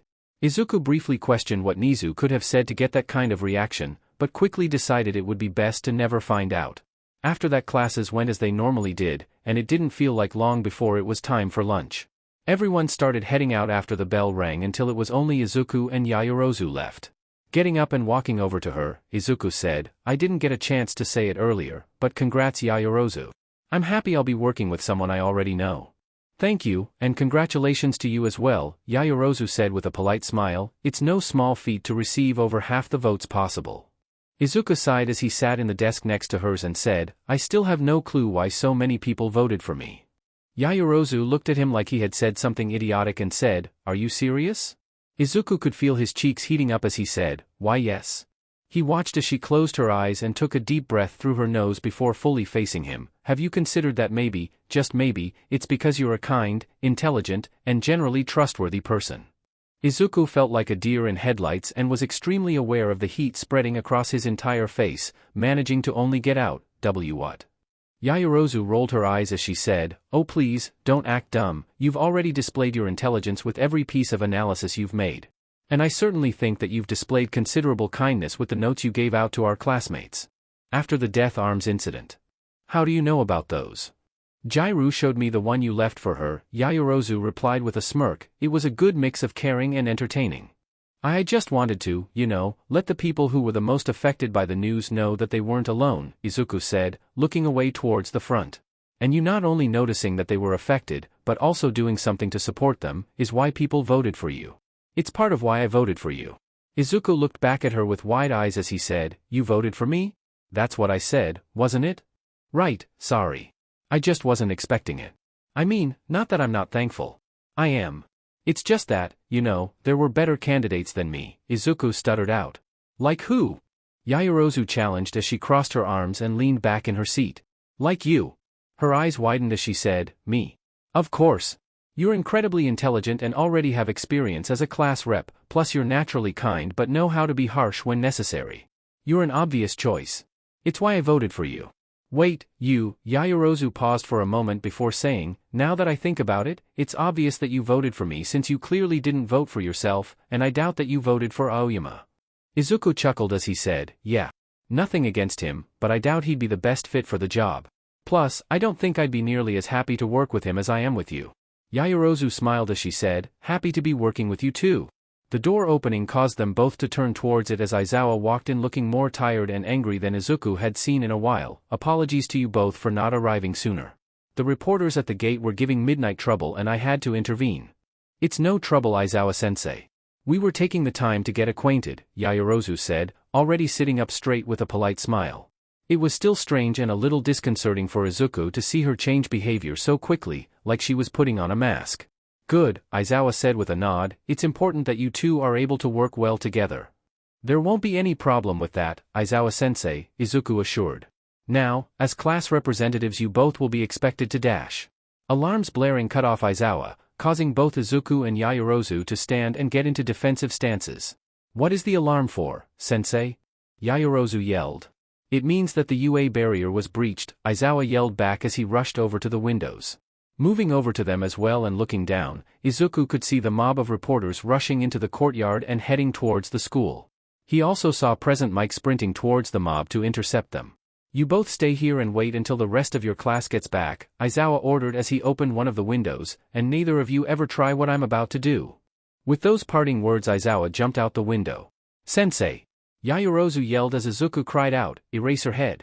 Both of them rushed to the open window and looked down, watching as Aizawa slid down the side of the building in an 8-story drop. When he reached the halfway point he leapt off, sending out a strand of his capture weapon to wrap around a nearby tree limb. Swinging from the tether and into the air once more, the underground hero tucked and rolled as he reached the ground before getting up and sprinting towards the reporters without losing momentum. With a sigh of relief Izuku slid down to sit on the ground, managing to mutter out, "Thank F-." The alarm cut out as the two secret villains caught their breath from the near panic attack their homeroom teacher had given them. Yaoyorozu looked down at Izuku as she said, "Is he always that dramatic during hero work?" Usually when he does that he's landing on someone so they break his fall, but yeah, pretty much. I never want to be in an alley he's above. Oh, absolutely same, Izuku said before reaching out a hand. Help me up? She rolled her eyes but still took hold of his hand and pulled him up. As she did, Izuku let out a noise of surprise that definitely wasn't a squeak as he moved quicker than expected. He knew she was strong, but he didn't expect her to pull him around like he weighed nothing. When he was standing again he saw that he was face to face with Yaoyorozu, who was looking at him with wide eyes and a faint blush dusting her cheeks. He could feel heat flush his own cheeks as he tried to form a coherent sentence but his mind kept coming up blank. The door opening caused both of them to whirl around to see Aoyama standing in the doorway looking at them with wide eyes. Apologies Mademoiselle Yaoyorozu and Monsieur Midoriya. I didn't mean to interrupt. Realizing the position they were in, and what it probably looked like, Izuku stepped away from Yaoyorozu and said, Why you weren't interrupting anything, Aoyama? Is anyone else from our class with you? His eyes darting between the two of them, Aoyama replied, I managed to get away from the initial panic in the lunchroom, so I'm the first to arrive. Clearing her throat, Yaoyorozu said, Well, while we wait for the others to arrive please take a seat. Midoriya and I need to start an attendance list to make sure everyone who was present today arrives back. Right, yes, that's a good idea, Izuku said as he took out a pencil and his hero analysis notebook, ripping out one of the blank back pages. Turning to his vice rep he said, Would you prefer to take attendance, or should I? I can handle this, she replied, taking the offered supplies. You make sure everyone is doing okay. If there was a panic then some people may have been injured or shaken by the event. Good point, thanks Yaoyorozu, he said as he made his way to the front. Yamamoto. Turning back to look at her, he didn't even get to say, what, before she continued, We're going to be working together and I already consider you a friend, so I'd like you to call me Yamamoto. Oh okay, Yamamoto, Izuku replied, making the Ravenet perk up and smile as she moved past him to the front podium. Glancing over at Aoyama, Izuku could tell that the blonde didn't believe for a second that nothing was going on between them. Especially when they met eyes and the French boy winked and mouthed the words, nice work. Trying to ignore him, Izuku moved to the front of the room to wait for his other classmates. It wasn't long before people began filing into the room and Izuku started checking in on people as he directed them to their seats. Almost everyone was fine, with most people only shaken by the event, but he noticed that Tsu was holding her left hand close to her chest and had a slight frown instead of her usual blank look. Looking around to make sure no one else was acting off and seeing nothing he made his way over to her desk. Is your hand alright, Tsu? She looked up at him with a small croak of surprise before replying, I'm alright, Karo. I just got knocked down when people started to rush out the lunchroom and someone stepped on my hand. Izuku could feel his annoyance at whoever hurt Tsu simmering in his chest, but made sure not to show it as he asked, Would you be okay with me taking a look at it? I may not be recovery girl, but I do know a decent amount of first aid. I doubt there's much you can do, Karo. It's probably just bruised. Izuku tried to give a reassuring smile as he said, Maybe it is just bruised, but that's no reason not to check for a break or fracture. But if you'd rather wait for recovery girl, I completely understand. She stared up at him for a moment before hesitantly offering her injured hand. He gently moved it so that he could assess the area and saw a bruise already beginning to form on the back of her hand. Does it hurt to flex your fingers? Don't make a fist, but try moving each finger on their own, Izuku instructed. She complied and did as he said, moving each finger without difficulty but wincing slightly when she moved her middle and ring fingers. Well, the good news is there's definitely no break, and if there is any fracturing it's likely hairline. Give me a moment and I can get you something that should hopefully help, he said, starting to move away. You really don't need to do anything, Midoriya. I can deal with it, Karo, Tsu said, making him turn back to look at her. He smiled as he said, Just cause you can doesn't mean you have to, remember? Besides, I want to help. With that he walked to the front. Yamamoto, is everyone accounted for? Everyone who should be here is, she replied. Great, another question, would you be able to make a small Ziploc bag and a heated blanket? She looked at him with a raised eyebrow as she said, Why would you need that? Because Tsu got bruised and I need to make her an ice pack while also making sure she doesn't go into torpor, he replied. Rolling up her sleeve and activating her quirk, Yaoyorozu said, Should have lead with that, as she created the requested items. I'll keep that in mind for the future, Izuku replied with a smile as he took the offered items. How are you going to make an ice pack though? She asked as he started moving away. He looked back at her with a smile as he said, By getting a little more help, before heading to the back of the room. Todoroki, may I make a request? Izuku asked as he approached the split-haired teen. What do you want? He replied in a flat monotone with a glare. Izuku opened the bag and placed it on the desk as he said, "Someone was careless and injured Tsu's hand, so she needs an ice pack, and I was hoping you would be willing to help." Todoroki's glare shifted to a look of mild surprise as he gazed up at Izuku. Neither spoke as they held eye contact for a moment, and Izuku felt like he was being put under a microscope and scrutinized. It took another moment before Todoroki reached out and took the bag, making some small ice chunks and dropping them in until it was half full.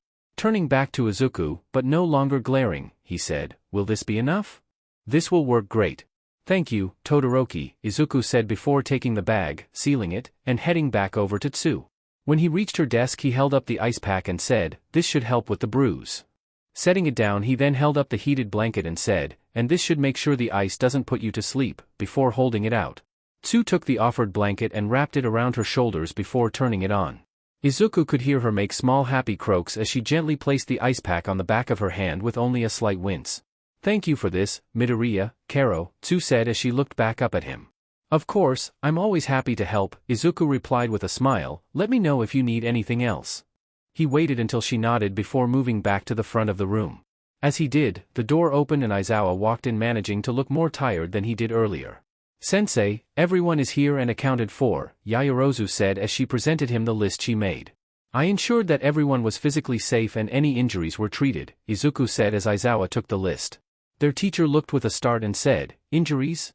Apparently there was a panic in the lunchroom.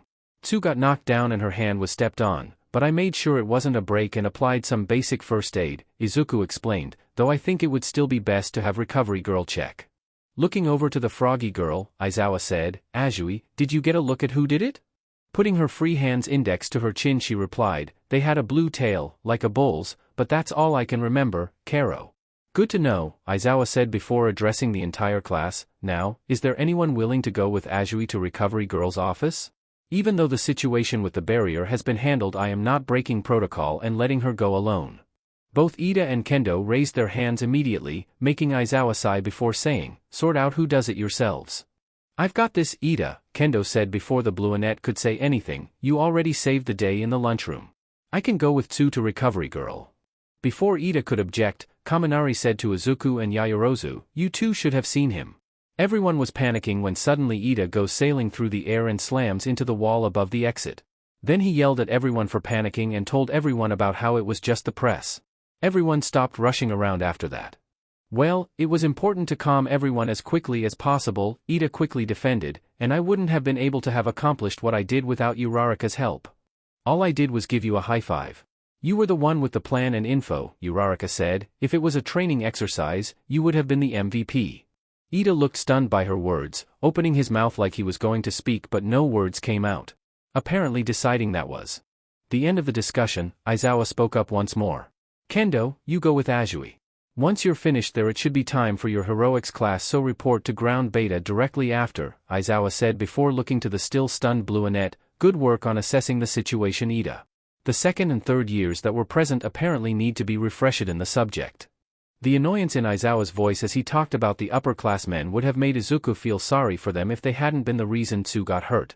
As Kendo and Tsu left the room, Aizawa addressed the class. "Until All Might comes to collect you for heroics class, I recommend taking this time to plan for your trial." Kaminari raised his hand and waited until he was called on before saying, "What if we've already completed our trial? Ordinarily I would encourage you to still attend as an observer, however due to the barrier breach anyone who does not have necessary business on campus is recommended to leave," Aizawa said. Several people groaned in jealousy while both Kaminari and Hagakure cried out, "Yes." Aizawa briefly activated his quirk and silenced the class before turning to Yaoyorozu and Izuku, saying, "If you two would step out into the hall I can explain your duties, then you're free to head out." "Yes, sensei," they both replied before heading out with Aizawa following after. The new responsibilities that Aizawa outlined weren't too difficult to follow: make sure no one broke the rules, inform teachers if they noticed anything concerning about a student, act as a leader, and other minor tasks. The conversation didn't last long, and after they had gathered their belongings they made their way out of UA. When they reached the front of the building they saw Kota, Hagakure, and Kaminari waiting for them. "Hey guys," Kaminari said as they approached, "we figured we'd wait for you so we could all walk to the station together." "That's kind of you, I'd be happy to join," Izuku said, knowing they probably weren't actually planning on heading to the station if the sharp grin Kota had was any indication. Likewise, Yaoyorozu said before they all began heading out of Yue's courtyard. Izuku noticed that the front gate was badly damaged as they passed by it, with a large portion having been reduced to piles of dust. Cementos was using his quirk to manipulate the sidewalk as a temporary barrier while Power Loader worked on the damaged gate. After they were a block away from Yue's campus, Kaminari spoke up, "So, you two know we aren't actually going to the station, right?" "No sheet, Kaminari," Yaoyorozu replied with deadpan look, making the blonde hold up his hands in surrender. "All right. Geez, I was just checking," he defended. "The sooner we get a plan the better," Hagakure said. "I want to save that cat ASAP." Koda grunted in agreement, his face twisting into a glare. Izuku figured now was as good a time as any to rip of the bandage and said, "There may be a slight issue." Everyone else turned to look at him as Hagakure said, "What? Don't tell me you aren't in." "It's nothing like that," Izuku quickly reassured. "The problem is that my mom has forbidden me from doing any work until she meets you all." Yaoyorozu, Koda, and Kaminari all had looks of shock and confusion while Hagakure exclaimed, "OMG, really? She wants to meet all of us? But why?" Izuku rubbed the back of his neck and winced as he explained, "She's super protective and insists that if I'm gonna be involved with a group then she needs to meet them." "Can't you, like, sneak out or something?" Kaminari asked. "She confiscated all my gear," Izuku said, "and there is no way I could sneak out without her finding out. She has access to the security footage of the building we live in." Kaminari let out a low whistle before saying, "DMN, so either we go meet her or you can't go on missions?" With a defeated sigh Izuku replied, "Pretty much." "Well, I'm totally down to meet her," Hagakure exclaimed, turning to the others. "What about you guys?" "Yeah, sure. If it means you can go on missions I'll come over to meet her, Mito," Kaminari said. Koda looked apprehensive but said, "If it means you can join, I'll go." All eyes turned to Yaoyorozu, who looked uncomfortable as she said, "Is it necessary for all of us to go meet her?" "Unfortunately yes," Izuku replied, "especially you since, in her own words, you have the biggest target on you." She still looked unsure so Izuku added, "She's willing to make food for the meeting." A loud growl was heard from Yaoyorozu, who covered her stomach with her hands and blushed. They all were silent for a moment before the Ravenet finally said, "You're lucky you're a good strategist and I'm hungry." "Fine, I'll join." Izuku smiled as he said, "Perfect, let me just call her real quick. She is off today so it should be fine to bring you all over, but I need to double check." As he dialed him Mom, Izuku mentally celebrated over being able to get his teammates to come over and meet his family. He just needed to make sure that his mom approved of them and he would be free to plan and go on the mission to take down Uwabami. Thinking of how protective his family could be, he realized this was going to be easier said than done. Okay, sadly the chapter is over. And if you enjoyed the video just leave a like and subscribe with post notification, so when the next chapter is ready, you will be notified. Okay, see you in the next video. Bye.